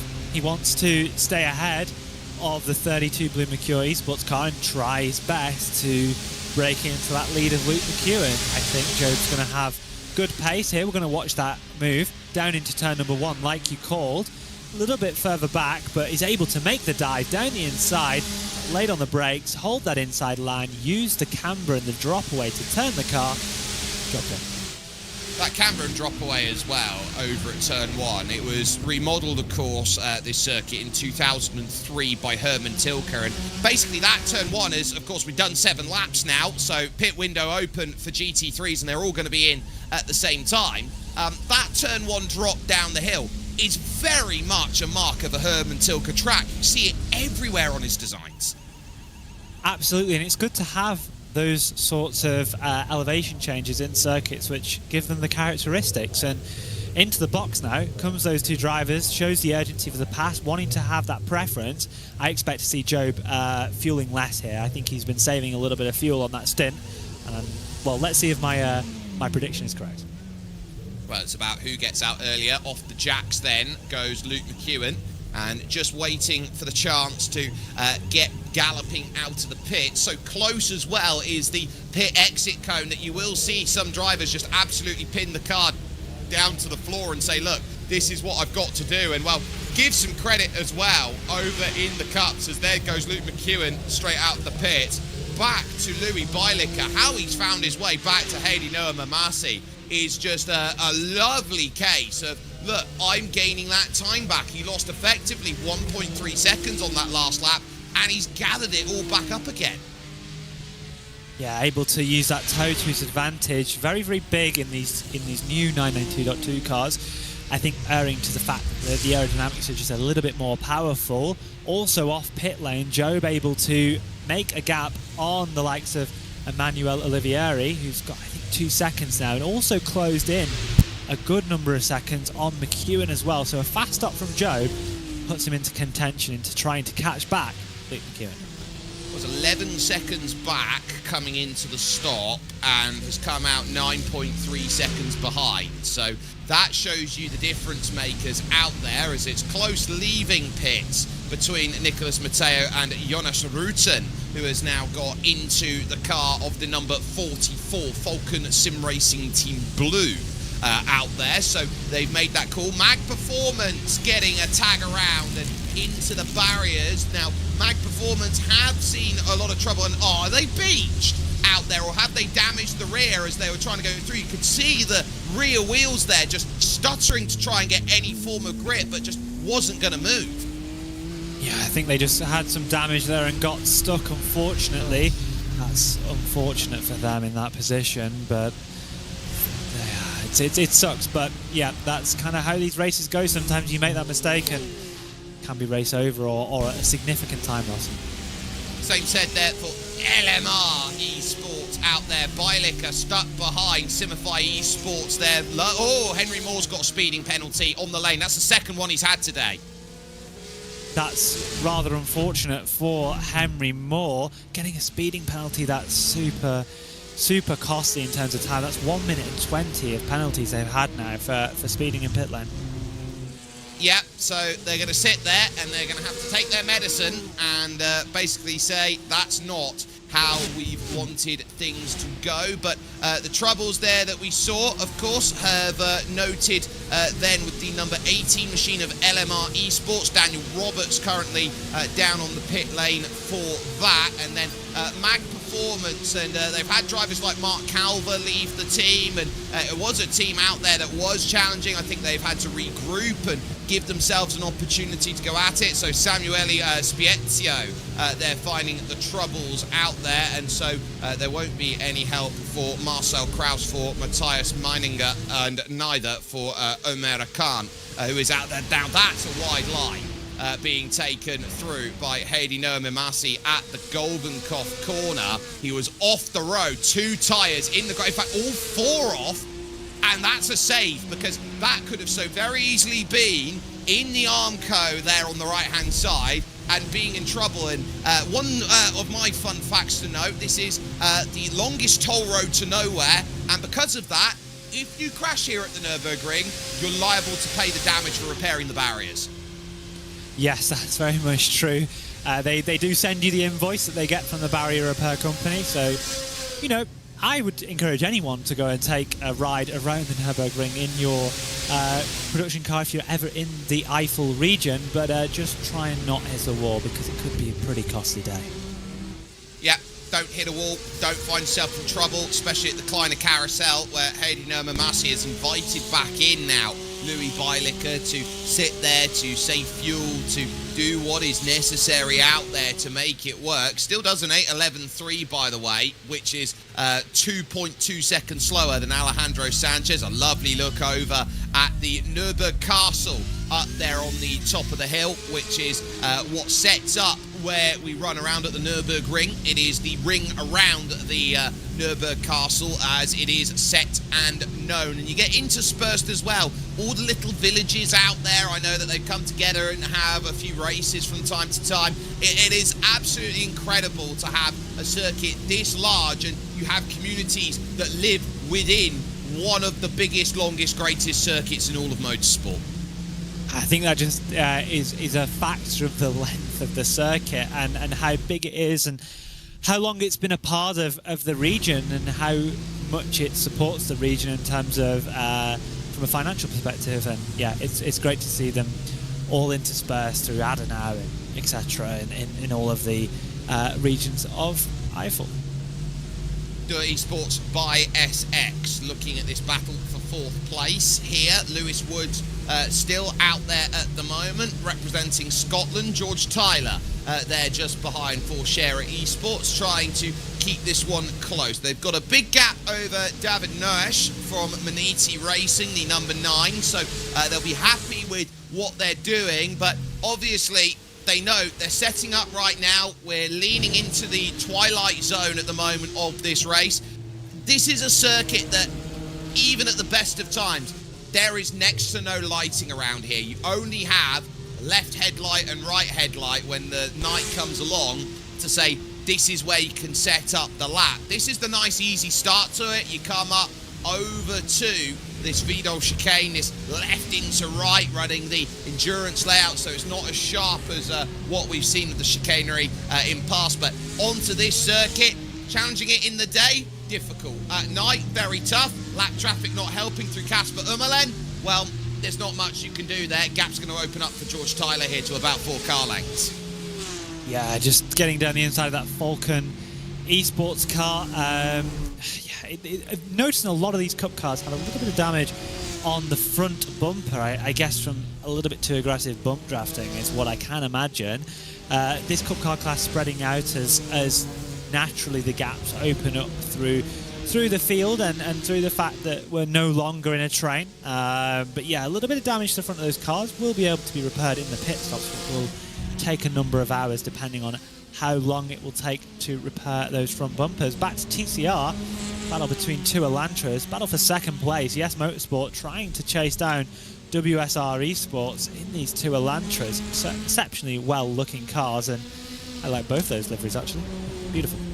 Yeah, they are brilliant. Honda's leading. You then got Matthias Pentila, then the Finn in the number 23 for WSR Esports, and they have a very big background from touring. That's how they got themselves into play, of course, through GT3 Circles that has a touring car inspired run. Of course, that's what we see with the World GT Championship on a Monday night, and then Yes Motorsport then running the Elantra behind and looking to really hunt on in with Imran Ahmadazar currently behind the wheel of that at the moment. So these Elantras, why would you choose the Elantra, say, over the Honda or the Audi? I think it comes down a little bit to personal preference. They're all very easily split on balance of performance. The Audi's a little bit more modern of a car. It has a few different systems involved.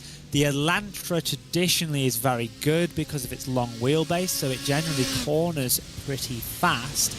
And the Honda in itself is a bit of a mix in between. So I think ultimately the Elantra's had a little bit of a boost in the BOP. It's got -5 kilograms, but I think across all the 3 TCRs, they can all be exploited into a way where they're all as fast as one another. And ultimately, the 415 at the front of your field is a TCR specialist around this circuit. You know, that Scherer Esports team in that TCR class have done very, very well for a number of years with the people that they have available to them.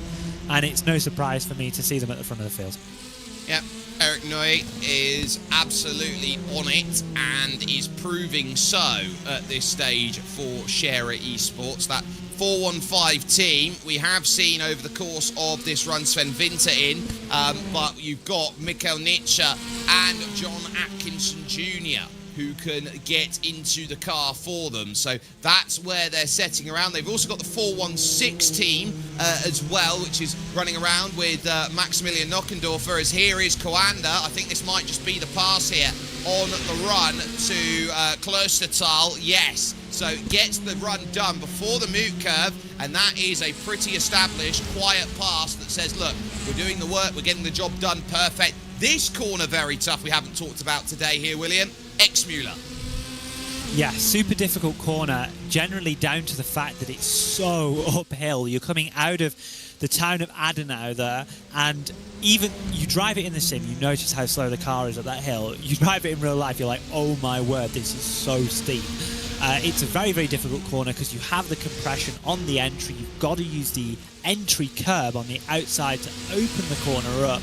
And as you compress and go up the hill, it's very easy to push wide and into the curb, which can cost you a lot of lap time, and certainly a technical one at that.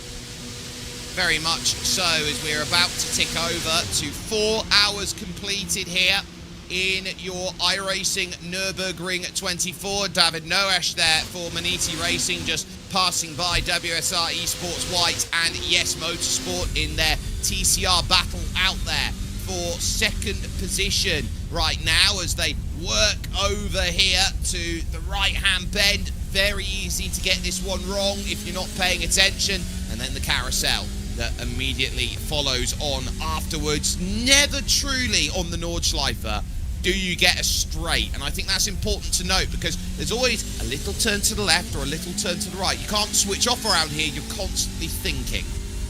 Oh, absolutely. I think that when you do a stint around the Nordschleife, you find out that time flies way faster than it does at Watkins Glen, for example, when we go and do the 6 hour later in the year, because you're just doing so little laps. You're doing only each corner maybe, 7, 8 times per stint, depending on your stint lengths, and it just feels like time flies when you're driving around this circuit. It's such a challenge. It keeps your attention at every single turn, every single meter. And yeah, it's a brilliant circuit to drive because of the complexity and the length and how it makes you feel. It makes you feel great, and actually in these Hyundai Elantras, I'm just reminded of the fact that Hyundai actually released at one point an hour-long playlist on YouTube of their Hyundai effort going around this circuit to the sound of Eurobeat. Brilliant. That is peak content and exactly what I'd like to see.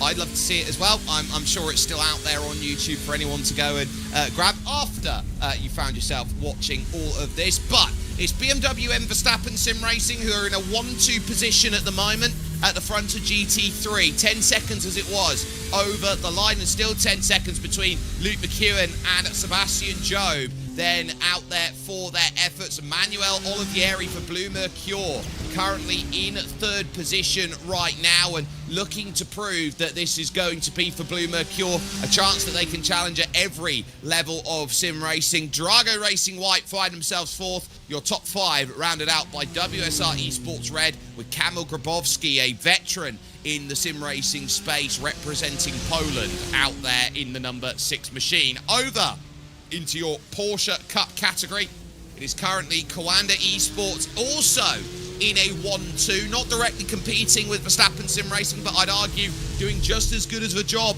at the moment. The 08 and the 018 split by 12 seconds here, but Hedina Mamasi here for GridAndGo.com Esports 002 are going to give them a really good hunt over the course of this race. So keep in mind what they're capable of doing out there. This is probably the 4th or 5th best team in the world right now, GridAndGo.com, and they are doing a really nice job. Dirt Esports by SX, currently 4th with the Scott Lewis Woods, and then Scherer Esports Blue with George Tyler rounding out your top 5 in category as they just try and work past some of your GT4s, which is perfect timing because there's Marvin Strell over at SimRC, who, as we are hitting a pit stop window right now, has the race lead at the number 76 because we have seen Mate Mihajlovic jump into pit lane in 3rd, and it's getting very busy here in a group battle because TC Esports are there trying to move up to 4th with Carlos Fenollosa catching Kaspar Umelen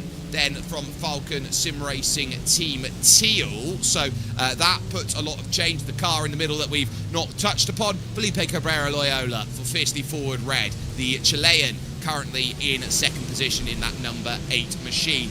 Over then to TCR, where Eric Noy is leading for Scherer Esports, as it is now a pass through for Yes Motorsports up to 2nd. WSR Esports White have to relegate down to 3rd, with great work actually for the 600 team out there at the moment. They find themselves in 4th position. Argentine and Uruguayans then at SART XMC Detal, which means that Ramiro Agustin Cisneros, who will be joining us on production later on today, is going to have a big jump and a smile where they're working at the moment in P4. Top 5 rounded out by Aret and Morten Augustin, who is currently piloting the 113. And looking to try and get them back into picture at this moment. And finally, over to your M2 class, where Johan Royer has a 25-second margin at the front for GridAndGo.com Esports. Manuel Kubo Torres is the team of is driving for Simfight Esports Orange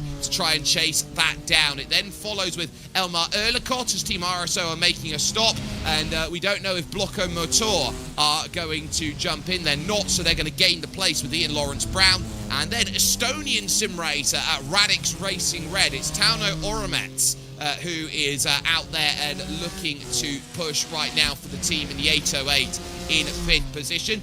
Haven't really seen many Estonian sim racing teams out there over my time, but I do recognise Silver Joffert, who has been out there. He's driven quite a bit in the sim racing sphere. They've also got Silver Tam. They've got Amar Dizdarovic from Bosnia and Herzegovina, and Rasmus Verblan, who can also jump in and say, look, we're going to make an effort out there. And you know, the M2s, not many people have gone to the M2 over the course of the splits that we've got, William, but it's given an opportunity to really give some love to some sim racers that we haven't often had the chance to talk about.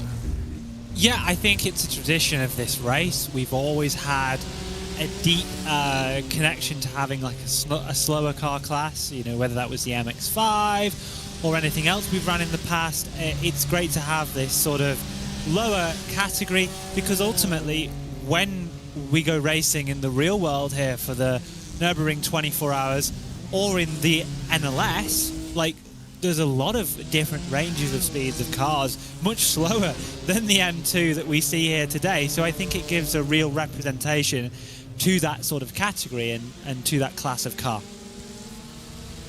And as we can see here, Ian Lawrence Brown currently working for Blocco Motore, and working here up the hill, out then over towards chicane. That is Fraser Williamson going by in that Porsche Cayman.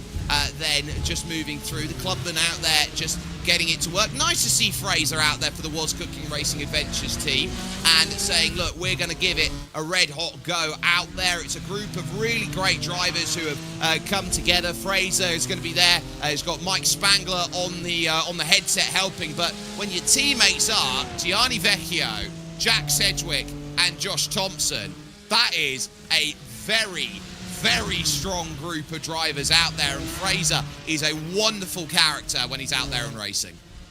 Yeah, I mean, they won the race last year, right?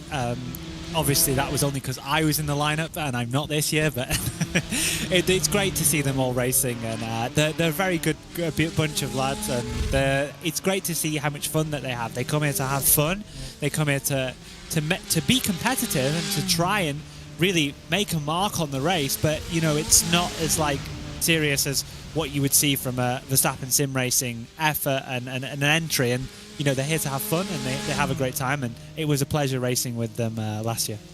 So let me get this straight, Will. Have you just gone full J from In-Betweeners and gone Nürburgring 24, completed it? Yeah, basically, mate, yeah. Lovely. So, was Cooking Racing Adventures not having the same adventure as they have had maybe in previous years, but they are still looking to put as much focus in and say, look, we are just as much a part of a team that can go out there and can challenge given the right circumstances. So keep an eye out on them over the course of this. You never know what happens in the night, and things do go bump in the night around the Nürburgring, and normally it's cars into Armco barriers along on the Nordschleife up through Ardenau first. And this is the moment on the Nordschleife here. You come out of Ardenau first and you get over the top of this crest and you go, right, first part of the lap is done. Yeah, absolutely. And then you're on board and you're thinking, oh, got a bit of a break? No, straight back into the action through this fast left-hander. It's super tricky because if you get onto the grass there, you really screw up your braking for this next corner. Get round these two corners here, down the hill, very in camber. You've got to get the car into the camber as you head into the fast chicane-like section where you go left and right before hit miss. Out wide, you're going to miss sort of this first apex. Try and get in for the final apex and that second one. You can see how much the car is rotating. As we get down into the hairpin, you've got to come off the brakes as you turn around that corner a little bit. Keep it nice and tight. Use that curb a little bit on the exit. You've got a bit of runoff here as you head down through Adenau, and where you get the sort of cross over the bridge in that sort of section of the track. We were talking about this corner earlier. Use the curb on entry. Super lot of compression. You can just see how much uphill you go as you get towards Bergwerk, and then you get to rest a little bit for maybe 50 seconds or so. Yeah, and that's pushing through the Lauda Links, which was the site of the 1976 accident that caused the scarring on Niki Lauda's face, and he returned 3 races later to fight for the championship and ultimately came up short to James Hunt on that occasion. But Williamson working through the Lauda Links now, and this is really where you get to set up and say power is all about what you're looking at. 5th gear right now in the Porsche, really trying to rag around. Don't find yourself pushing too much, but you're going at 240 kilometers an hour in a GT4 out there. It shows you how much you've got to work. Tip it down to just a shade over 200 as your GT4 leader Marvin Strel is now going to be down in the pits over at Sim RC, so that should now give the lead over to Fiercely Forward Red if they make the stop. But you're really getting a sense here, driver's eyes view. This is the view that you could have if you're out there in sim racing and you want to be a part of this GT4 category. Is also in will come Fiercely Forward Red as we work through the carousel. Yeah, it's important to mention just how, you know, technically challenging even a GT4 is around this circuit. SimRC obviously making the pit stop due to having that bit of a fuel advantage that they were able to curate right from the start of the race. And yeah, it's great to be on board with Fraser here in this Porsche 718. And, you know, if it starts to rain and rain falls on this circuit, this Porsche might be one to watch. It can. As far as what I see on the radar, there is no rain scheduled, a 0% chance of rain for at least the next 90 minutes. So there is no threat of that for the moment. We can keep doing rain dances out there and saying, look, let's go for it. And Fraser's from Scotland. He knows all about rain. Oh, absolutely. I'm pretty sure he was born in rain, if we talk about someone from Scotland. But yeah, I'm sure they'll be looking forward to the heightened rain chance as we get into the night. We do expect the rain chances it is static. Well, it's kind of, you've got a chance of rain between 10 p.m.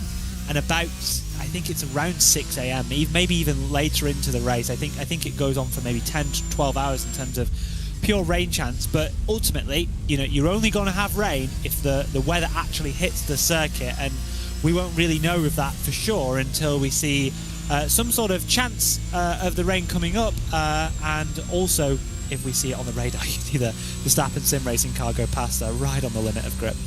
Yeah, that's your race leader there, Luke McEwen, and he's having to get the hurry up right now, is Luke, because that last lap through, it was an 8:02.5 from McEwen. It was an 8:04 by Sebastian Jobe. He took 2 seconds, so he's really having to go. He's gathered the gap back up now to 9.5. So obviously, whatever hurt him on that lap has now hurt Sebastian Jobe on this one, trying to navigate through the traffic. So it's a game of swings and roundabouts, and at the moment, it's a case of I'm very happy will be Luke McEwen as Fraser Williamson finds the Dottinger Hove out of the Goldenkopf and is now eyeing this one up, as there is going to be then movement between Effect Simulation 906 and the 14 of BZR Racing. So that's a change, I believe, for position in TCR. At the moment. I'd just like to talk about the pair of these drivers out there, because they come from 2 very different backgrounds to be where they are. Marley Joffe is a driver who I think goes under the radar of exactly how good he is at effect simulations. I've seen him do very well in the likes of the World GT Championship, pick up some big results. Up against a Basque Classic specialist. You see him more in the 49s out there, and sometimes Lotus 79s in Oya Isamayoa. Yeah, and that's a massive difference to what you're driving here today.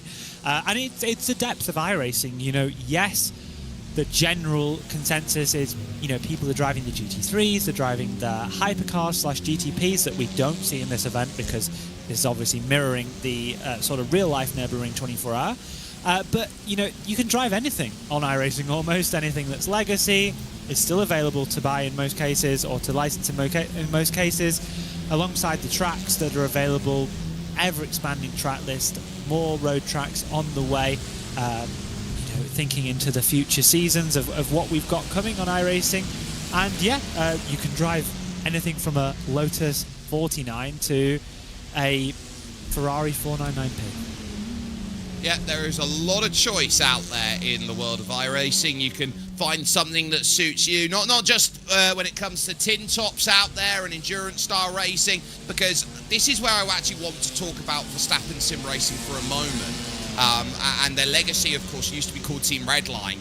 The one event that Verstappen Sim Racing has not won is the race on the World Tour calendar that is coming up, the iRacing Indy 500. Yes, and that's a bit of a different thing, really, in its own. Obviously, they've been pretty proficient in the IndyCar iRacing World Championship Series. I'm trying to think of it in my head. I think they've won both the editions of that now. First champion was Diogo Pinto. Second champion was Luke McEwen, I think, if I am correct. Do you think I'm correct, Jake? I think you're very much correct, and it shows you know elite wheel.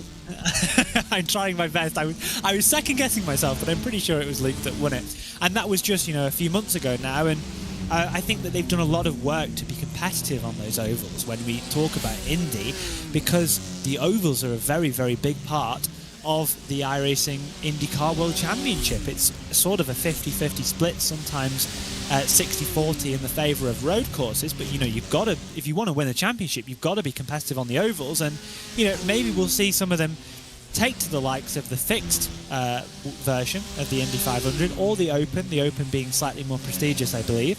And maybe we'll see one of them win, but, you know, they're a very much a road-based and a sports car-based racing team.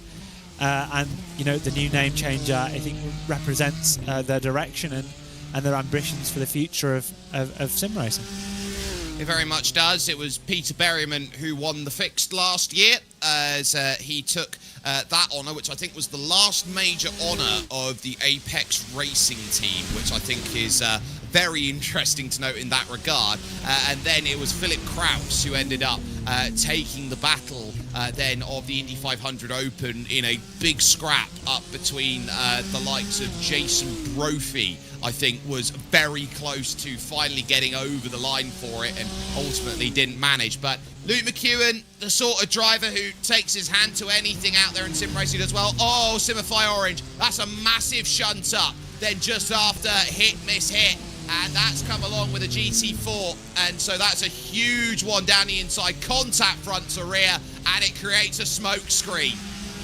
Yeah, a bit of contact there just as they were heading down into the hairpin section. Really, that's completely on the GT4, and big contact for the 7 Simify car. Thankfully, I think gets away with limited damage, but again, more time loss, definitely damage on that car. Not what they wanted to see in their chase after Grid and Go.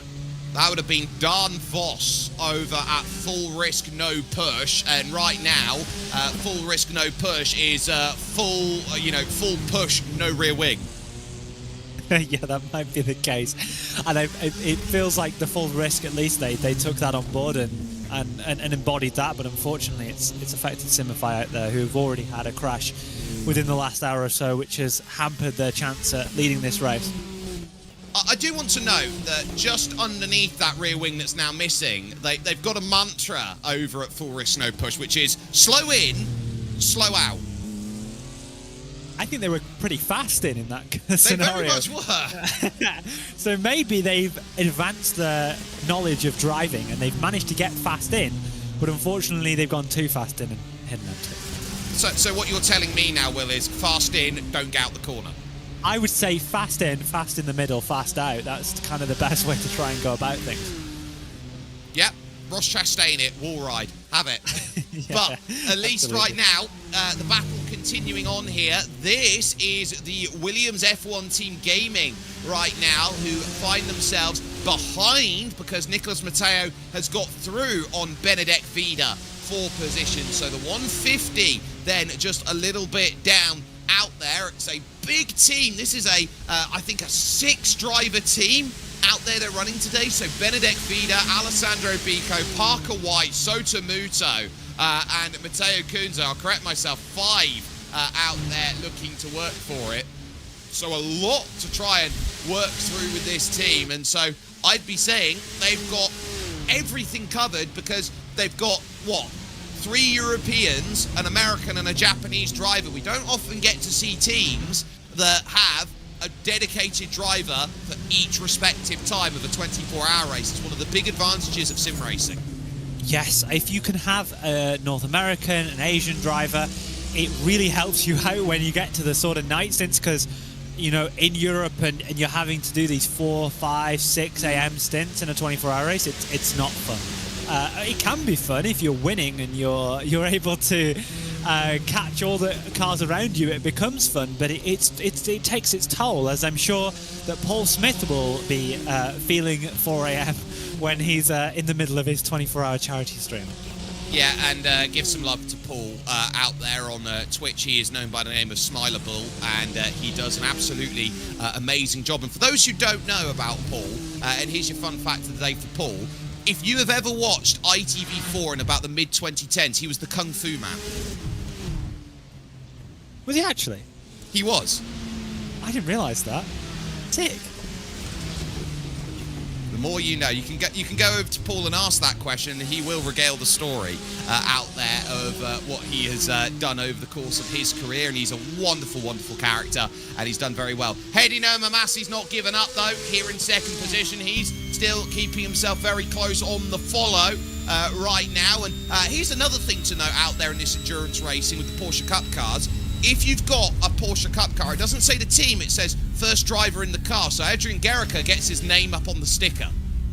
Yeah, actually, what's quite interesting is it's almost when you join the session as well.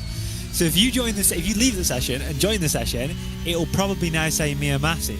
But because we've been in the session since the start, or since we started the car, we see Gericke. So it's a bit of an interesting one. Obviously, the car it's more designed in its number package and how it is for single driver series like the Porsche Esports Super Cup or Carrera Cups and national championships. However, in an endurance format, the name does kind of get a bit weird because you obviously have a multitude of drivers in the car. You do, and actually numbers, we don't often get to see stickers much more because the higher up in some series that you go, they actually forego the sticker system and prefer the LED lights. Yeah, LED lights. Oh no! Oh, Fraser. Oh, Moan over. Not once, but twice. That's a huge hit. And that would have been with one of the Grid and Go cars there, potentially. Yeah, that would have been Gruyere.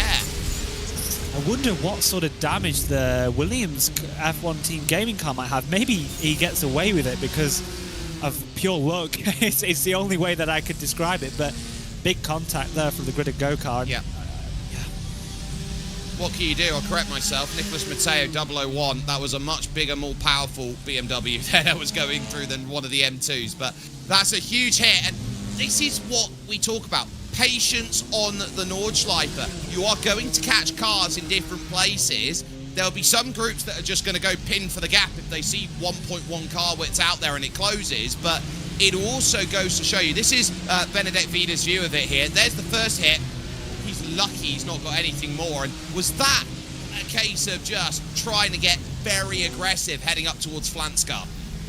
I think that ultimately, you know, when you're in a top class, you're trying to be as aggressive as possible to maintain or gain a gap on the car behind you, and ultimately sometimes you see the gap and you go for it, and unfortunately for the traffic cars, it's they need to try and avoid it. But yeah, like you say, it's definitely on the Grid and Go car, there's no doubt about it, but this is how these races go with how aggressive some cars can be. And the rule is, with lapped cars, the car that is quicker has the responsibility to get around the car that is slower, but the car that's slower has to help facilitate the pass. Yes, and I certainly wouldn't put any blame on Fraser. I don't think it's his fault. The Grid and Go car's very late, but in an ideal situation, maybe you can facilitate a little bit more room and the contact doesn't happen. Oh, pass! Wow, good pass there. Look at that, Benedek Vida up onto the Nordschleife, getting a lovely launch down the inside, and basically saying, well, on the instant that we had half a lap ago, I think, Nicholas, you were a couple teddy bears short of a picnic. Well, today's the day I get my cake, I eat it, I get the pass, and get traffic help as well from Marley Joffe at Effect Simulations.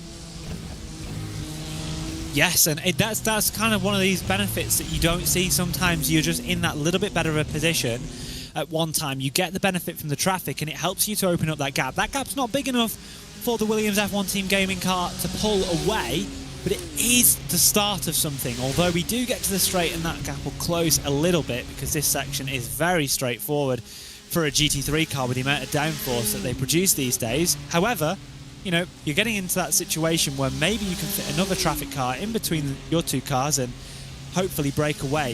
Is certainly what the F1 Team Gaming car will be wanting to happen. Yep, they want to jump away as quickly as they can. They are in 6th place, and they find themselves currently about 17 seconds off the back of WSR Esports Red. So they've got work to do in order to chase down a top 5 out there. All they're going to be reliant on a little bit of help. We had 60 cars in split to start things off. I currently mark this out as 54 cars still technically out there and running, but that will be less and less as it goes. Side by side as Thibaut Courtois Esports getting one over on Falcon Sim Racing Team Teal. Casper Umelen, they're seeing it over at the moot curve from Carlos Fenollosa. Just absolutely pinning it down, the very definition of bravery. Yeah, it's a great passing opportunity for the second half of the lap here at the Nordschleife, and actually is probably the best place to pass, because you then get quite a good run where you've got a very technical section of circuit where if you are a bit faster than the car ahead of you, or the car you've just passed, you might be able to make a gap. However, you know, these drivers are at a very, very high level. I don't expect that gap to pop up, but a bit of traffic could maybe help, and then all of a sudden you're able to break away. Makes all the difference. Porsches are in on the box right now. Xander Reed, who was second in the Porsche Esports Carrera Cup North America Championship, gets in the 08. The driver who won that championship has now got into the 018, Mitchell de Jong. Good little North American lineup for them, and they're able to focus on their race and try and do the best job that they can. We've seen obviously that Cup class open up a little bit. I would like to see, has Sanchez stepped aside yet? Yes, he has. So Alejandro yes. Sanchez has just moved out of the way for Zander Reed. Ganonso Tajdelen in for the O2, taking over from Hadi Nurma Masi. Driver change then is going to take place then for both teams in 4th and 5th behind as well. So Gregory Hoverson, who is a driver who was in the hunt for that top 3 in the Porsche Esports Carrera Cup North America. So another driver from there. He's now in behind the wheel as the Canadian. Share Esports back to Luca Neudek then. So jump off and away. De Jong gets out then ahead of Tajdelen. And the chase will be on as they start a new stint out there, leaving on lap 33 of their race outright. And just looking at stint length for them with Louis Beilicker as far as that one all puts itself to pay dirt. We'll be very happy at the work that has been done out there from lap 25 to 33, roughly about an 8-lap stint. Yeah, and Tajdelen is a Nordschleifer specialist, ultimately. So I wouldn't expect him to be seeing a gap open up there, despite the fact of how good Mitchell de Jong is. I don't expect that gap to open up just due to the toe effect. But yeah, that gap's really big. That stint from Sanchez. What a stint from Sanchez. At the front of the Cup field, he essentially took the car from a gap that was not there, so 1 second, half a second, sort of, when he got into the car to 14. So, I mean, ultimately, amazing stint by Sanchez. And amazing now will come the bump draft as we head to the Bilstein Bridge. Feniosa being pushed about now by Kasper Umelen, who is looking to keep this pace up because they're not a million miles away, these two, from Mate Mihailovic over at Sesha Esports. So that could be a really important leapfrog that they're looking at. They've got Patrick Kessel to try and get by them over at Maniti Racing. So that's going to be one that they're going to let through along the main straight. No worries at all about that one. Just going to try and lead through, but he's not really getting clear. That shows you the top-end speed difference there. There was only about 15, 20 kilometres an hour difference, and when you're only seeing the difference between, 220 and 235, that doesn't feel as much. When we say 20 Ks and we talk, say, Formula or LMP spec or hypercar, we normally think that's a light year, but it didn't really feel like that along the main straight. No, I think that comes down to the width and the length and how long you've been driving down it. And yeah, it's just a case of how long you can build up that advantage. That advantage doesn't come at you quickly. Like, it's not like you go from 0 difference in speed to 20 kph all of a sudden. It builds over time. And yeah, it's the reality of the racing. And these GT4s are very, very different to what we drove last year and what we saw last year at this event. You know, they may look the same, but underneath they're completely different. Not, how they achieve their lap times, massively faster in straight line sectors and quite a lot slower in the corners, despite achieving fairly similar lap times. Yeah, they're doing a lot of things different that ultimately achieve the same end goal result, and that's why I think we love motor racing as a function. It's not just about who the best driver is or what is the best car. It's about the combination of the two, and in sim racing I'd say it's a lot fairer in the sense that you get a lot closer, but it's what you can do with the tools that are available, and that's what we're seeing here. Two very different, distinctive designs out there. The AMG GT4, then you got that Aston Martin piloted by Feniosa here, and you're seeing the differences in philosophy and design and how you want this car to work in order to get the best out of the driver. Absolutely, and it can be very dependent on each driver and how they feel in the car. Often you're just setting the car up to be as fast as physically possible for whatever testing you've managed to do. The GT4s are a fairly simplistic car. They're not too advanced. You have a lot of damper work that you can do with the bump, the compression rebound, however you look at it, but then beyond that, it's nothing like a GT3, for example, around a circuit like this. Then when you get into something like a GTP, it's even more extreme in terms of a setup perspective. But a lot of these cars are set up in a manner that are not necessarily easy to drive, but they do end up lapping the track in a fast way. And it can vary from driver to driver on how comfortable they feel and how much they're getting blinded by the sun. we've got a battle on in your M2s for the moment. Oh, speaking of blinding of the sun, where's the corner gone? Yeah, thank you. Over in towards the next section. That's how tough this circuit is. You get a little pop of sun between the trees, and suddenly it's like, oh, I can't see. Yeah, literal flashbang, but by an orange ball of fire that's millions of miles away. Happens. This is Team Fraudline out there having a scrap with Tech Sport Sim Team. Jake Cummings here, middle of the road, and this is over towards Flansgarten here, where it's very bumpy. You're going up and over these jumps, and you're trying to hit the brakes and find your marks. I think it's quite clear that Owen Truman here is a bit quicker and is going to be looking to try and find a way through. This 22 team, I think it is playing a little bit as a joke. They've got actually some wonderful sim races in here. Dustin Reinhardt's in the team, as is Jeroen van der Broek. But the strongest driver of that team, Jensel von Thielen, who used to drive over for Williams, and there's the pass into the Schwabenschwanz. That is just a committed move, and Jake Cummings for Tech Sport just absolutely having nothing for it in the 951. He's got Edwin Onofre, Brett Gardner and Ian Brown as drivers who can get in that 951. Yeah, just getting a little bit out into the gravel in that section. Made the pass happen before we get onto the main straight, but will that make him susceptible to being passed back? I guess it depends on how the car behind feels. I mean, do you want to pass back? Do you want to fight for your position? Or are you content to let the car ahead just take a bit of a stride, try and set a faster lap time? Or are you looking to go and strike right back? Let's see what happens here. Well, let's see.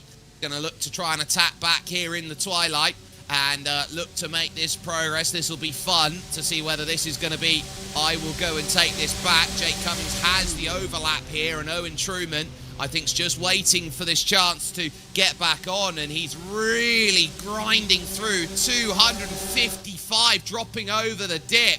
That is a really big second half run there, and that's just set up there, just getting an extra few clicks on it on the straight, and we're now starting to see the light showing up onto the track. I think we're very firmly now looking at this one turning tonight over the course of the next half an hour or so out there on the push. So they're a good pass for position, as I note the 003 have a very, very good sim racer in right now at Grid and Go, Jeff Giassi. Yes, and there's a multitude of amazing sim racers across the length of the field. I think it's just a little bit to do with the side draft, to be honest. I mean, this straight is so long that you end up, if you're close enough, you can pass and then be repassed again. In terms of the adjustments that you have for this M2, you've only got 2 settings of rear wing, so you can have, I think they call it minus or 1.5 or -4. And that's the 2 settings you have as they go side by side in the GP section. Still fighting away here, the two of them, to set back in, maybe not make the dive down the inside as they head through the hairpin. Sort of a double apex, pretty cambered. You don't quite see it when you're driving, but there's a good amount of camber all across this circuit, which changes the way that you drive. Well, I like to think when you get down over to the Goodyear hairpin out there that there is something of note of what that section of circuit is. There's another little look back to the inside. Jake Cummings is not letting this one go. Truman stuck on the outside will now get the inside out to the Xiaomi corner, in through Bilstein, and looking for the drive off of the exit, and is not going to get it here. So this is a really good chance then as they go through the Falkenbogen, which I think is the coolest name in the world of any corner ever. It's going to see that Cummings is going to be early on the brakes, isn't going to fight it heading to the Nordschleife. They had a nice little tussle between them, and they went, right, on your merry way. There's the pass. But I was told, or I was alerted to the fact that when you look at that Goodyear hairpin and what they've created down there, it almost feels like a homage to the carousel when you get to that corner. It does a little bit, and I think that the way they have the seating set up around there is really cool as well. It's also like kind of like a Colosseum type vibe with the surrounding grandstands, and it's a great piece of track. You know, the Nürburgring is an amazing facility, not only the GP but the legendary Nordschleife itself, and you know, you're just riding on board here with Jake Cummings. You can see how reactive this car can be over those curbs. I was talking a little bit about it earlier on. You almost have to drive this car in a little bit of a different way to all the others around the circuit, just with how effective it can be on the bumps. We've gone wide, and that's a big crash. Oh! Engine's going to go bang in the middle of that. That 113 Arete Esports TCR car would have looked very good in the first round of the Drift Masters over at Via Lunga, not there at Megetsfeld. Unfortunately, that's just how these cars are set up, and if you're not quite used to it and you've just gone for a driver change, you've got into the car, maybe the track feels a little bit different. You know, we're down to 20.6 degrees track temperature here at the circuit. This stuff can happen. These cars have to be set up aggressively, especially in a TCR class, and unfortunately you lose the back end and you're not able to catch it.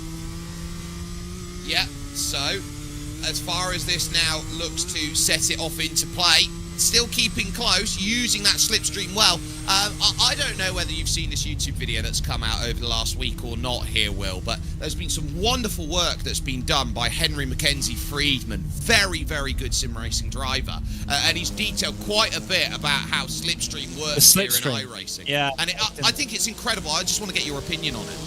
I think, yeah, it's something that we kind of know already as competitive sim racers to an extent, but not to the extent that he researched it to. And I think it's really, really fascinating, and it shows you the lengths that iRacing go to attempt to provide the most realistic simulation possible. And I just think that the variability that you have across the slipstreams, not only between classes, but between cars and sizes of cars, is brilliant. And yeah, I thought it was a very, very good video. Yeah, it was absolutely wonderful, and we've seen now one of the TCRs trying to work through here, and that is Maximilian Kuckendorfer. Then for Scherer Esports 416, it's going to get one down the brakes here, and then flicking through this left and trying to drive out of the exit here. No miscommunication between Truman and Kuckendorfer there, so that's just enough to jump through. And now you're going to get a very quick Impulse Racing Porsche Cup car moving through. Three classes together at the same time, three very different personalities. Coming up through Exmule is the worst place to probably let a car go, so now you're going to see here Jake Cummings is going to get a really strong run here up to Bergwerk. Yeah, back at it again. These two fighting, they've been putting on a little bit of a show for us over the last sort of 10 minutes. Not quite able to make the move going through Bergwerk. I always find Bergwerk to be an exceptionally difficult corner. It feels like you get it wrong 9 times out of 10. It's a bit of a weird double sort of apex corner with a bit of camber, as is to be expected around this circuit. You then enter onto this exceptionally long run all the way up to the Mutkurve and through these sorts of flat-out corners. They're not much of a lift in any sort of car at this sort of radius, and yeah, you're just trying to get as close to the car ahead as possible. Maybe you look to make a move down the inside of what some people call Bravery Corner. Not able to make it happen. Well, it's a mute point now at the mute curve. Not going to get that one done, and so you're going to have to play ball a little bit later, work for the next stage, the lap, and hope that you can find that understanding. You've got your leader down in the pits right now. It's the 005 Grid and Go. Gabriel Streitmatter is going to get in as Manuel Kubo Torres stays in the car. So off and away goes the 005 to say, right, next phase of our race. It continues on now for us. And talking over at Sebring with Gabriel Streitmatter, he was incredibly proud of what Grid and Go was doing as a team, the level that they were fighting at, the victory that they were able to go, or the level that they were going to be able to fight for. And so when you look at Grid and Go now as a team, there's no doubt they've got the numbers. You know, you don't get 5 cars up into top split by not having the numbers, the drivers, the talent. And it's now one of these teams, and we see it a lot, one of these teams that's absolutely massive. As you can see the sunset over the horizon here, absolutely beautiful here over at the Nürburgring as we get ready for Nightfall here, everyone. So get the high-vis goggles on and all the rest of it. But the work for Grid and Go, it's not just we've got this many cars in our team, it's how do you keep everybody happy? I think that's probably a case that you probably don't keep everybody happy. Unfortunately, when you have such a large team, I mean, you have a group of people, you can always have upsets between members and people. It's a choice of a team. We see some teams go with the idea of having quite concise lineups. Some teams want to have strength in numbers. The numbers cases means you can get more cars out there, you can get more representation, more chances and more tickets to the last hour. But ultimately, you know, it's up to people's choice of how they want to configure things. And like you say, sometimes you can have one big happy family, but often I think it can be quite a challenge to maintain a happy group when there's so many people involved. Yeah, and this is what we see from big teams. I mean, you go back through the history of teams that rapidly expanded and then very quickly found that the team's going to implode or split. I think the big one was Evolution Racing Team got so big that it jumped into Altus Esports, and then Altus found themselves to a point too big and then saw their effort diminish. So, you know, you're looking at, well, what's the push, what's the level, what are we going to find? You don't want to have a team go out there and suddenly it becomes so large that you form pocket factions that will split away and basically do the job of what there is. As here we go again on the Dottinger Herf. Jake Cummings over to the right-hand side, should get the clearance. Yeah, but then maybe we were susceptible to that repass. You've got the leader of the Cup class just in behind Xander Reed, trying to keep away from each other, letting Xander have that space to come down the inside, but potentially we're going to be having another repass, not quite able to hold the position this time by. I'd say we're in night now. It might not look it, but we're in night conditions, so keep yourself set up. You know now you're in this one until morning, and you are trying to find it. Ross O'Connor in the 915 down there in the pits, but both of these drivers coming to... Oh, late decision from Truman. He just wanted the toe. He'll go longer. Yeah, that's interesting to see a split in strategy between the two of them. And yeah, we did see a lot of M2s come into the pit lane this time by, so maybe an extra lap saved or a slightly off sync in terms of stops. That's interesting, and unfortunately it separates that battle that we were quite enjoying. It does, but it now means that we're in pit stop territory, and that is a driver change away from Jake Cummings. So Edwin Onofre is going to get in behind the wheels. We take a look at the Caracciolo carousel, named after Mr. Caracciolo, who was a wonderful driver for the Silver Arrows back in the 1930s. Wow, that is a long time ago. For those streamlined, beautiful cars and that sort of era. Maybe that's more the 50s actually. I don't know. But yeah, certainly a lot of history. There's a lot of history around this place, around motorsport in general, and the Nürburgring has been at the forefront of a lot of racing history, both good and bad out there, and it still does so even to this day. So rest in peace, Juha Miettinen out there. That's my chance to say it. But as far as it all goes, this has been, for a sim racing sense, a really forefront race circuit, and I would argue this one, Will. This is the circuit that says it's the home of sim racing. We had the Sim Racing Expo here for a very long time, and now you can actually get your Nürburgring license by running events like this on iRacing. Yeah, so with the digital Nürburgring Langstrecke series, which goes on every sort of fall, sort of winter time in the year through to the next year, for events you can get sort of credit towards getting your permit to the Nordschleife, so it gives you some sort of some form of credit in order to do that. So it's really good to see them including sim racing as a viable way to start to understand the circuit. It seemed to be a pass there for the 313 and round the outside of, I think, a traffic car. Yeah, that was the RDV Competition Unity machine with Baptiste Jimenez in the number 86. As your GT3s are all starting to come in. RDV, it's only been Baptiste Jimenez and Paul Geoffroy, those two offering up that. So will there be driver changes now, or will it be a triple stint for the GT3s? It looks like BMW M Verstappen Sim Racing electing to go on a triple stint. Double stint only for Blue Mercure. They put back in Vasilios Belletsiotis, and I think they need to. Burasub plus Hybrid hoping to get back out with the number 90 car. They got Elliot Budzinski in. Ate Kaupanen was the driver who was really pushing for Drago Racing White. I think he looks very good in GT spec, and he'll be the one trying to chase back up to Belletsiotis and to Seb Joe. Yes, and I think Belletsiotis is clearly the strongest driver probably in that lineup. Not any disrespect to the others, just from his legacy around this circuit and what he's won. I'm sure the gap isn't that big, but any difference makes a difference in this sort of level of competitive sim racing. It's interesting to see the stops.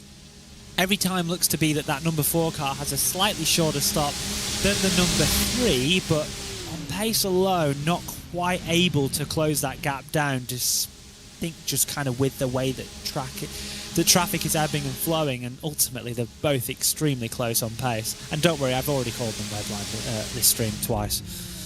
Well, it's very difficult to get out of a habit of a team name for 25 years and now only just getting their team name changed as gridandgo.com esports 001 find themselves off and away. But critically, 19 hours and 14 minutes we saw that BMW M Verstappen sim racing car into pit.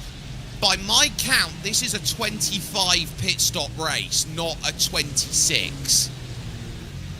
I think ultimately they're just trying to do the race stint as it is right now. They'll have calculations of a full dry race, but if we get rain, it'll throw that stop sequence probably into a complete, disarray. Not only when the track gets wet, but when the track gets dry, you're liable to not be pitting bang on your 7 lap mark. So until that we sort of know whether there's going to be rain or not, they're not really able to strategize too much. They'll just be going as long as they possibly can be, with as much as they can do, really. But ultimately, as far as I'm aware, there's no chance that a GT3 is doing 8 laps. It's only ever going to do 7. So ultimately, that's just the way it is, and there's just one strategy that they can do. I don't think we've seen really any GT3s making an extra lap or pitting off sequence. What I will note, though, I can't promise rain right now, but I can promise a 10% rise in humidity, which means clouds. Yeah, there is a lot of clouds coming over the circuit. We do expect to see the general forecast across the night is that we'll have fully overcast conditions. We've not really got to that yet, but we are getting there. So I think overcast conditions are due to hit the circuit at around about 10:30 local time. To give you some sort of idea, that's about an hour and 15 minutes away in the sim, but that doesn't mean rain, and we've certainly got no chance of rain at the moment, but it's liable to develop, and the chance is ultimately there from 10 p.m. all the way till sort of 10 a.m. Yep, so from 10 to 10 you are looking around and saying, this is what we need to do. This is what we're settling ourselves in for. Just keep alert to what any potential change could offer on the horizon. And we focus in with Stint 1 Motorsport here, the 313, and say, look, this is where we're starting to push with Jeffrey Learmans just in front for Undercut 009 out there at this point, as we see the gap opening up here between Coanda and Grid and Go. It's not a shock to me out there that the 002 is struggling to hold the pace of Mitchell de Jong. He might be the quickest sim racer at the moment in this Porsche category out there, with how dominant he was with the display in the Porsche Esports Carrera Cup North America, but also the fact that he leans, does Mitchell de Jong, on a lot of his real-world experience. He's got now the opportunity to race in the Porsche Carrera Cup North America for one round this year out there, and he's very close friends with Aaron Johnson over in that area. And actually, our good friend Arjuna Kankipati actually covered the race over at Long Beach that was being done with Ryan Mirren, which was very fun to see. But also out there for Mitchell de Jong, he's been out there in the X Games, he's got rallycross experience, he knows how to wheel a machine. Oh, absolutely. Which round will that be for de Jong? I actually didn't know about that. I believe it's a round of his choice, so you'd have to ask him directly. Cool. That's an amazing prize. I didn't even realise that was on the line. So that'll be really interesting to see him out there in a car, and that it's great representation for sim racers in the real world, and being able for them to show what they're made of. I mean, even just as of recently, as of a couple hours ago, I believe Chris Lullen put it second at Brands Hatch in his qualifying session for the second qualifying in the GT World Challenge Sprint at Brands Hatch Grand Prix. So congratulations to him while I'm still on the broadcast speaking. Well, Sparkle's doing Sparkle things, so great job for him, and actually great job to see sim racing represented in this way, because if we're talking about this openly and honestly in terms of what sim racing is as a scene, I think the pathway from sim to reality has never been stronger. No, you're absolutely correct, and it's been great to see the representation from all of the brands trying to get behind it and trying to give opportunities and representation. And I think the proof's in the pudding, ultimately, with how people have been performing in the real world that have been given the opportunity. And it's great to see that slowly open up, and I hope to see more in the future, hopefully. Me too, and I think it's something that you start having the question and the debate about, as this is the double. Oh, this was your leader. This was your leader. Gabriel Streitmatter then in M2 gets turned around on the Nordschleifer, and that is not going to be doing many favours out there. Working on through, and then again the Burosud plus hybrid car finding another big smash up into the barriers, then working through the opening sector.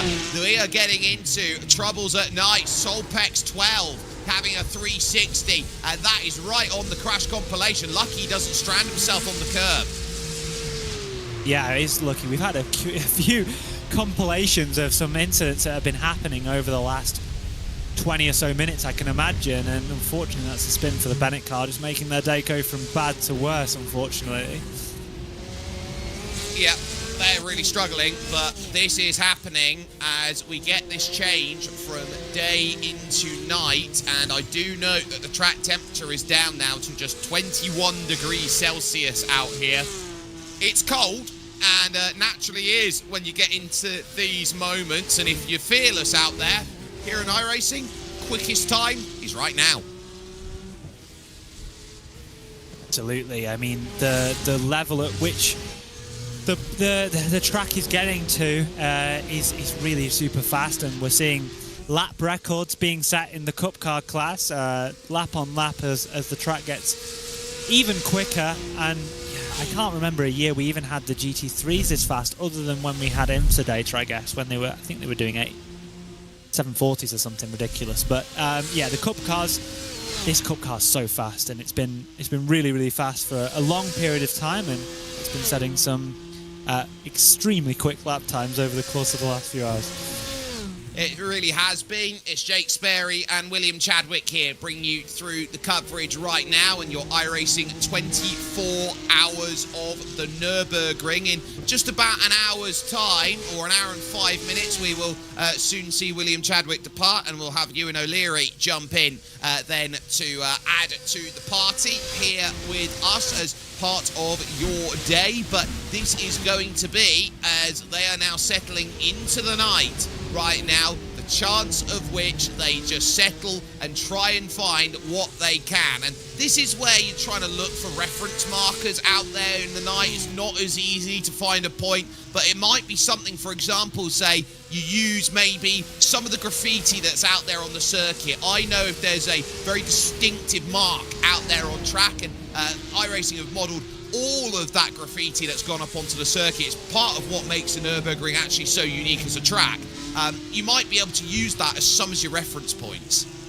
Yeah, for sure, the guys will have their own reference points, obviously trying to fixate them on something static on the circuit, not like a shadow, ideally.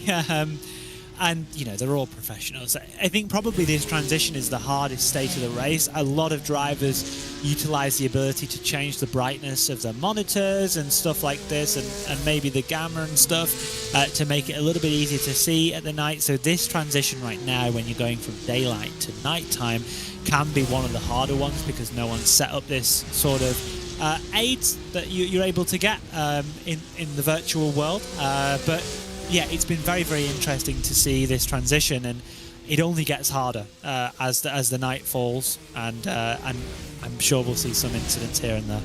And we just have, for Team Fraudline, who have had contact through the Beloff S with Gregory Hoverson over at Dur Esports by SX. So that has really put an end to their run out there, the number 20 just getting into the side, and ultimately that has ended the run out there. But for the moment, our focus is with this team at this point in time. This is the second of the Williams F1 Team Gaming cards, or Team Gaming 1 as it's known here in Sim. This is Kai Diel, who is currently running at the moment, trying to get by Tristan Kistner here in the Stint 1 Motorsport 313, which has been slowly working its way up at the moment at 2:15 off the pace. They're about a minute 10 off, as I think we're about to see the fraud line basically run out into the pole. Oh, that's a nasty hit at a very high-loaded section of circuit. It's so difficult through that. It's like I've drove this car around this circuit. I've hot lapped it to try and get the best lap times possible on this endurance fuel load, and that is a super tricky section of the circuit, because the car can like just about do it flat if you do everything perfect, but it's super on the edge, and it can be exceptionally difficult to navigate the car around that. It's such a shame to have that sort of incident just as we're getting to the top of the hour and the night is falling. It very much is. In sim time right now is about 20 past 9 in the evening here. So very much into the dark here at the Nürburgring, and they know they've got to settle themselves down and realise we're only reliant on what you can see in front, the black box relative and the last dying embers of the sun of the day that has gone before will now look to tiptoe beyond the horizon, and they will get themselves all up in and say, right, night shift racing. Very different to the day, because you can look around and you often get that sight of, we know what car is directly in front of us. You get a sense of that with the black box relative, but when you're catching a car in front, you almost have to double check yourself a little bit to know, okay, what car am I actually catching? What headlights am I seeing in the distance? Yes, and you can have your spotter help you out with this. You might have your relative set up in a way where you know what's coming, but you know, ultimately you can only attack and deal with a traffic car situation when you get to it. And you know, this track is getting darker and darker every lap. You see it visibly on broadcast if you just flick between 10 minutes ago and now. You can see that there's so much less visibility, and it's only going to get darker because there's still a decent amount of light in the sky as the sun sets. And yeah, it becomes a whole new challenge for the likes of McEwen and Job out there at the front of your field. 13.5 seconds now the margin, though. Luke McEwen is pushing on out there and saying, look, this has been a wonderful, wonderful stint for him. And right now, Mitchell de Jong hasn't been able to shake Gununso Tajdelen, and this is going to be a chance either to push or pass, and the answer is push out there at the moment. Blinking of the lights, trying to use every technique in the Sim Racers Handbook. I hope someone makes a Sim Racers Handbook one day of all the tips and tools of the trade you can use to try and get a pass. Oh no, not troubles for TC. Oh, that's a big hit. That's a big hit for TC Esports. They're working on through the number 42.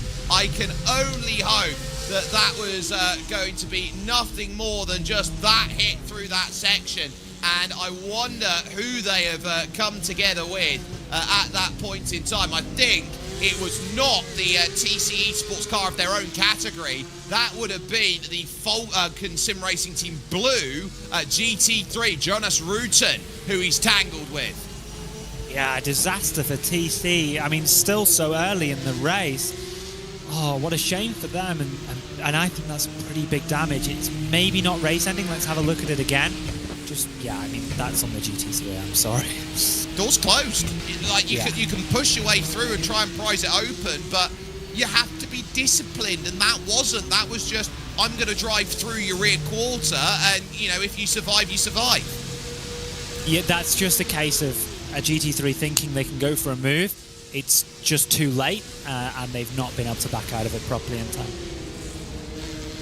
Tough really tough to deal with, and TC Esports had given themselves a lovely platform in a very enthralling GT4 race, actually, with Sesha Esports, SimRC, Fiercely Forward Red, and Falcon Sim Racing Team Teal. And so instead of 5 fighting for it, it's now 4 currently out there at the front. Do want to give some credit as well in terms of racing being done by Shera Esport. I know there's been a lot of love for them out there, but we're going to go through the categories right now. Luke McEwen leading right now over the 5-hour period, and leading by that margin over the second of the BMW M Verstappen Sim Racing Team cars at this point. Then it's Blue Mercure, who find themselves in third with their number 32 team, and Vasilios Beleziotis, who is currently running forward. Drago Racing White, about 15 seconds back of that with Ate Kalpanen in fourth, and then 10 seconds back of that, Kamil Grabowski for WSR Esports Red. In Porsches, the battle for second is currently on screen.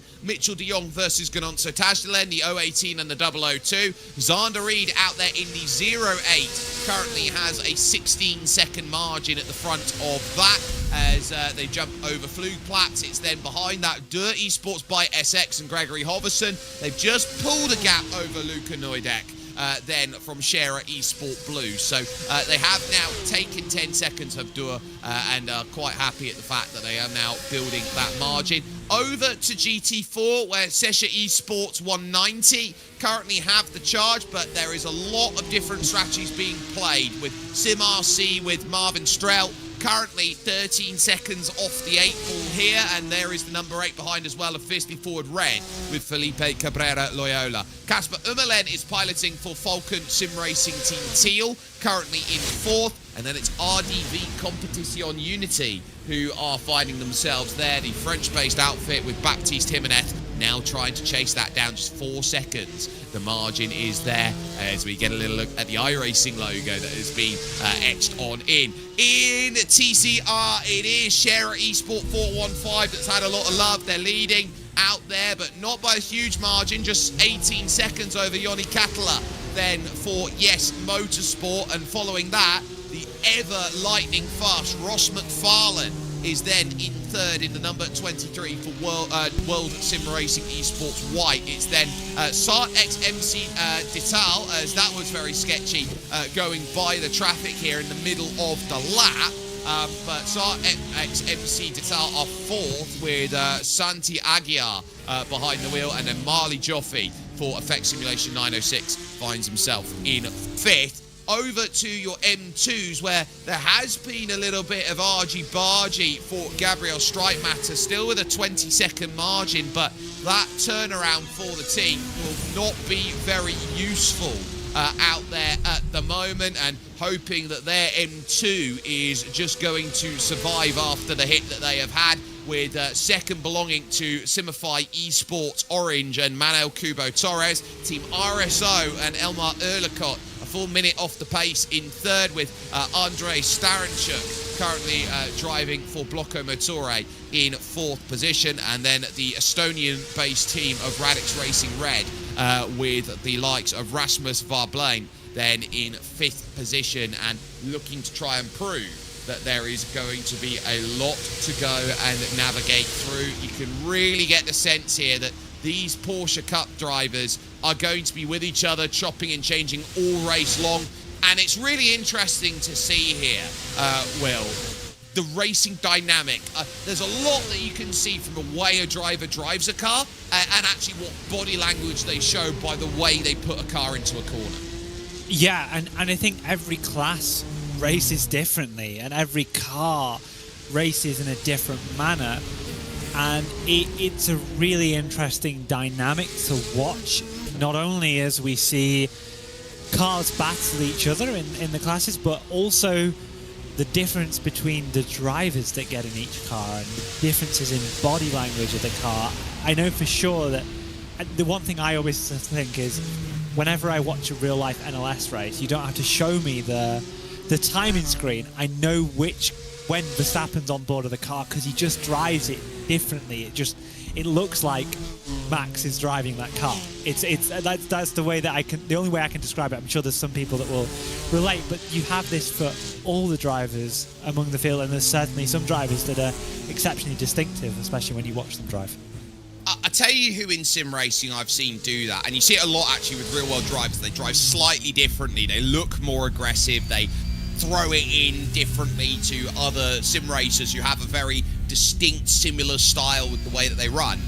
Joseph Loke comes to mind as a driver who does that. He's got the lap record, I think, at one of the British circuits. I want to say it's Alton he's got the lap record, but don't quote me on that.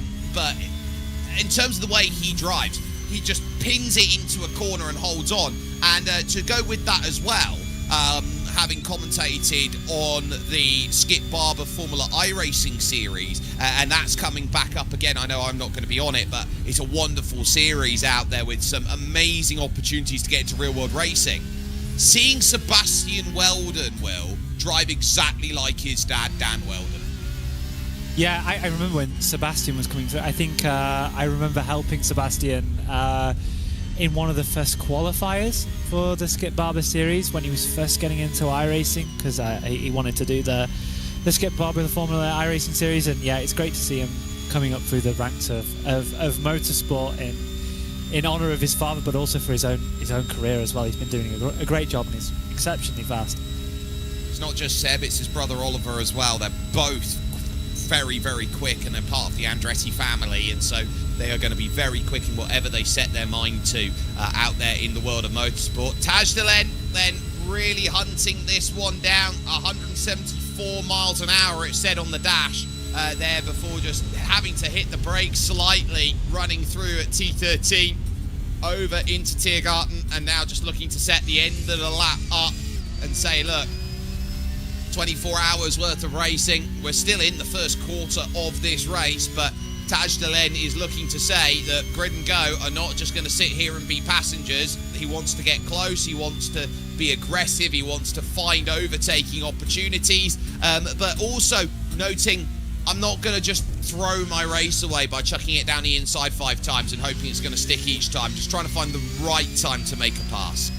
Well, yeah, I mean, for Tajdelen, I think the important thing is to keep on the back of De Jong, and ultimately save some fuel while doing so if possible. So that means that when they next come into a stop, even if he comes in third and not second, he can have a slightly shorter stop time and ensure that he's still staying with the likes of De Jong and that car. Ultimately, you know, this is no disrespect to Tajdelen, but I think that, you know, you put these guys at Miami or Silverstone, I think De Jong wins the race every day of the week between the two of them, but Tajdelen is an exceptionally good driver at this circuit.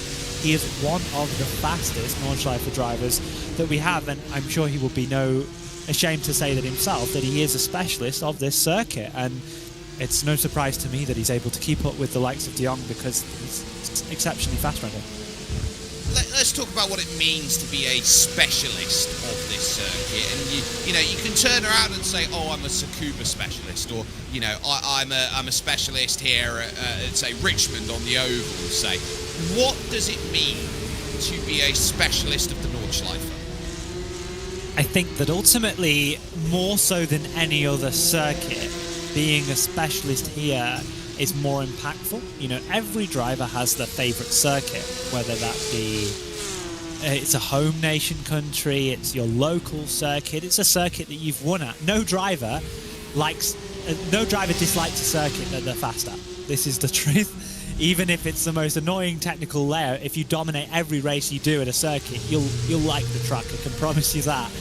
And ultimately, you know, being so adapt to the layout of the Nordschleife and being fast on every single segment just because you know the circuit like the back of your hand. And every driver that's driving around here today knows the circuit. They know where the corners go, but anyone that's ever practiced at a normal length circuit, you'll note that you'll find time every time that you practice, even when you know you're at the level of practicing for a world championship round. Across the course of the week, you'll find maybe half a second at the circuit in total of what you start to do on day one and what you do on your final day of practice.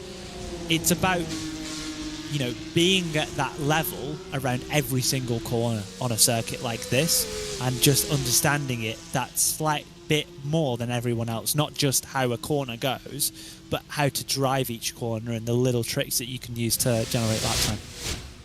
So we see that so often, that a circuit this long needs to have that confidence, and that's why possibly the greatest name that has gone around here, the greatest specialist, I think, in honour, has the first corner of the Nordschleife named after her, the late Sabine Schmidt.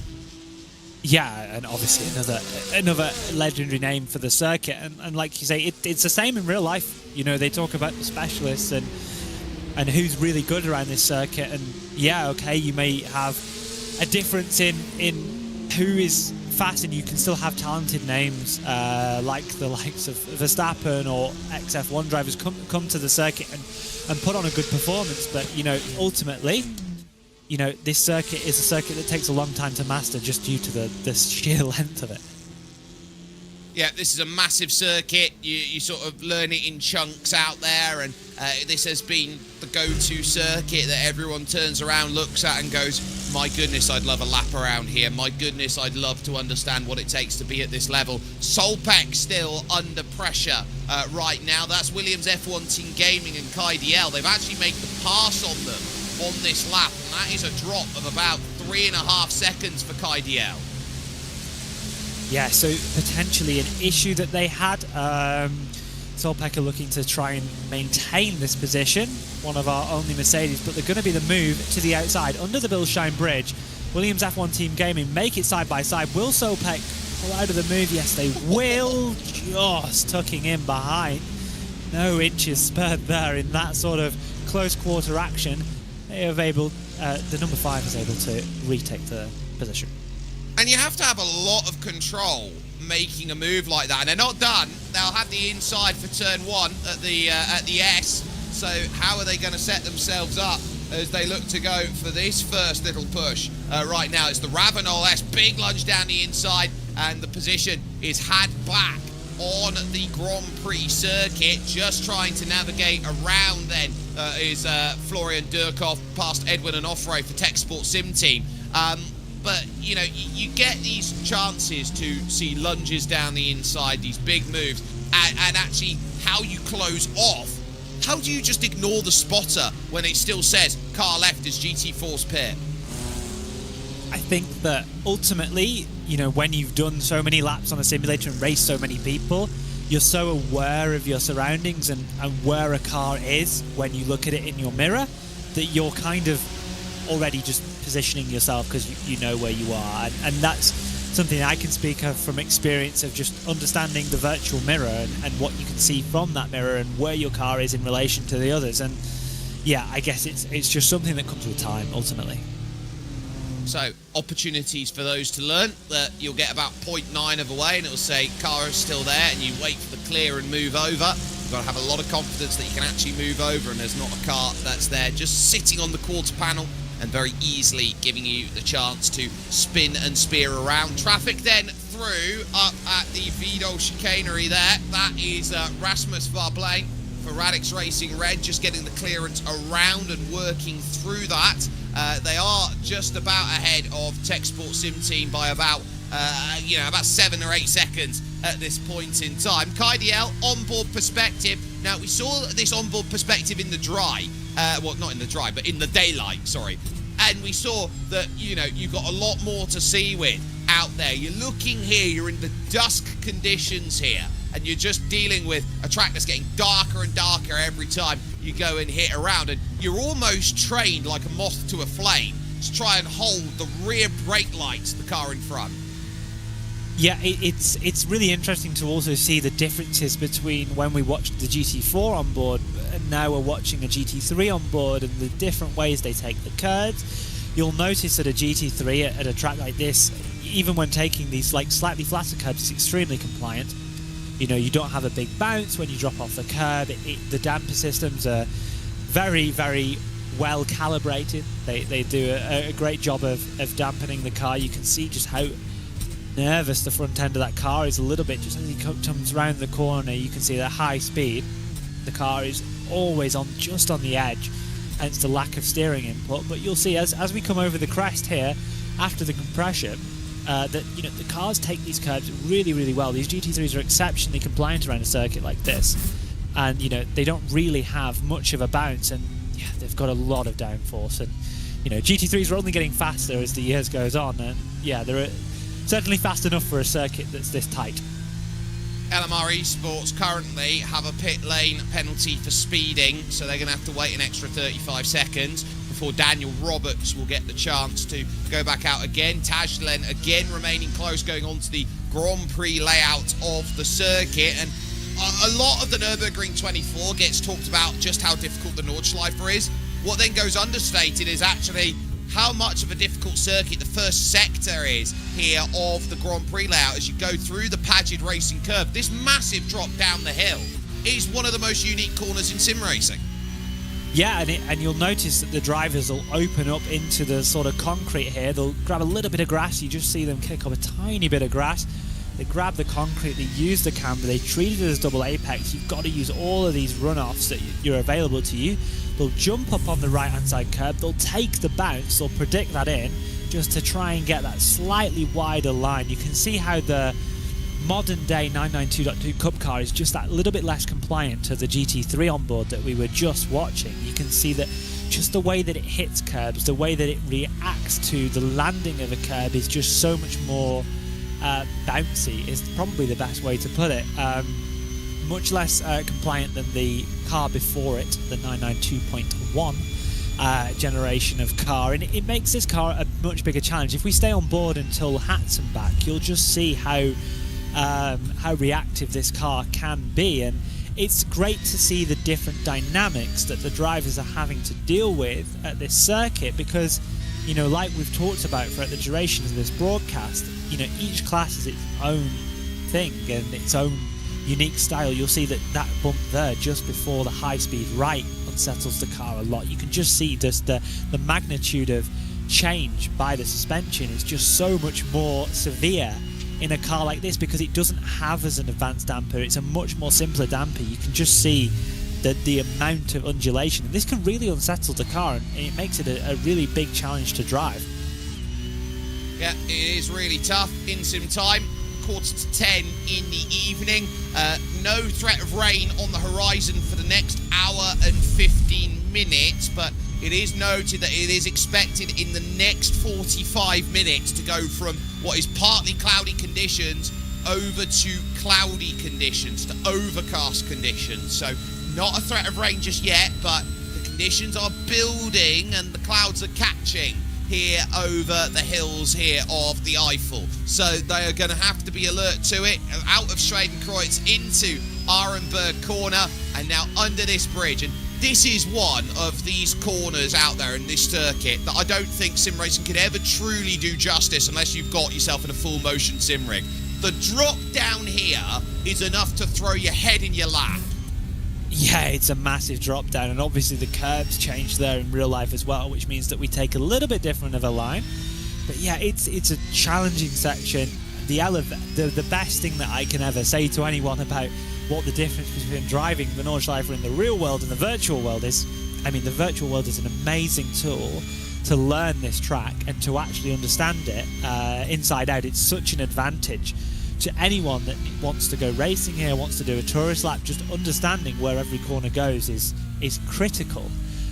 But you'll never understand the elevation until you drive it in the real world. You just do not feel it the same way and see it the same way behind a virtual cockpit. It's just something that the sim can't do justice, just with the optics, but also the G-force that you get in the real world. And yeah, if you've only driven the Nordschleife virtually, and if you ever get a chance to visit the Eiffel region and get to drive a car in here, you'll notice how unbelievable the elevation changes are. You absolutely will. It is staggering out there at the moment. We are about 40 minutes away from 1/4's distance. This is your first reminder, ladies and gentlemen, that for those of you who are watching on YouTube, we will be moving over in 40 minutes time to part 2's worth of coverage out there. So that will be your chance to jump on over, get it loaded up early, to say, look, you're there, part 2 with us here on iRacing. Out there, if you're on Twitch, it should still stay with us on the Twitch channel, so stay with us and keep this amazing racing going on. I'll still be there on the other side. We'll have Ewan O'Leary on the other side as well to go and bring that all forward. But now is where you get the hard yards done, and you don't get rewarded for how good your hour 8, your hour 9, your hour 15 is, but you know that if it goes wrong in that sort of time, you go, all that effort for nothing. Yeah, there can certainly be the mentality of that. It's very hard to pick yourself up if you're that far into the race and something goes wrong. It's sort of a lot easier if you crash early on just to go, okay, well, it is what it is. Okay, you've done the practice, maybe you can consolidate and take an earlier time, a later time slot that's available if you're early enough to try that. If you wanted to still try and make the most of the practice you've made, but it's a race that is a sprint that we've emphasised, but it still has attrition, and the traffic and the difference in speeds can really catch you out. And you know, it's still not fully dark here. We're still not in the pitch black that we will have within the next, I'd say, hour. And yeah, it's just becoming more of a challenge for these drivers to drive this circuit. It absolutely is, and I actually want to go share a condolence over with Eclipse Simsport, who are the first team out of the race. They're an Australian-based team. Imagine waking up or setting yourself to go, right, it's what, 10, 11, 12 o'clock at night, we're going to do this 24-hour race and start it in the horrible hours, and then we'll be okay through the middle of the race, and you see your car out in the opening hour. Yeah, it really sucks, especially if you've put a lot of effort in. But anyone that's done an endurance race with friends, no matter what split you've ended up in, no matter your skill level at any step of the way, you get the feeling of teamwork and that ultimately these things happen. And I encourage anyone that's maybe a member of iRacing that hasn't done an endurance race, if you can find the teammates to go and do it, it's worth a try, because it's a 24-hour race is certainly an experience. I'll say it like that. And it's an experience for a number of different reasons, and I think one of the crucial reasons why it's such a good experience. We talk about what sim racing is, what it offers, and why people do it. Until you do a 24-hour, a 12-hour, a 6-hour race with some people, some friends that you're out there and you're working with, I don't think you truly understand how much people can bond over that period of time trying to wrestle a car around until you get to the end of a race. Yeah, and I mean, for all these guys, it's an extremely serious occasion. They always, you know, most scenarios are taking it very seriously, unless maybe your race has gone wrong and you're slightly throwing caution to the wind a little bit. And I think that maybe the guys in the esports scenarios don't get the relaxed nature that you might get when you're able to bond over a period of time and a section of being able to race as a group of people. But you know, we always get this chance, I think, you know, at the end of the year when Jimmy runs his charity race for mental health, a lot of us pro guys, we let our hairs down, we go and race that race and have a bit of fun and raise some good money for charity. And you know, again, a special shout out to Smileable on Twitch, which is Paul, who started off this broadcast as your lead commentator, who is doing a charity stream for Macmillan, I believe. And I would encourage you to support his stream if you have a chance, because it's for a great cause. I'd also say go out there and support him as we go with a flying Scotsman at the moment. Ross McFarlane is absolutely on the charge right now, and he's trying to get to a flying Finn out there in Yonecattler. I don't quite know what it is about having a nationality that's always flying. It's always flying Scotsman, flying Dutchman, and flying Finns. Absolutely, yeah. I guess it embodies the nature of the people. Scottish people are always very proud of their residents, and as they should be. And yeah, it's great to have the representation across sim racing. And Ross is a great driver and been very good in a number of different vehicles and a number of different scenarios across the year. And it's interesting to see him contesting this race in TCR, but we've seen him in many a class across the years. He pretty much drives anything really well. He loves his tin tops out there, and I think he can settle into anything and really chuck it about and say, look, this is what I'm capable of doing. But this is where I think he has made his bread and butter out there in sim racing, being one of the best when it comes to a touring car and absolutely throwing it about with reckless abandon out there. And he has done very well that last lap compared to Jonny Kattler as they go over Flugplatz and through the fast right that sets themselves on the run to Schwedenkreuz and to Arenberg corners. He took 2.1 seconds out of Jonny Kattler. So the Yes Motorsport team are realising, oh, we're really in trouble here. That's the look from behind Ross McFarlane. Look at it. Pitch black there behind. In front, the lights helping out then of Jonny Kattler. The next car in front of them right now is lap traffic of their own category in the form of Elliot Budzinski for Budosud Plus Hybrid. Yeah, and I think that ultimately, you know, when it's getting this dark, there's no lights to help you out around this circuit. There's small sections that are slightly more lit than others, and even in the twilight that we still have around this circuit, you can just see how dark it is when the lights are off. It's often a little bit easier to follow someone because you have their lights as well. But yeah, when you're by yourself, it's really dark. Oh, Falcon Sim Racing Team Teal have just dropped. Kasper Ummerlen has just dropped from server, and that will be the equivalent of an engine blow, essentially, from second in GT4. Wow, what a shame for them. And like you say, them dropping out, like you say, we don't have mechanical failures in the sim, but unfortunately we do have technical ones. And that is going to really hurt because they've done a really good first 5.5 hours, but you know, you turn it around and say it's trouble, and more trouble for the number 12. That's John Bertefeur, the former Pro Stripe, there going into the barriers, and that is a really tough spin to go and deal with. Look at it, scary in the night to have to do a point turn, and you just hope no one comes up upon you as you're trying to get that turn back around. Yeah, it's not a great place to spin. No place is a great place to spin in retrospect. However, at a circuit like at a section like that, you've got to be really careful because you don't have a good line of sight, and you're going to have to use your relative to be able to position and turn your vehicle around without making contact to anyone else. Porsche trying to work its way through here, this battle. I believe it's Zander Reed, and it is, as they work now through onto the louder links and say, right, here's the chase over to Klosal and to the Moot Curve out there. So Jonny Kattler then has been able to stave that off for the moment. GT4, we were talking about it to begin with, was one of the most interesting categories. Right now, looking at how GT4 has gone about, it's been a category that's been battered about the most. Yeah, it certainly has, and there's been a lot of contact.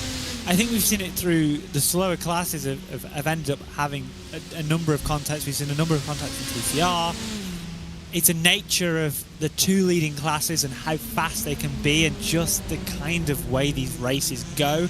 I think naturally, a little bit like Bathurst, a car around the circuit, no matter what class you race, is set up in a manner which is harder to drive than if you were to set it up around Silverstone, for example. Downforce levels are a bit lower, cars can be a little bit twitchier.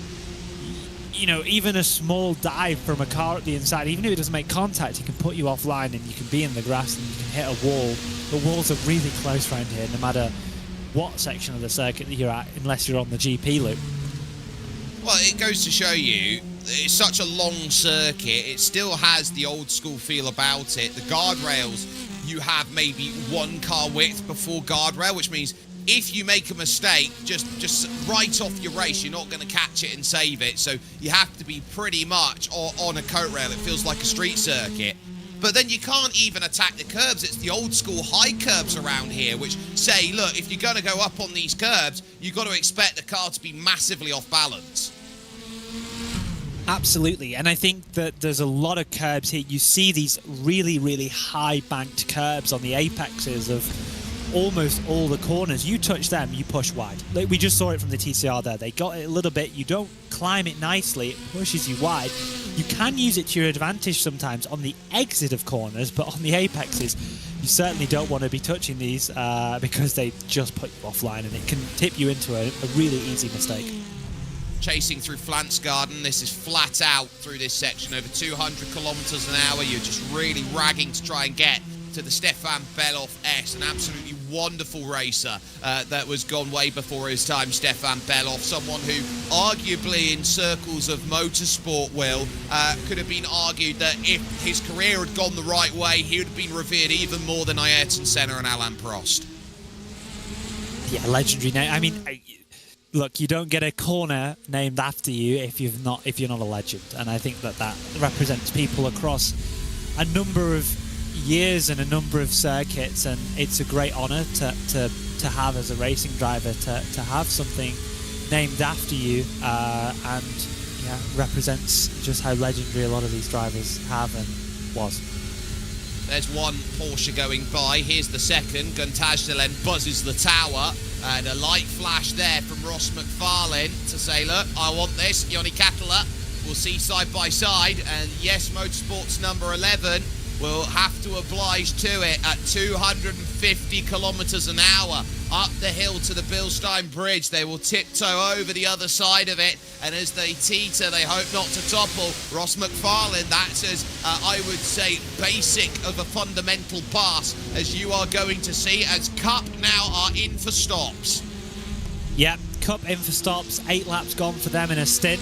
They're obviously able to make the hour pretty easily. We expect to see GT3 in 1 or 2 laps time. You're watching a replay of the 808. Oh, it's had contact with the Bennett car and into the wall.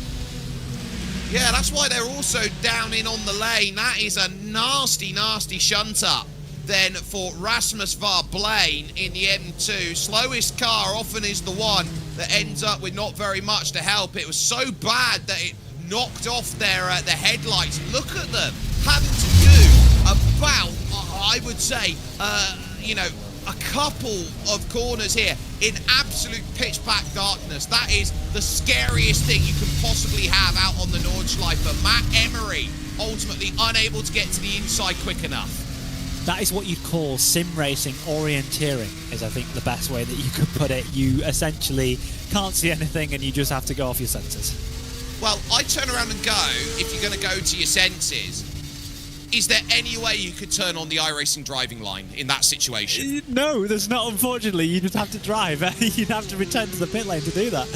But yeah, there's a disaster when you have your lights go out at this time of night. And this is one of the lighter times. It will get darker than this, I can promise you that. God, look at it. Front completely gone. And I would say truly out there, Will, the first victim of the night.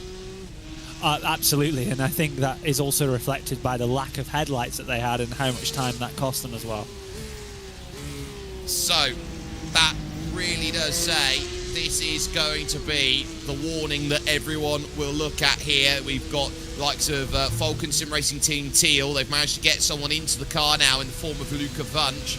Luca Neudek is in the pits for Scherer Blue. Hoverson in the pits as well. Dizdarovic is going to look like he's going to get into the car as and when he can. And we've also got in the pits right now taking service by the looks of things, Sart X MC Detal. So the team right now have jumped into pits in the Honda.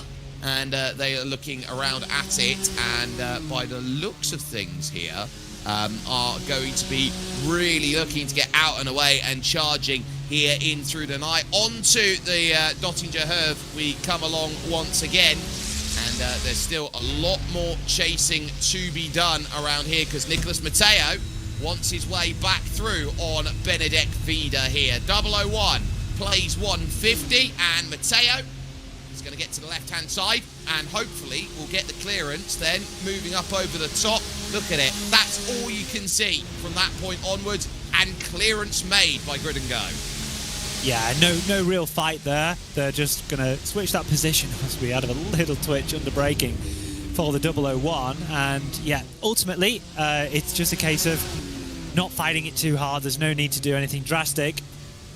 Keeping your momentum going, trying to help each other go a little bit faster by switching positions. You know, potentially we see a move down into turn number 1 if the Williams team game car thinks are faster, but not the case. 001 maintains the position. For those of you watching on YouTube, you just have had your warning in the conversation chat.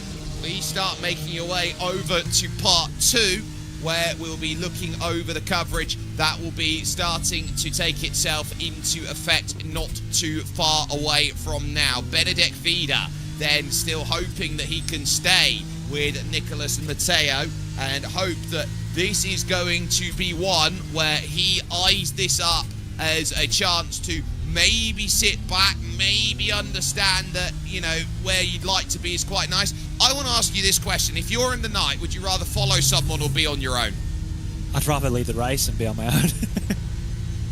Well, wouldn't everyone want to lead the race? Isn't that the goal of every racer? That's always the aim. So I guess in that regard, then I'd always like to be by myself. Yeah, well, absolutely go for it. So I suppose in that sense then, Will, the understanding of being on your own is the ability to set your own pace. Because if you're in a situation like this, how much are you looking at the glare behind if you're Nicholas Matteo? I think you just got to keep your eyes forward. You're not looking in the mirror. There's no reason to look in the mirror. If you drive off your mirror, then you're going to end up going slower probably. So you're just trying to focus forward, look at what you have on your relative, look at the traffic that you have coming up, if that's going to be problematic, and just try and prepare yourself, take each corner at a time, and, you know, pick out your reference points. You know, just try and drive the track and drive the lap as fast as you possibly can while maintaining a clean and consistent line. It's just about maintaining focus, really, and I think it's a very tolling, you know, it takes a toll on you, this track. It's hectic. There's not many you don't do many laps in a stint, and it's always action packed. Yeah, and action you can always seem to find, and you'll get pockets of it where it breaks away, it comes back, it breaks away, it comes back. You have to be very switched on to it. And actually, to that point, as we watch this close battle, I just want to note Blue Mercure for the moment and how they've been really pushing with Vasilios Beletsiotis.